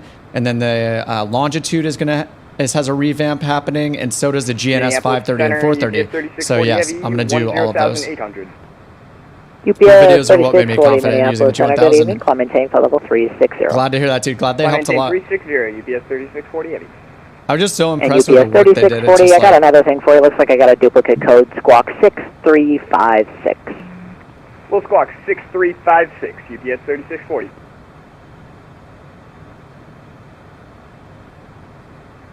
What is our actual, we can check our headwind component down here by going to index, progress, page 2. Yeah, headwind component is 57 knots, crosswind from the left 13. So it translates this into the 2 components for us. All right, we're at 0.74. He said to maintain 0.76. So let me get that up a little bit. 93 on the power. Right here, we'll see where it goes. Anyway, Jamie, thanks. I'm glad they helped out. I'm really excited to make the new ones too, because I just love nerding out about all the avionics and just knowing that they're making all the different, all these new ones are going to be coming out in the next, you know, they said something will happen by the end of the year. I don't know if it was about the longitude or not. I have to check the Discord. But if you do like the G1000 and all the improvements they made, let me link to their Discord really quickly in the chat if you want to join it. I'll copy the link down here. So there's the link to the Wroking Title Discord server. If you go there and you look at their progress channel, they post videos and pictures, you know, screenshots of all the stuff that they're working on. So they have stuff in there showing the new 530 and 430, as well as this stuff, the Pro line, and then also the work on the G3000 and G5000. So there's a bunch of cool longitude videos in there to watch with them booting it up and using anti-ice and all sorts of stuff. Yeah, the avionics and systems are definitely different on the jets. Yeah, this is more intimidating than it looks. What's actually really nice is that these have the keyboard on them. You know, you don't have to actually use your real keyboard. I know it's nice that G1000 has that, but that's kind of a hack, you know? But it's really not that complicated. I mean, you have a flight plan section where you set up the flight plan leg to leg. And then there's also kind of more a legs view here if you hit legs. So this is just point to point to point. And this is where you put in all your speed and VNAV information. And then besides that, with departures and arrivals, there's just a button, departures and arrivals.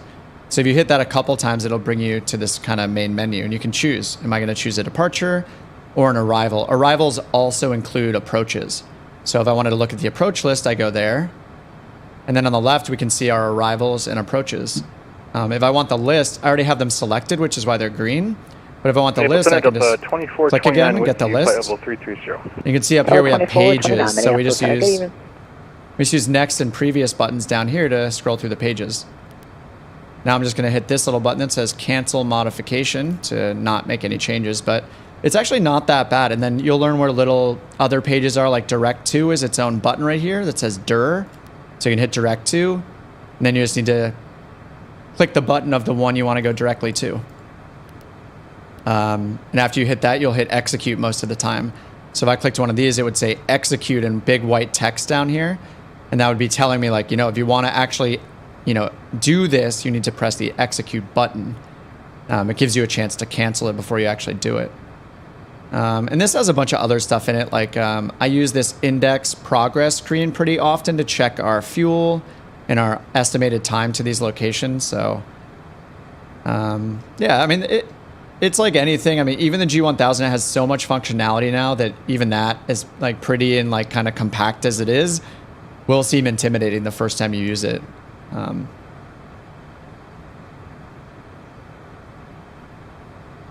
right, we can go a little bit faster here. We're at 0.73. I just have a hard time manually doing the throttle with these Mach numbers. Does it have holding procedures? I believe it does. Yeah, I think I can go to legs. I thought there's a way to do a hold here. I haven't done one myself. I thought I start by hitting the waypoint. Maybe I have to do it from the flight plan screen instead.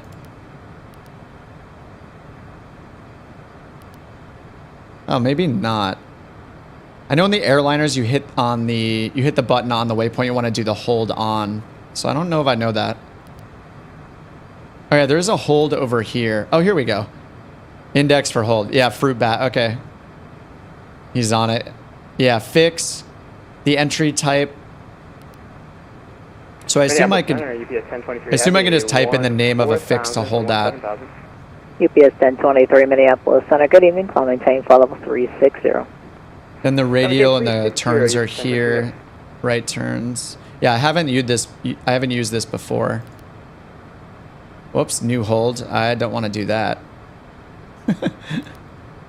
Cancel modification. UPS 1023, say speed. 230 and climbing up to 260. UPS 1023, foot traffic behind you, maintain 280 knots or greater in the climb and transition to maintain Mach 77 or greater. We'll climb up to 280 and we will transition to maintain Mach 77 or greater. And UPS 1023, just to verify, you're still clear up to flight level 360, but maintain 280 knots or greater and in the transition 77 or better. And he's trying to get him to speed up. Gotcha, we'll climb up to 360 and we'll maintain 280 or greater. This FMC can be cool to learn before airliners. Yeah, it's very similar. Like, I've barely flown the Phoenix 320 and the fly-by-wire 320, but it's pretty similar. I think the main difference in the airliner ones that I've used is that when you do procedures and holds, everything you do is just off of the flight plan screen that looks more like this. So if you wanted to do an approach or you wanted to add a star or a SID, you scroll through and you find the airport first. So I would scroll through this and find the airport code and then hit the button next to it. And then that would give me a screen of all the options I could do based on that code, based on that airport or that waypoint. So if I hit a waypoint, it might give me something like I can do holds. 905. Good day. Center on 127. But if I hit a button next to an airport, it would give me the list of arrivals, departures, you know, all the procedures. And if I hit it on a fix, then it would give me options for holds and things like that. But it's just a little bit different. On this one, you Delta 2761, it's not on the frequency list. They have multiple transmitters going, so it should be 2795. If you don't get them on that frequency, though, you can come back to me. That'll try for 2795. Yeah, there are a few differences with how you add things. Like if you want to add something to this, you just type it and click the button of where you want to add it in the list. On the airliners, you would hit you'd hit this button next to hop and then say insert before or insert after, and then type it in. It's just a little bit different, but the layout is very similar. You know, from the 3 times I've used it. All right, we have top of descent in 28 minutes. And that's based on all our VNAV altitudes that we have here in the arrival. This is the departure. Still going to bring up the arrival. So here's the arrival into Denver, the ALLEE 3. And our transition is over here, the PORDR transition on the east side right here. And after we hit PORDR, we're going to be inbound here to ALLEE, and then we have a flight restriction here, flight level restriction. 2429 traffic, 12 to 1 o'clock, 20 miles opposite direction of 319, 1,000 feet above you. So our top of descent's based on getting to this altitude at ALLEE. Delta 973 traffic, 12 to 1 o'clock, 20 miles opposite direction of 320, 1,000 feet below you. Roger, look at Delta 973. Traffic in sight for Delta 2429. Roger. All right, we are at 96.5% power. Let's see if we get... I'm still not at 0.76, so... Got a hard time holding this. And I think he just hears Citation. Oh no, he sees C25C as my code, so he probably knows I'm a CJ4 and not a longitude. So the longitude code is C700, I think. Anyway, he might know that I don't have auto throttle. About 1 o'clock and 10 miles opposite direction. They're going to pass maybe about a mile or 2 off your right side, it looks like. 973, we got him now. Roger. Minneapolis, 7. All right, 97%. Blue 7, Minneapolis Center. Hello, call maintain for level 240. Level 24, Blue 7. Finally look out the other side here.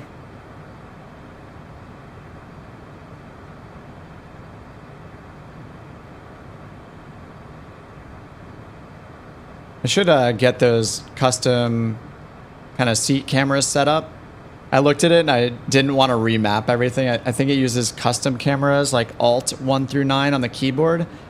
And I didn't quite want to set those up yet because I actually use those for certain planes. Like on this one. Oh, actually my Alt 1 is the co-pilot seat. Oh, that's the only one Citation 3-5 Golf. Thanks. That speed look that you're doing looks great right now. Appreciate all the help. Contact Denver Center 127.9 or 5. See ya. All right, no problem. 127.9 or 5 for Denver Center, 3-5 Golf. All right, going to Denver Center. I guess we did okay on the speed. All right, goodbye Minneapolis. Hello Denver. 127.9 or 5. 9-5 and standby. So we can recall the old one if we need to. Swap over to Denver. Re-arrival, Denver landing north to Denver altimeter 2956. All right, we're on Denver Center now. Logger 2956 landing north, out of 1537. And we're at Mach 0.76. The other aircraft second name, what was the call sign? So I haven't called him yet. That was somebody else he's waiting for. I'm gonna give him the Mach 0.76 restriction.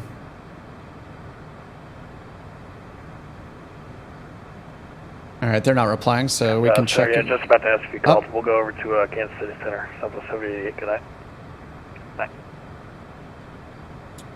All right, I think we're good. Denver Center, citation 5635 Golf, flight level 450 on a Mach 0.76 restriction. November 5635 Golf, Denver Center, good evening. All right, he's got us. All right, so top of descent, 23 minutes. He's probably going to figure out our arrival and tell us to descend via the ALLEE 3. If he doesn't give us that, we need to be ready for the other ones here.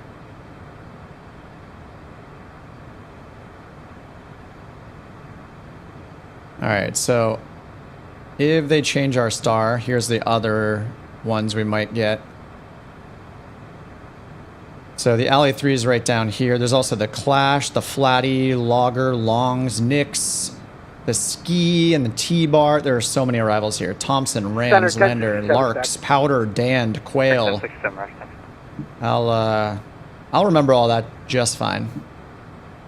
Denver Center, Delta 973 with you, flight level 340, just 3 miles north of Oscar November Lima VR. Delta 973 Denver, good evening. Good evening. Walker 1311, descend via the Logger 3 arrival, Denver landing north, the Denver altimeter 2956. Ooh, Logger 3. Logger 3 landing north, what was the altimeter for Walker 1311? Walker 1311, Oh, Denver this is, altimeter 2956. so maybe they'll change us direct brewery like everyone else was getting. But we filed the ALLEE 3. So we're heading to PORDR right now. 73 nautical miles to PORDR, top of descent 20 minutes. So At we'll see. 1537, leaving flight level 366. Yeah, at 1537, roger.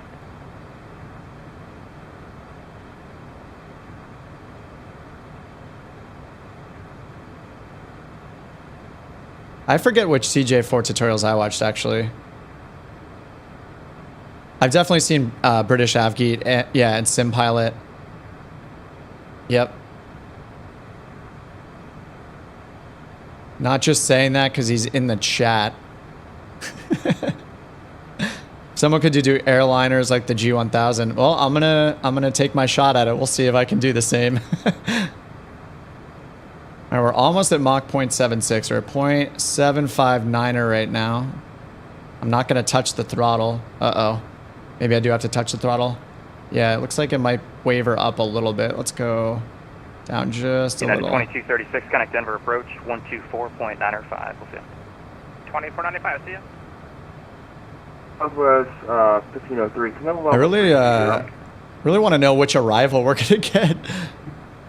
I don't know if they changed the. 3 affirmative, maintain flight level 320. I don't know Thank you. if they changed the arrival or what. I don't think I've actually done one with ATC yet. So this will be my first arrival with a human. They said they were landing north, so Kipper actually would work out because that's off to the north. That's what we have planned. I didn't pick that because of the name, but SimBrief gave us PORDR, going down to here at ALLEE to head, and then turning right here to High Gun, and then Kipper here on the, which will be north of the airport. And what it says up here is expect runway assignment on initial contact, landing north, select runway 35 right transition. So, oh no, he said they're landing north, which means facing north, right? So he might have to give me something else to get to the south, get south of Denver. I have no idea what to expect, actually. November 272 Romeo Victor, contact Denver approach, 124.905, good night. 124.905, 272 Romeo Victor. I'm going to put that in case he's going offline or something. 124.9 or 5 on standby. Leaving my airspace to the south. Albuquerque Center is closed. Radar service terminated. Frequency change approved. Good night. Thank you, thank you. Good night.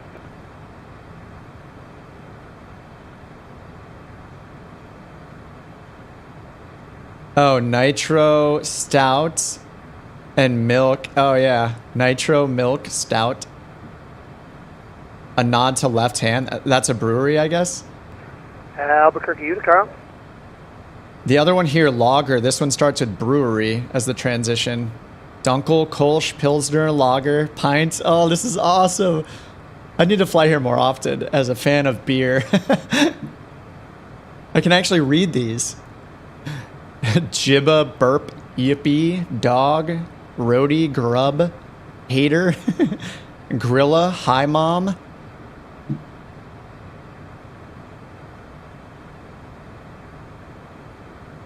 Tap me?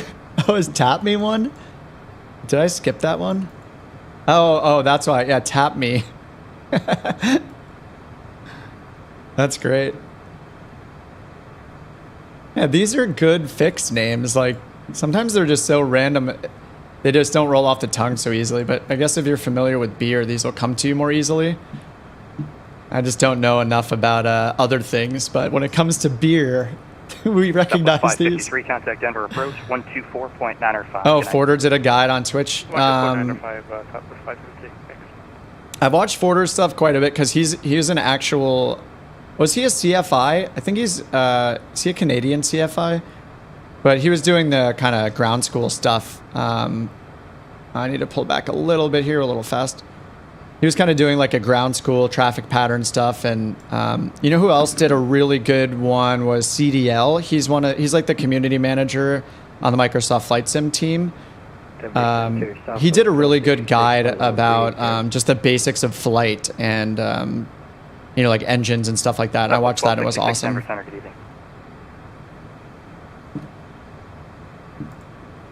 All right. Well, our top of descent's coming up, so I'm not sure what to expect here. 16 minutes. I have a feeling they might change our arrival. I have no idea what they're going to give it. If they're landing north, then right now we're going to end up to the north instead of landing north. Denver Center, Smoke 946. Good evening on the ground at Pueblo, IFR to Fort Worth Alliance at your convenience, if I'm in the right place. All right, speed's looking pretty Smoke good 946, here. You said you're on the ground Alliance? Pueblo going to Alliance. Smoke 946, yep, this is the right frequency. No flight plan on file for you, though. Oh, stand by, my bad.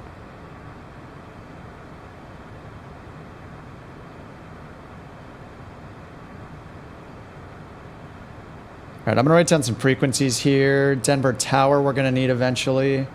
132, 35, 32, 35. Ground. 2495.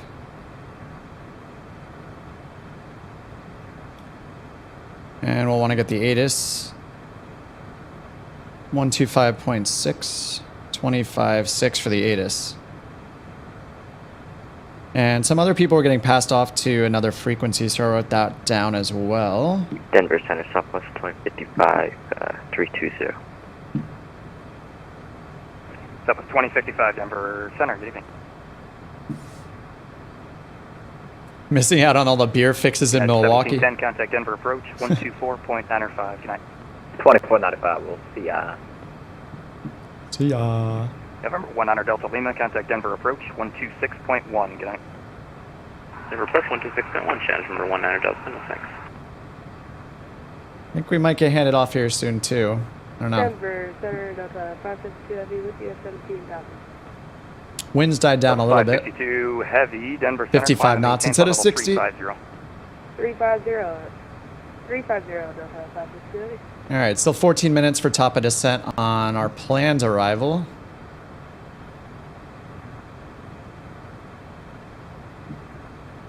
The only other arrival I've heard him say was the Logger 3. Logger. I hope we get switched to the Logger 3. Direct brewery. Can we get the Logger 3? 2312, we're reaching the top of descent at about 20 miles. Delta 2312, just about to give it to you. Descend via the AL3 arrival, Denver landing north. AL3. Oh, it's AL3. I'm so dumb. Descend via the AL3 arrival, Denver landing north, Delta 2312. It's probably going to give it to us soon too then. It's the AL3. Why was I reading this as ALLEE? And there's so many A's, but it's ale. Oh, why didn't I read this? Porter, hop, Denver, yeast. 55 request. I don't know what bitter is. Oh, bitter, because it's bitter. Go Bitter, ale, just like the head. down to point, like the head on the beer. 6 and be away for 15. That was 2055. Did you have an assigned Mach before that? No, sir. We're just cruising around. That was 2055, roger. Maintain Mach 0.76. I feel really dumb after talking about all the other ones. The stepway's approved. Just let me know when you're back. All right, Mach 0.76 will call you when back. 2055. Crunk. Here, the holding point's at Pilsner. At 1537, contact Denver approach. This hold over here. 2495, net of 1537. Bye bye. Denver Center smoke 946. It should be in now. Smoke 946. Yep, I got it. Got you filed to Fort Worth Alliance, I believe is that code. Just wanted to verify that. Delta, I still see you. Confirm Alpha Foxtrot with should be Fort Worth Alliance. Okay, because there's another Alliance in the Denver airspace. That's why I asked. On request, bye. Roger.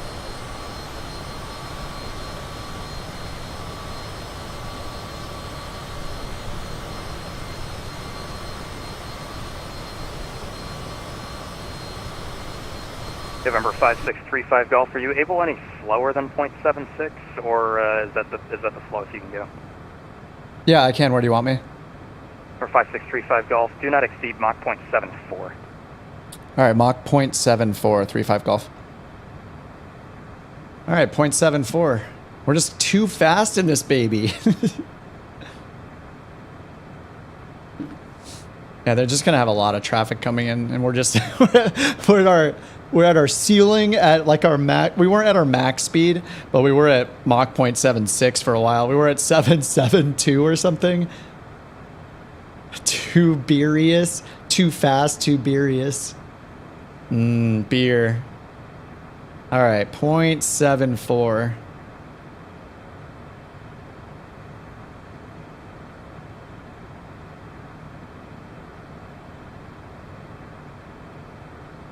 Headwind's gonna help slow us down.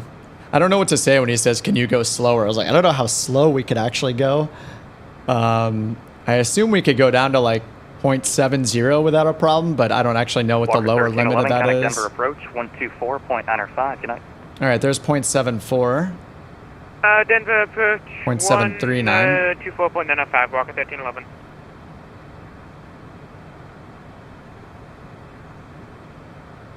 Let's add a little power, see if we can get back up to 0.74. Mach 737. Phoenix 320 says slow at flight level 201. Phoenix 320, Denver Center, good evening. So when you're flying the Phoenix A320, or people refer to themselves as Phoenix? Or is Phoenix an airliner? I'm confused. At 1441. I guess there's just 1441 Denver, good evening, climb and maintain flight level 410. Because I could imagine like they want to know if you're flying a specific mod or something.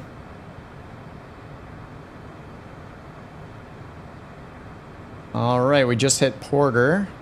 Turning direct hop.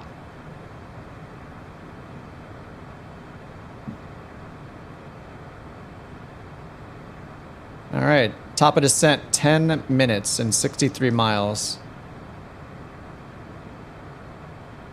Mach 0.734. We can go a little faster and bring it up to 95%. And let's check our fuel. Haven't checked that for a while, but we've been pretty much good this whole time. Just want to make it a habit. So we just crossed PORDR. We should have 1.6 remaining. And we have over 2,000. We got 2022 right now. Hey, 2022. And at hop, we're estimated 1.9. And at hop here, our estimate is 1.6. So we still got plenty of fuel. Never watched 973, that's a fruit. Never watched videos of VATSIM. I have to say it's impressive other than the occasional comms. It sounds real. Yeah, it's pretty crazy. And these guys are all volunteers. Like it's pretty amazing. Some of their workloads are insane to listen to. When we get on the ground at Denver, it's going to be kind of madness there right now because they're having an event. Let's take a look at the map and see how many people are up right now. Just going to refresh this. Yeah, there's a few people at Denver. Just a couple on the ground. Look at all these. This is crazy. And then here's the traffic we're part of on the way in. So we crossed over recently. We are... we're catching up to a Delta Airlines flight in front of us. We're at 4-4. They're at flight level 3-5, and we're at 4-4. Or 4-5, so... we're kind of catching up to them here, which is why he's having us slow down. But there's a good, like, looks like at least 6 in front of us.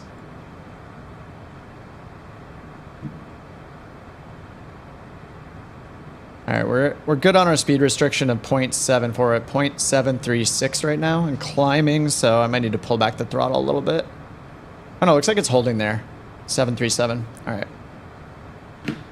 That is good.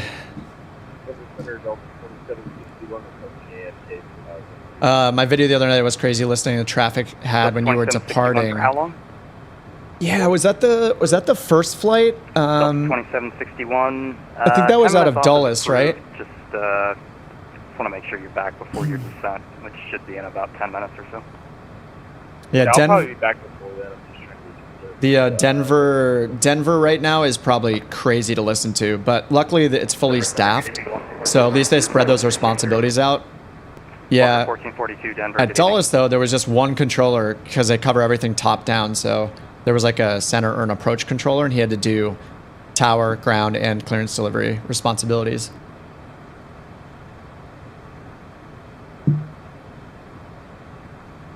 Yeah, that's the crazy part is how good they are at manning multiple positions. Number 5635 Golf, descend at pilot's discretion, maintain flight level 380, and advise leaving flight level 450. All right, descend at pilot's discretion, maintain flight level 380, and report, sorry, did you say report vacating flight level 430? 35 Golf? 435 Golf, negative, advise leaving flight level 450. 450, okay, we'll advise 35 Golf. All right, descend and maintain 380 and advise when descending. So top of descent, 6 minutes. Roger, resume normal speed.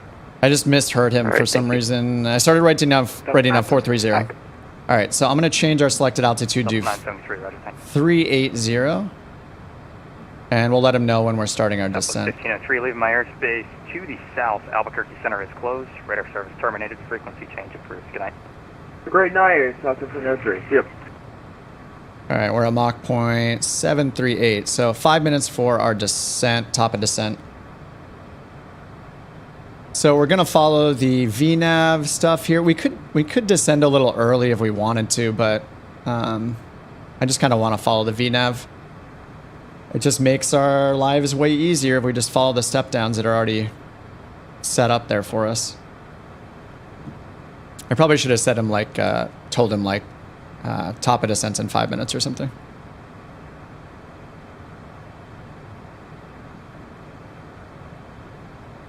So the big challenge here for me is going to be not breaking a speed limit on our way down. So we don't have speed restrictions until we get to head, but it's at 250 knots is our speed restriction. And then 210 knots is our speed restriction at Kipper. Oh, sorry, before that at high gun, actually, 210 right there, 14,000 at high gun. So we have to slow down a lot more than I'm used to, because I don't do this serious like stars all the time. I don't do the arrivals and stuff. But yeah, normally I just wait till I'm under 10,000 and then I can go up to 250. But all these rules override that. So for us, yeah, he's having us go down to flight level 380 first. But by the time we get to AL, we need to be below flight level 220 and above 190.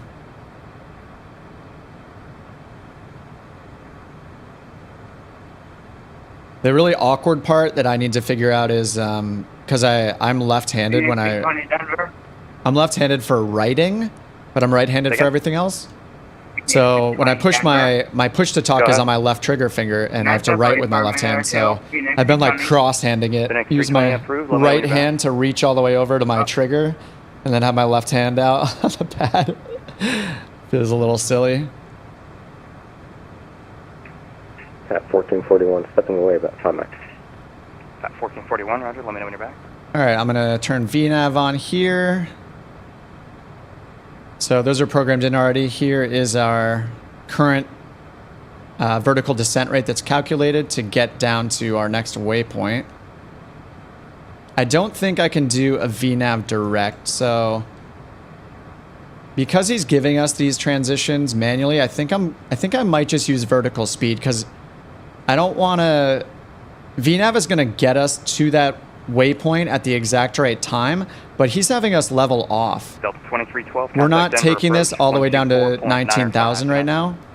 We're taking it down to 38. So yeah, I think I'm going to start it early, and I'm just going to follow kind of what it gives on our profile here, 1,600 feet per minute. So I'll do a little bit faster than that, than 1,600.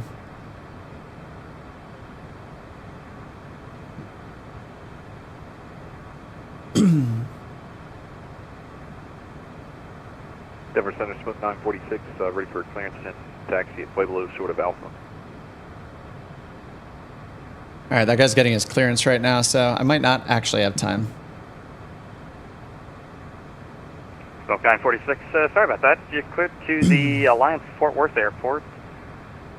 Canyon 4 departure, radar vectors Fisher. Push to talk foot pedal. Yeah, I'm just trying to keep it realistic by having it on my actual stick, you know, or my yoke. So it pretty much is, as far as I know, it's always left finger.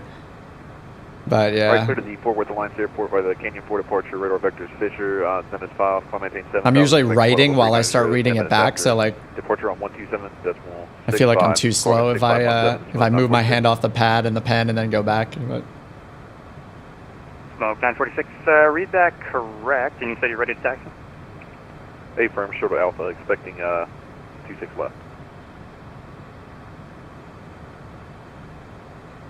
Yeah, 1,800 feet per minute. Yep. Smoke 946, not sure why I can't get my top-down mode up. It looks like I'm just going to follow the VNav actually in 11 miles. We're on Alpha and expecting 26 left. I think it's straight ahead. Smoke 946, runway 26 left, taxi via Alpha. 26 left by Alpha, Smoke 946. Denver Center, Citation 35 Golf, beginning our descent to flight level 380. November 35 Golf, roger, thanks. All right, it's in 8 miles, but let's go ahead and just use vertical speed mode. Mike at flight level 270. We're coming in from Santa Fe. I'm unsure if you're the one controlling down here. And to make that original VNav descent, we would need to be at negative 2,000 almost, so I'm going to do 2,000. On the New Mexico side. It's good for me to do this early just because I want to be ahead of the VNav profile because he's going to give us more instructions, so yeah, I definitely want to be ahead of his instructions. And so we're ahead of our originally planned top of descent, so it's going to give us, you know, a minute or two of padding here that we wouldn't have had. If I just did that top of descent, we'd probably have to descend faster later. This looks like it's going fine just now. I should turn off. There, I turned off VNAV mode, so we just have vertical speed mode, 2,000 feet per minute, selected altitude set to flight level 380. But yeah, you can see here our next VNAV altitude is down to 19,000 feet. So if we followed that, then you know that the top of descent here is based on us descending at a 3-degree flight path angle down all the way to 19,000 feet. So, you know, if we have to, since we have to level off at 38,000, that top of descent would become closer and closer to us. So 2761, thanks. our vertical speed would increase even more. So trying to avoid doing that. Altimeter 2958.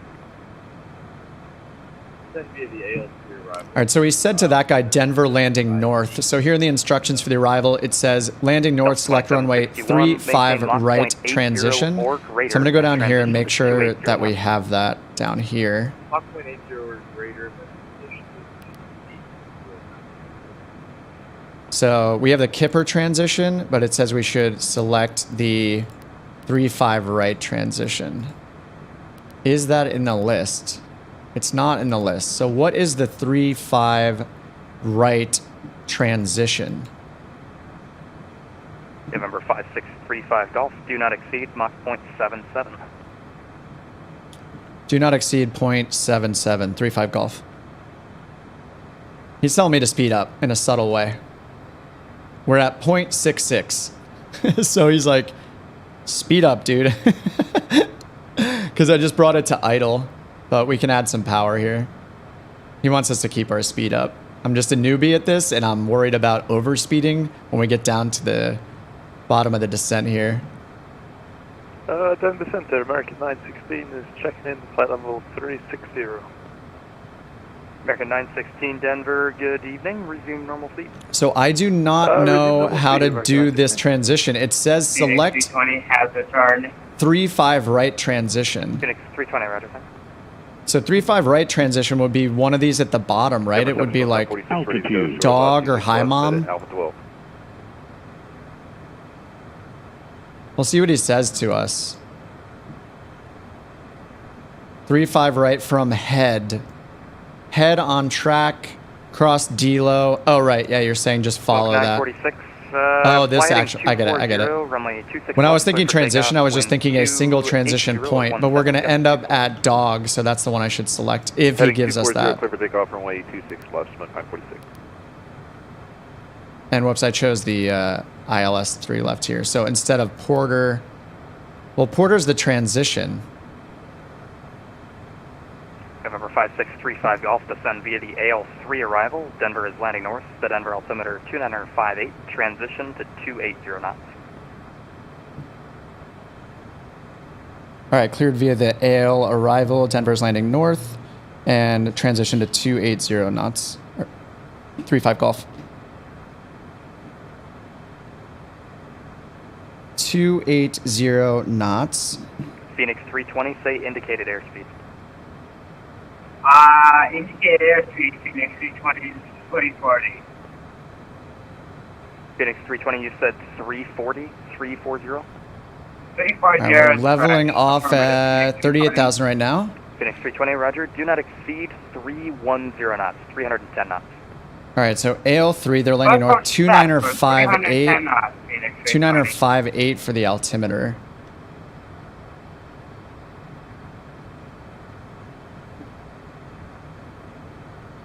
So I need VNAV, right? Yeah, top of descent is now.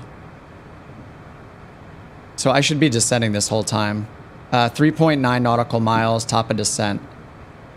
So we need to go down to 19,000. This is coming up in just a moment here. All right, here's our top of descent on VNAV. Descend via the Clash 4 arrival. Denver is landing north. The Denver altimeter 2958. So bidder, our next one is 190, 160. I'll do 160 for now and put in 2958 because we're going to start the descent. Or once we start the descent, I'll put it in. So here comes our top of descent for VNAV. I can speed up a bit too. And he gave us a 280 speed restriction. All right, here comes VPath. All right, now we're descending. So I'll put in the new pressure, 29er58. November 35 Golf, resume normal speed, except transition to 280 knots. Resume normal speed, except transition to 280 knots. Citation 35 Golf. Yeah, he's telling me, go faster, dude. He's trying to keep us separated. I'm not used to the pressure of going faster, so, all right, 29er58.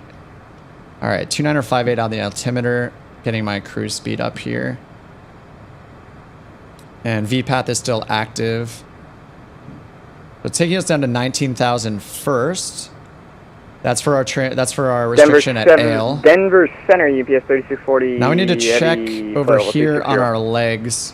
UPS 3640, Denver. I need to make sure that we're going to D-low, FOLA, FAT, and dog. 2761. D-low, verified, descend FOLA, via the AL3 FAT, arrival. dog. And we're not. We're going to Kipper, right? So...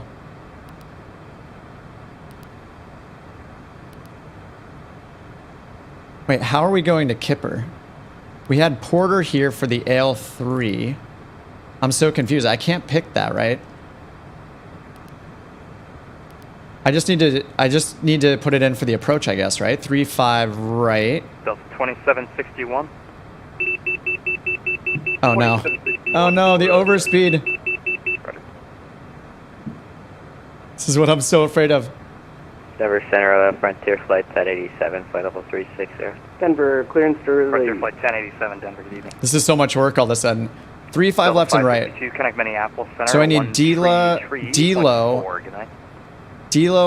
FOLA, FAT, dog. How do I get these in there? They're not part of the arrival. They're going to be part of an approach, right? Boss, Dory, Ladora, Teller. These are all wrong. Like, I don't have... The transition is PORDR, which I already started at on the AL3. I think do I need to just put these in manually? After head, do I need to put in D-low, FOLA, FAT, and dog? 973, resume normal speed.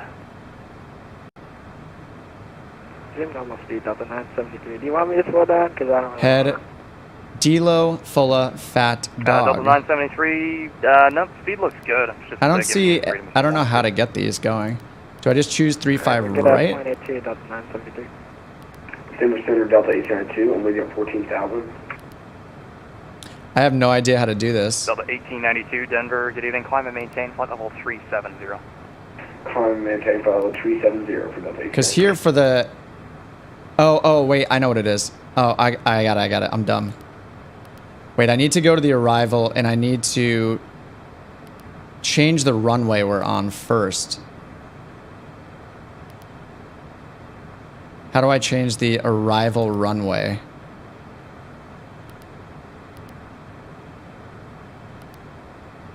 Oops. I just executed something. Oh no, what am I doing? I'm freaking out. Okay, I need these approaches to be based on 3-5 right. That's the problem. And they're not. So when I pick the AL3, this is Southwest and 60 review at flight level 230. I have PORDR. And then I have runway 35 right. Denver, good evening. Turkish 192030. Turkish 192, Denver, good evening. Uh-oh, I lost everything. So we're direct ALLEE right now. Where did my whole flight plan go? Oh no, arrival PORDR right there.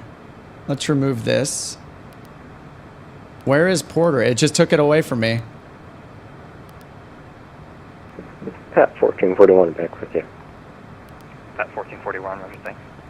Southwest 2060, Denver. Oh wait, there's FAT and dog. I just need to remove the... I see, I just need to remove it. I just need to remove it. Roger that. Just Southwest 2060. But it thinks we're direct FOLA. Contact Denver approach 124.9. Oh my god, I need ALE and head in here.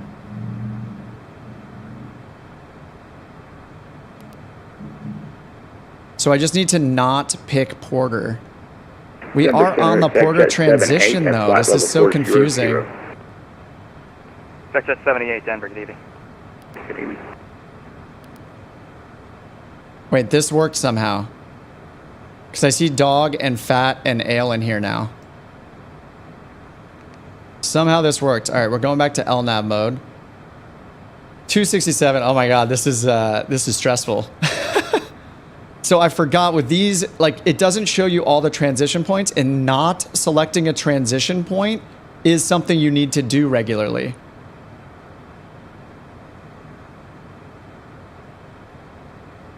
Okay, it still says we're on V path. It looks like the V path is actually a little bit above us. Southwest 2060. I'm gonna speed up a bit here. 340. Oh man, this is confusing. Okay, so now we have ale, then head. Head is showing 16 to 210 on the flight level, which is correct. D-low, 15 to 17. Fulla, 13 to 15. Fat, no restriction. And we have a center, smoke 946. Request direct Todd. We have a 250 restriction at head.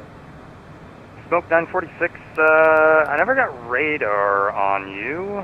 250 restriction at head. Safe position. 20 miles and then left 250 to play D-low low and if we get higher 210 within that at terrain dog. So I'm going to put in a 210 here at dog.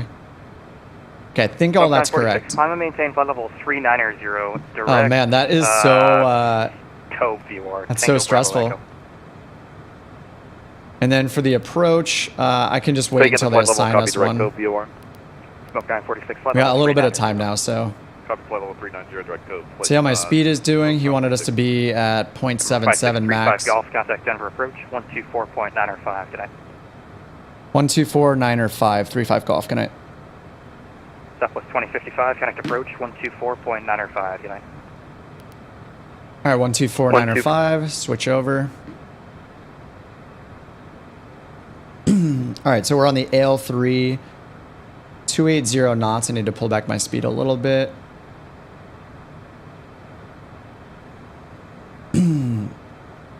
And I'm clearing my throat. I'm getting worried here. 124.905. This is Denver approach Southwest 2055. Southwest 2055, Denver approach, expect vectors, visual approach, runway 35, expect vectors for the ILS, runway 35, right approach. Okay, ILS 35, right, 2055. Denver approach, citation 5635 golf. Citation 5635 golf, Denver approach, expect vectors, ILS, runway 35, right approach. Vectors, ILS 35 right, 35 golf. All right, they're just giving us vectors for the visual for the ILS for 35 right. So approach, ILS next here, 34 right, 35 right. Good. Execute, nothing should change, which it doesn't. And then down in legs, our last actual fix is going to be dog. That's going to put us to the south of the airport. Southeast of the airport right here is dog, 210 knots at 11,000 feet. So I'm just going to bring, since VNAV's taking care of all this, we're going to bring this down to 11,000 now and check our speed again. We're too fast. We actually have to get down to 250 knots for our next waypoint. All right, 11,000 feet right here. What we're learning right now is KIP is human after all, proof that even when you know what you're doing, it's complicated. This is actually the first time I've ever done an arrival procedure with human ATC. The only other time I've done an arrival is with kind of a third-party ATC add-on, so this is definitely new. All right, so head, we have a speed restriction at 250 knots. We actually need to descend faster than we're descending right now. We should be under flight level 190 right now, but we're not. Actually, we may be because of the barometric pressure change. But now we need to get down to 16, between 16 and 21. So we're good for the next restriction. And VNAV will bottom us out at 16. So I'm pulling us to idle. Slow us down here. All right, we got some clouds, so we'll put on the anti-icing. All right. And then we're going to expect we're going to expect vectors for ILS 35 right. So let's change the approach up here.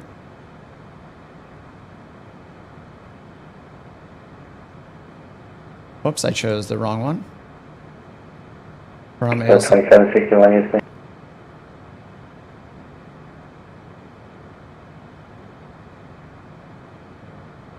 ILS 35 left, 35 left, 35 right. There we go. And we're going to get vectors to final. All right, I'm going to pull up that ILS over here.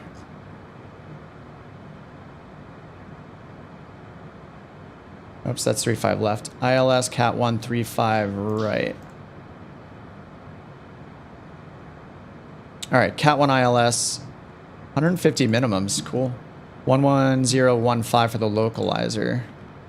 Denver approach, Delta 2761 with you, sitting through 15,500. Delta 2761, Denver approach, expect vectors for the ILS runway 35 right approach.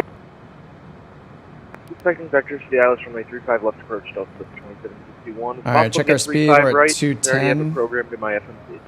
Yeah, Delta 2761, expect vectors for the ILS runway 35 right.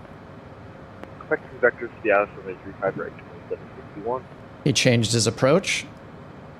All right, we're at 16,000, and we should level off here at 16,000 because that's our VNAV restriction right now.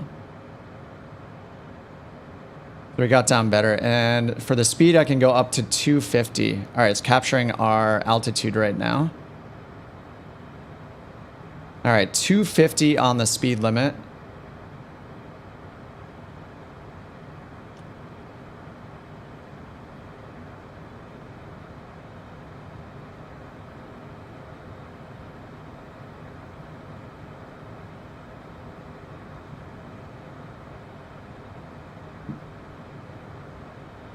So no faster than 250, which pretty much means they want you to be at 250 because they need to be able to anticipate our speed so they can space everybody out if they need to, all that stuff. And if somebody's behind us, which they most certainly are, if we go too slow, they're going to catch up to us, and then ATC has to handle that. So, all right, making a left-hand turn here now, direct D-low.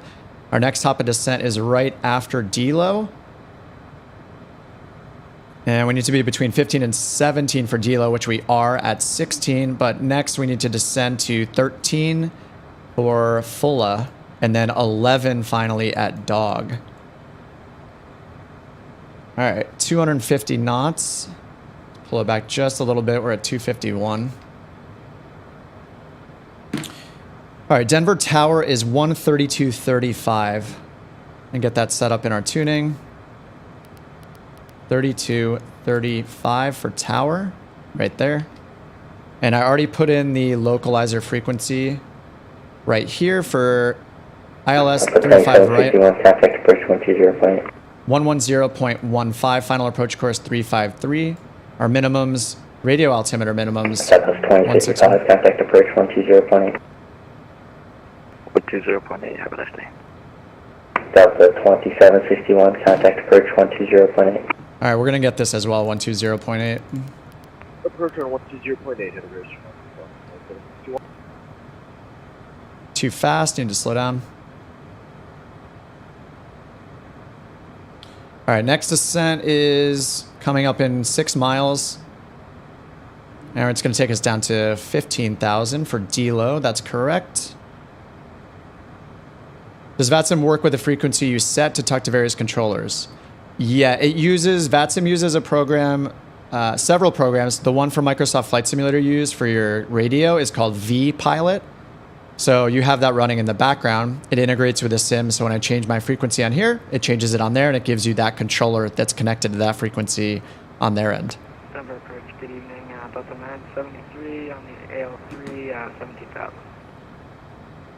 Delta 973, Denver approach, welcome over, expect vectors for the ILS runway 35 right approach. All right, everyone's coming in on 3-5 right tonight. 3-5 right approach, Delta 973. The future, this is now. I'm going to turn off all these nameplates just to have one last thing to look at here.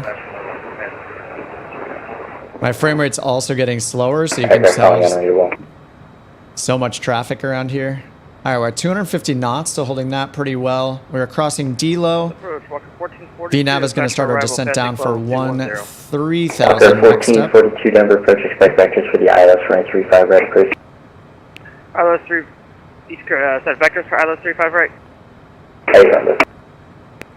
Respective vectors for ILS 35 right, Walker 42.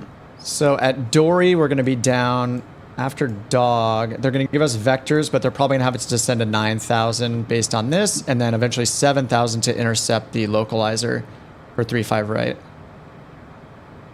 7,000 is our final altitude. All right, so we're descending again. I need to pull back on our throttle. Speed, yeah, thanks, Fruit. I swear, as soon as I think it, then I look over to chat and Fruit is on top of it already.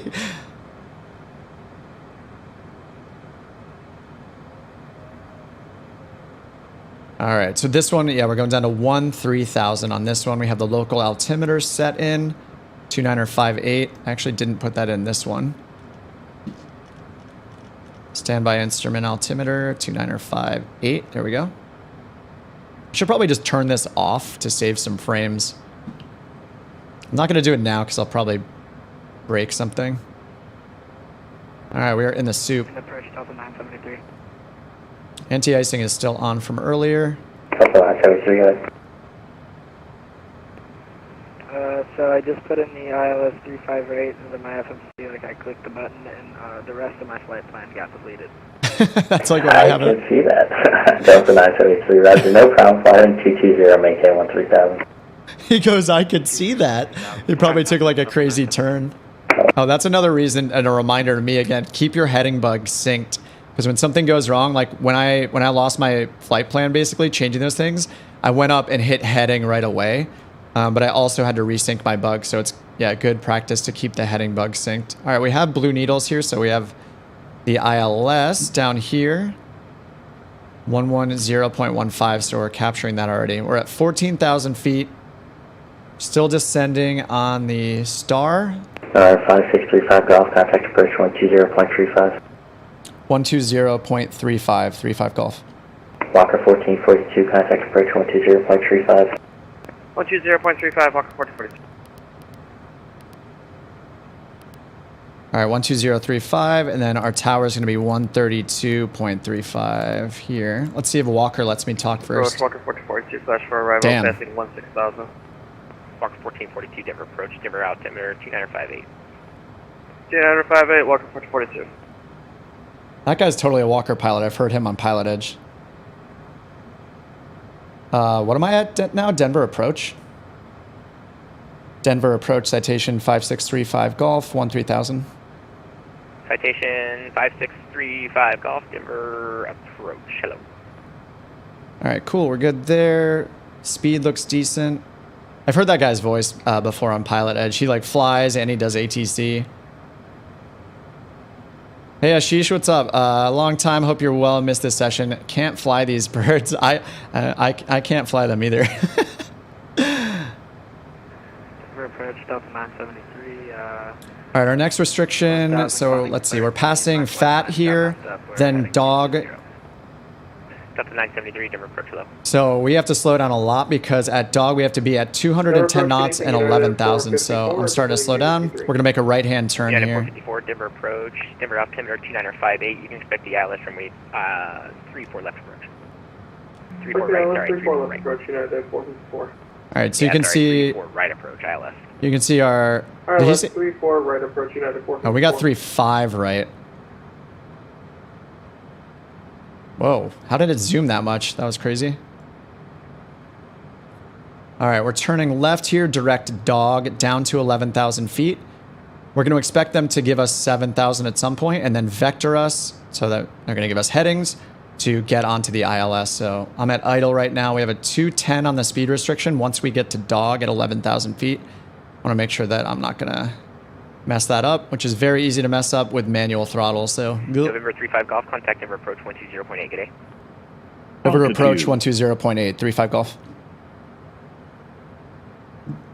I think I was on the wrong controller. Approach Southwest 1266, level 260. All right, 1208, and I'm going to put in the tower, 13235. And also that gives me time to make sure I'm not stepping on anyone on ATC. Denver approach, citation 5635 Golf. A few miles, we're at 3 miles from Dog, expecting the ILS for 35 right. Delta 2761, contact hour 132.35. 132.35, have a great day, 2762. Was that November 5635 Golf calling up? Yeah, 35 Golf, expecting the ILS for 35 right. We're 2 miles from Dog. November 35 Golf, Denver approach, descend and maintain 9,000. Descend and maintain 9,000, 35 Golf. All right, down to 9,000.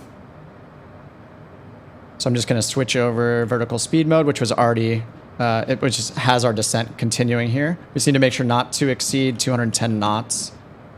We're going to be slowing down anyway. And we're going to sync our heading bug straight ahead. As we can see, our next leg is just vect right here. So this is where we're expecting to get vectors to the final approach course. We have blue needles right here.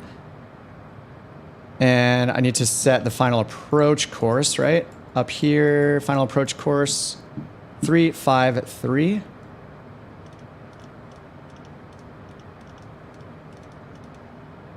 going to switch over to heading mode now that I synced it. November 35 Golf, descend and maintain 8,000. Descend and maintain 8,000, 35 Golf.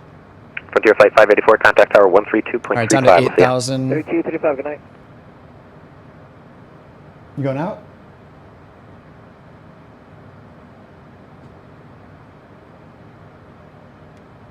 Arrival, passing 1,000. Walker 1442, Denver approach at Pearl, cleared ILS runway 35 right. At Pearl, cleared ILS 35 right, Walker 1442.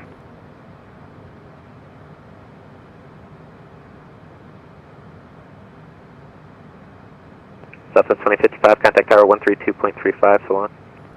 132.35, have fun.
November 35 Golf, turn right, heading 260.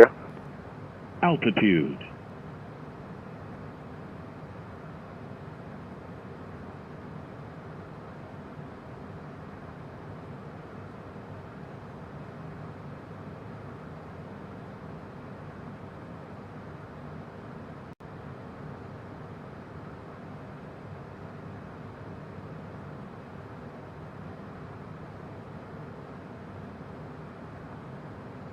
Oh no, Mike, sorry about that, guys. Talking to the girlfriend, she was heading out.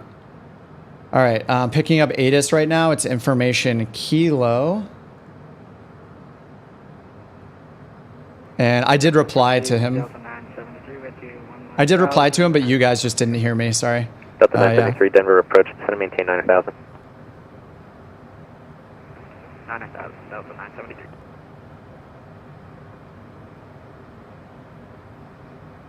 All right, 35 right. I need to bring up this plate.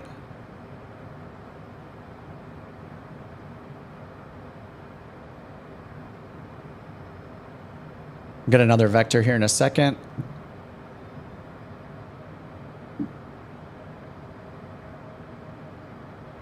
And we're expecting them to have us descend to 7,000. Wait, why did we bust? November 35 Golf, 8 miles from France, turn right heading 320, descend and maintain 8,000 until established on the localizer, cleared ILS runway 35 right approach. Oh my god. All right, turning right to intercept the localizer for ILS 35 right, descend and maintain 8,000. Cleared for ILS 35 right, 35 Golf. Wow, I November 2 Delta Mike. I wasn't contact ready tower for all that, but I think I read it all 132.35, good night. back. Nav mode is on. We are turning. Citation 2 Delta Mike. Going gear down. Walker 1442, reduce speed While to making this 180 turn. knots. 180, Walker 1442.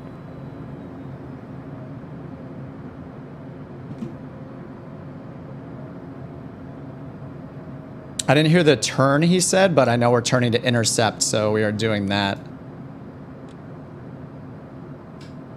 Denver approach, good evening, United 454 with you on the Ski3 arrival. And we're climbing up to Yeah, 8,000 Denver feet. For approach, some good reason, evening. it did not Teller, stop cleared at ILS runway 8,000. 34 right approach. At Tiller, cleared ILS 34 right approach. United 454. All right, flaps November 15. 35 golf, maintain 180 knots, rated till 5 mile final. Maintain 180 knots, 35 Golf.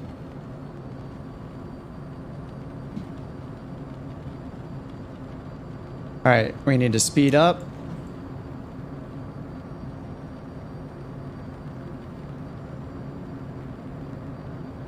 Until a 3-mile final. We have Kilo. Right, United 454, actually I'm going to give you a vector to final. Turn left heading 050, descend and maintain 11,000. Descend maintain 11,000, left to... All right, tower 132.35 is down there, so we're good. We get up to 180 knots. Turn right, 200. This is impossible without auto throttle. November 35 Golf, contact tower 132.35. Over to tower 3235, 35 Golf.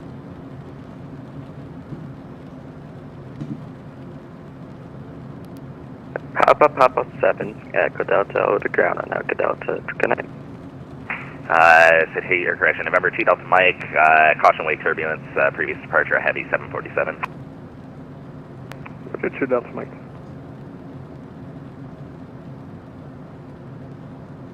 Denver Tower, citation 5635 Golf, ILS 35 right with Kilo. Citation 565 Golf, Denver Tower, hello, the wind 02024, gust 34, runway 35 right, cleared to land, previous arrival, reported light to moderate chop on final. All right, thanks for the winds, 35 right, clear to land, 5635 Golf.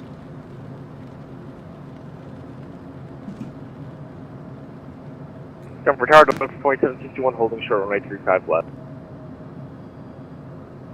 Glide slope did not capture. All right, we're flying this by hand. Nothing worked here. Delta 2761, hold short 35 left for landing traffic. After that, holding short. All right, climb 5800 is our go around. Speedbird 17 Whiskey, contact departure, safe flight. Departure, Speedbird 17 Whiskey, CM. Altitude. Yeah, we lost our glide slope, so we are high. And we are slowing down. Yeah, the glide slope did not capture. So I'm just going to fly this by hand. Southwest 1280 Denver Tower, you ready to go? Catching up to the glide slope right now as quickly as I can. Southwest 1280 Denver Tower.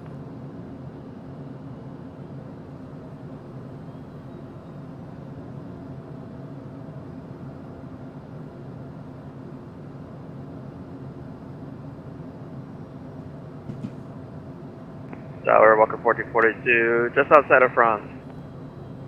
Walker Under the glide slope, adding power, slowing down. The wind 020 at 24, gust 34, runway 35 right, cleared to land, previous arrival, reported light chop on final. Runway 35 right, cleared to land. We copy the Pyro, Walker 1442. Citation 2 Delta Mike, welcome to Denver. You can exit left Mike 6, contact ground. All right, 25. looking good on the glide slope and the localizer and the PAPIs. 132 knots. I'm going to pull out some power and pitch up so we can slow down a bit. And we'll be exiting on Mike 6, citation 2 Delta Mike, thanks. Southwest 1280, good evening. All right, that's 500 AGL. Our go around altitude is climbing straight to 5,800 feet.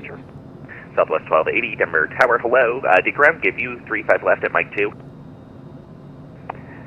Ground gave 35 left at Mike Alpha, holding Glide slope's a little above me, just pulling up for that, and it's slowing us Southwest 1280, down. you're actually at Mike 2, so just make sure in the future if there's more pavement available, if ground doesn't give you an intersection departure, just make sure you're doing the full length there.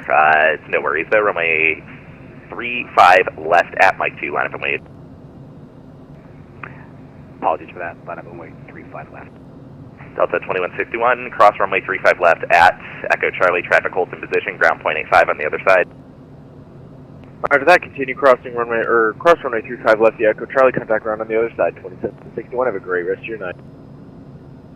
Thanks, you too. Good thing we have a long Denver, runway. Good evening, Southwest 4889 on Mike behind UPS for 35 left.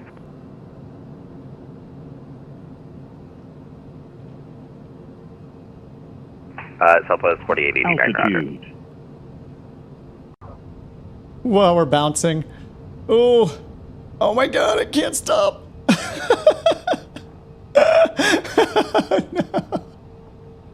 That was so bad. Oh man. That was so bad. I don't know what's up with my landings. Every time I land with this, the nose pulls me either 100% left or 100% right.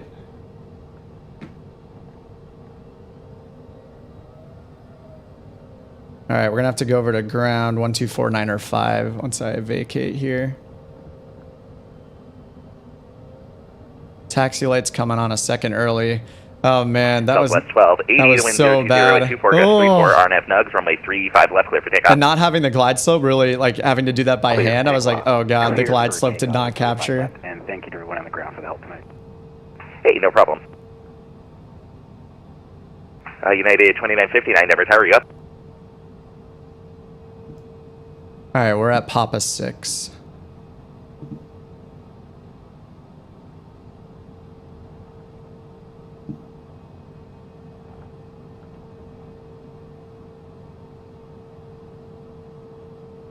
All right, parking on, landing off, strobe off, pitot off. Wow, that was, oh man. 42, we're going wrong. We're too high in the approach. Walker 1440. Oh no. Walker 1442, confirm you're going around. Hey, firm. Walker 1442, climb and maintain 9000, turn right heading 080. Oh, it's cool, they're Up going 9,000, around it. then right to 080, Walker 1442. Citation 5635 Golf, welcome to Denver. You can taxi via Papa 7, Echo Delta. Contact ground .85 on Echo Delta. All right, taxi via Papa 7, Echo Delta. Contact ground at Echo Delta on .95. 35 Golf. That'll be .85 for 35 Golf. All right, .85, 35 Golf. Secretary United 2559, sorry about that. Ground was holding me hostage. We're on Alpha. Ground was holding me hostage. United 2959, no worries. Runway 35 left, line of All right, Papa 7 is in front of us to the right. Echo Delta is the further one up here to the north. So we're going up this way, and it'll be that slant right here on Echo Delta. And then contact ground when we get to Echo Delta. So at this intersection at the end of Papa 7, we switch over to ground. He gave us a different frequency than I was expecting. Let me look that up. Denver ground 12185. All right, 12185 for that frequency, so I'll tune that down here. 121.85 in standby. Walker 1442, contact approach 120.35. 120.35, Walker 4042. Delta 973, runway 35 right, clear to land, the wind 020 at 24. This would have been so much harder at nighttime too. Alright, clear to land, Delta 973. All right, so we're on Papa right now. Flaps can come up. A little late here on that, of course, like everything else. Ooh, that was so stressful. United 2959, Denver Tower, the wind 020 That was a lot of work. RNF nugs, runway 35 left, clear for takeoff, no delay. RNF nugs, clear for takeoff from 35 left. Nugs. All right, right here, the left is Papa 7, so we're going to turn left here. Again for Walker 1442, please. Walker 1442, 120.35. 120.35, Walker 1442. All right, here's Papa 7, and in front of us is Echo Delta, ED. Delta T41, hold short 35 left. 35 left, holding short, Delta. And they said to contact ground before Echo Delta. So before we get onto Echo Delta, we're going to switch over to 12185.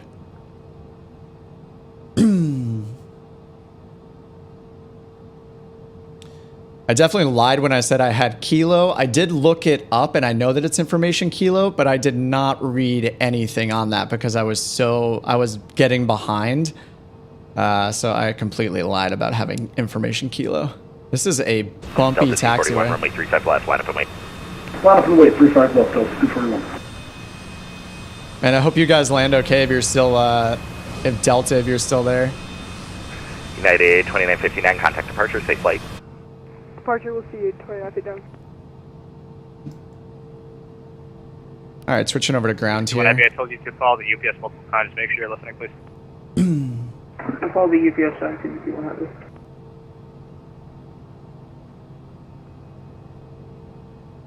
All right, we're gonna hold here.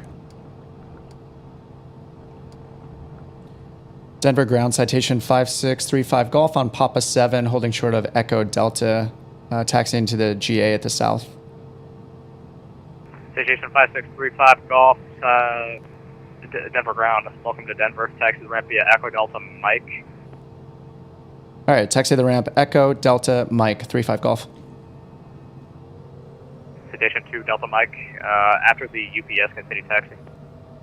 After the UPS, right. continue taxi. Sorry, Echo Delta is actually the taxiway. So Echo Delta and then Mike. So we take Mike all the way down to the GA ramp here at Lima 1.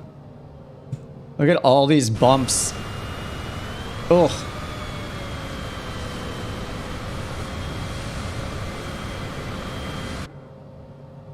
We got someone up here in front of us. Delta Mike. Was that the guy just passing us? So it's definitely not a UPS. On my screen anyway. It's not a UPS. Alrighty, I'll be taxiing to signature. Thank you to Delta Mike. Giant 251 Heavy, make way for the citation on Mike 8. We'll make way for the citation, Jack. 251 Heavy. We're off-roading here. Look at the hydraulics in this thing. Woo! And ground UPS 242, just wanted to know when you would like us to exit Mike.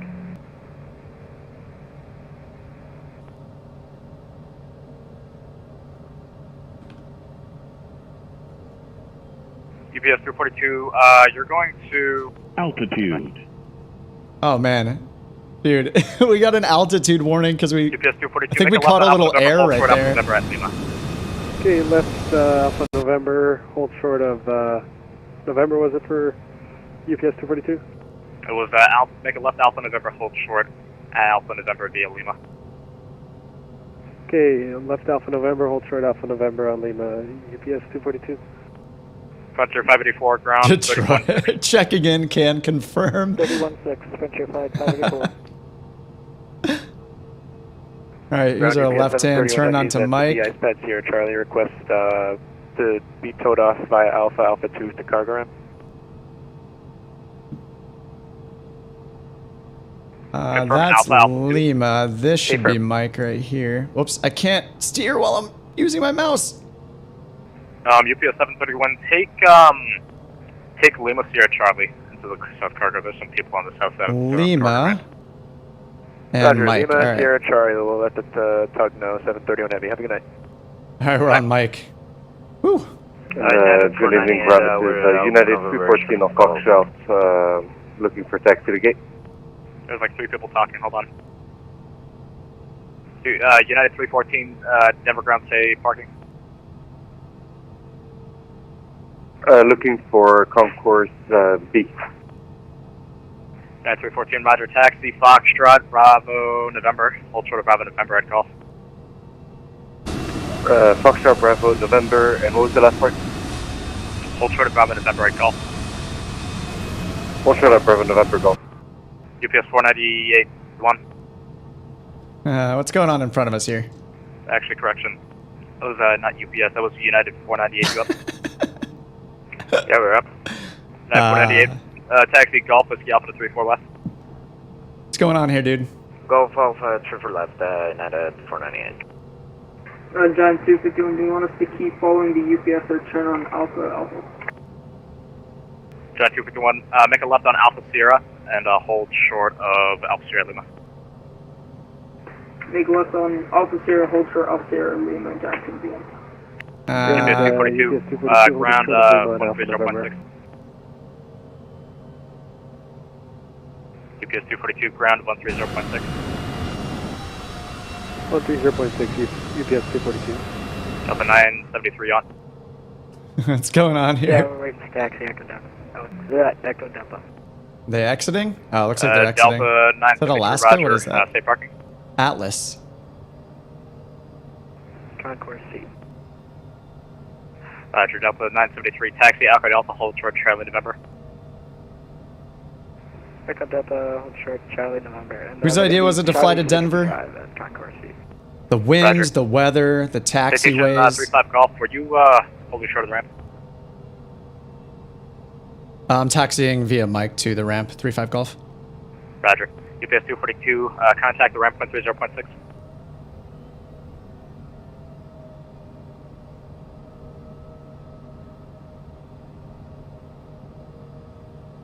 Get your ass out of the way, Atlas Air.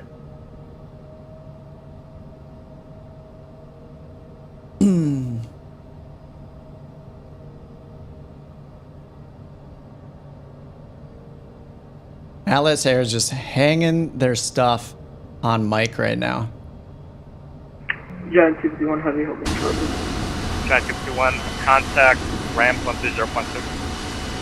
130.6, Giant 251. Citation 35 Golf, ramp 130.6. 130.6, 35 Golf. What? 130. What? I'm going to 130.6? What's going on here? So confused. 130.6. Delta 973, contact the ramp 130.6. Alpha Sierra, short of Lima. Alright, taxi via Alpha Sierra, short of Lima, Delta 895. Giant 251 heavy holding short of Lima. Giant 251 heavy, Denver ramp, join Alpha Alpha, short of Golf. Going Alpha Alpha, short of Golf, Giant 251 heavy. Denver ground, UPS 242 on Alpha November, holding short of Golf. Thank you, ground 2185.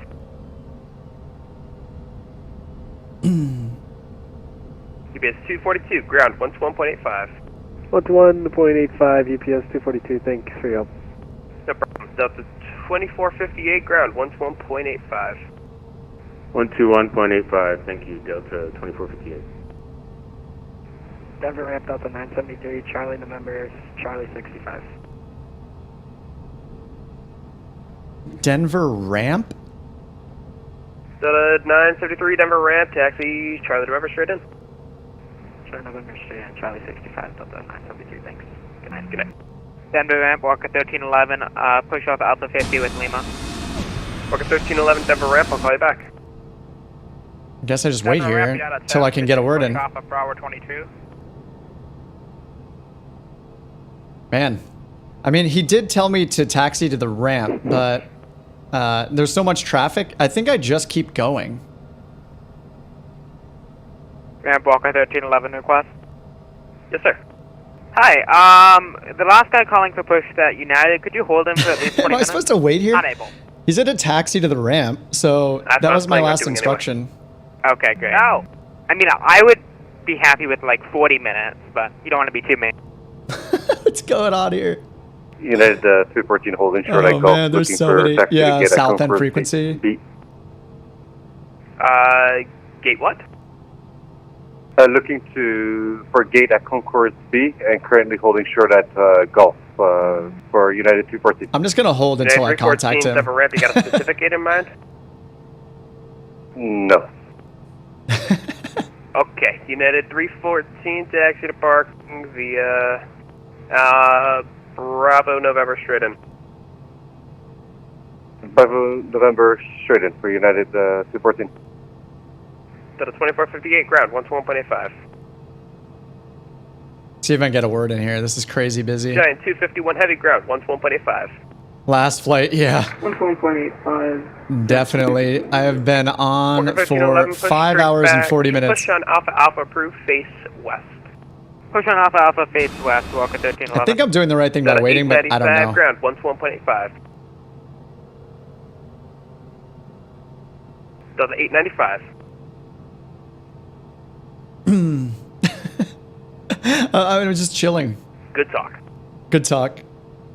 Denver ramp citation 35 Golf on Mike. Looking to continue my taxi to GA South near Lima 1. I'm near Mike 7. Stand by. Stand by. All right. I said that in way too many words. Station 35 Golf, were you told to switch over here? Yes. 35 Golf. You were? Affirm. Okay, you're going to GA South? Correct. At Lima 1, preferably. Okay, go ground back, 121.85. All right, 2185. Thanks. 35 Golf. Yeah, you sent me over. I don't know why. Ramp 20.75. I'm just going. I'm just going. This is fucking crazy. Oh my god, I just swore. Sorry, guys. This is insane. Southwest 1266 Denver ground. And I'm holding this guy behind me up too.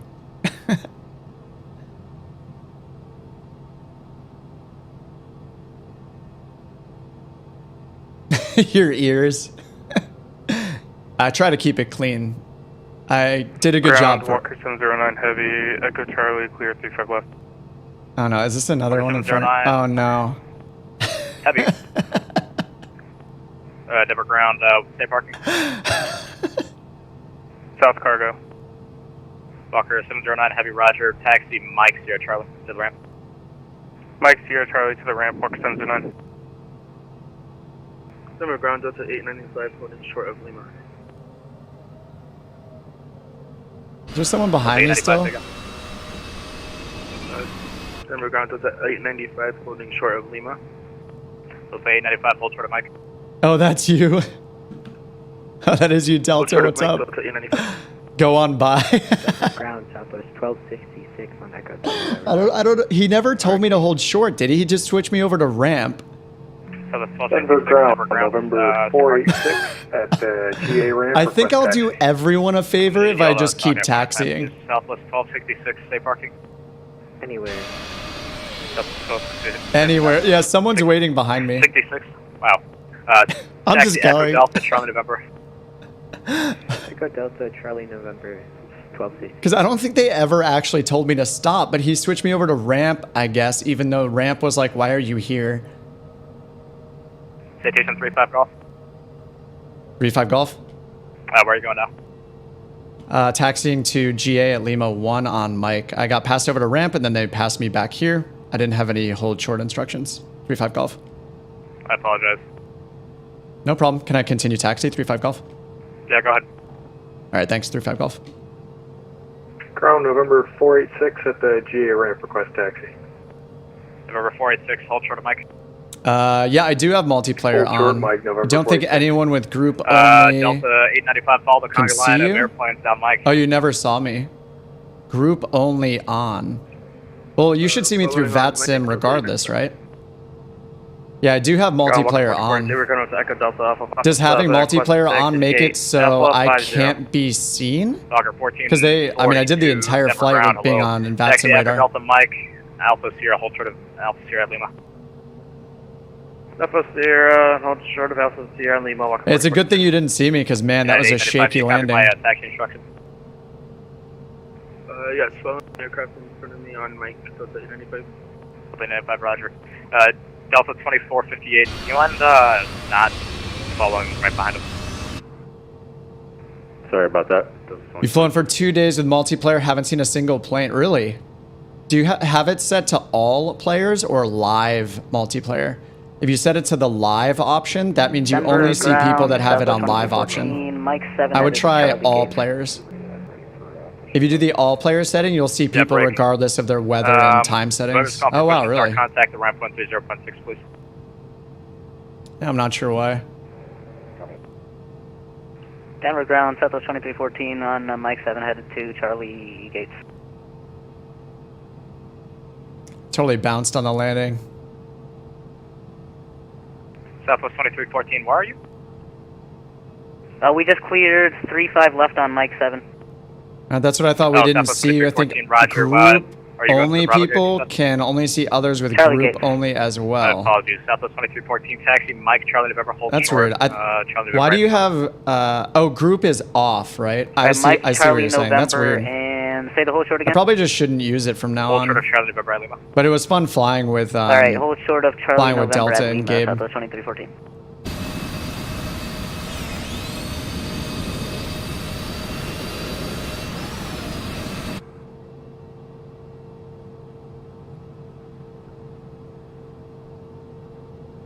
Oh yeah, you're still on the beta. Yeah, that's probably why. Alpha Foxtrot Charlie at General Aviation Information Lima. Go taxi to runway 25. Runway 25, you said? Yeah, runway 25. Better stand by. Oh my God, we're here. 1311 Alpha Sierra. Yes. Turn these 1311. engines off. Stand by. Walker 1311, taxi, Whiskey Alpha. Whiskey Alpha, Walker 1311. Should probably start keeping the standby instrument off here just for frames, saving FPS a little bit. Got it. Good evening, Turkish 192 is gated at Mike 7. Oh man, that was crazy. Look at that beautiful Delta livery. Thai 192 Is that heavy. you, Delta? Denver ground safe parking. Gate Alpha 37. Thai 192 heavy, roger, taxi, Mike, Alpha November, hold short of Alpha November at Lima. That was very fun Okay, and very stressful at the end. Hotel and hold short of Alpha November at Oh Lima. man, I am beat. Delta 2458, make a loop on the DI. All right, let's switch off that frequency. Just turn this whole thing off. United 1981 Squawk 0. Whew, 1 hour 56 minutes. I am so ready to not listen to ATC for another 12 hours at least. Oh man, that just felt like so much work. Man, I guess that's what I get for going to an event at a giant airport in a plane that I'm not super good at flying. I mean, not that I'm super good at flying any planes really. I guess the Grand Caravan's my most confident, but... Oh, this says you're in the CRJ 700 because I don't have the 1000. So it's probably, I guess it's showing a 700 for you. That livery still looks great though. Almost as great as this livery. It's close. Oh man. Oh, you are in the 700 today. Okay, I thought you were in the 1000. Oh, that was so much. I am so beat. Thank you guys for hanging out this long. 5 hours and 48 minutes. We did one full VATSIM flight finally with all controllers, right? So we had it end to end, right? We had absolutely everything on this flight. We had so from Minneapolis, we started with delivery, we got ground to tower to departure, then we got to center and Minneapolis center, then we went over to Denver center, and then we got Denver center, a different center, I think. No, we got Denver approach, and then another approach, and then tower, and then ground, and then we got ramp, whatever that is. I don't even know what that is. I never heard ramp before. I didn't know there was a ramp frequency. And Delta Tango was there the whole time. Thanks for flying along, dude. And Gabe, I don't know where we lost Gabe, but Gabe was around for a while. Maybe he's landed here and it's awkward. I don't know where he is right now, but oh. And man, I made so many mistakes. Like I think most of my readbacks were good. We had a lot of speed changes when we were approaching Denver. So we were constantly going from like Mach 7.7, Mach 7.4, Mach 7.5. Then there were all those speed restrictions during the arrival, which I was totally not used to doing. We didn't have the logger. Whoops, this is the wrong one. But we had a bunch of speed restrictions on the AL3 arrival that we were doing. Where is the AL3?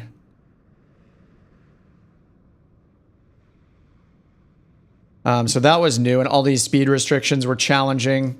Just a lot of new stuff. And yeah, also, yeah, going down and changing the radio, especially on this plane, just because you have to go down here to type it in. That's why the G1000 is so nice. You just go right here and you still have your synthetic vision and all your indicators and all that, all of your instruments right in front of you. But that was yeah, that was a lot of work. Yeah, doing shared cockpit is much easier. Me and Citation did that before, and I'm sure we'll do it again in the future. But man, that was, I'm glad that it's over. And I didn't have to do a go around. I didn't crash. I would like to figure out why my nose wheel pulls so hard left and right every single landing. It's probably just because I was a little too fast this one. I think I was like at 115 knots or something. Our VREF speed on this was probably more like 100 or maybe even under 100. Our rotation speed, we were so light, was like 87 knots or something. I didn't even do the V-speed calculations on the way, so because there was just so much going on, yeah. And then at the end, not getting the glide slope. So VNAV broke on the way down, right? When we got to the approach phase. So I was using vertical speed mode because it busted through our altitude again. Then I had to climb a little bit. I was below 8,000 and I needed to be at 8,000, but we went down to like 7,800 and I had to pull that back up. Then when that happened and they cleared me for landing, I realized that the glide slope never caught. So we were like full deflection above the glide slope. So that was also another thing. I was just like, oh man, I can't believe that just happened. An awesome UPS livery here, 747. But yeah, that was a lot of fun. I mean, I'm gonna feel more confident in my next flight. Man, that was a lot of work. But yeah, thanks for sticking around this long, guys. It was a longer than normal stream, 5 hours and 52 minutes, and I haven't eaten anything in that long, so I'm gonna get some dinner, and I think I'm gonna crack a beer. I got a Modelo in a can in the fridge, which sounds delicious right now. So, and it's very fitting for the arrivals. We had the ale arrival, and other people were getting the Lager 3 that has the Kolsch and Pilsner and Lager waypoints. So yeah, let's just say that the approach is rubbed off on me and now I need to go have my own lager. All right, guys, have a great rest of the night. And yeah, thanks so much as always for hanging out. Appreciate it. Thanks for sticking around so long. And I'll see you guys in the next stream or the next video. I am working on a part 2 for that new on-air company series I started. I did part 1 last night. I know most of you guys already know how to use on-air. But yeah, I thought I'd do a kind of a thorough guide for that. Do kind of a series. So hopefully I'll have part 2 out tomorrow. That'll be all about using AI pilots and employees. So good stuff. Thanks. Have a good night. Thanks again for everything. And June, if you're still here, thanks for the super chat earlier. Appreciate that. All right, guys. Have a good night. See ya.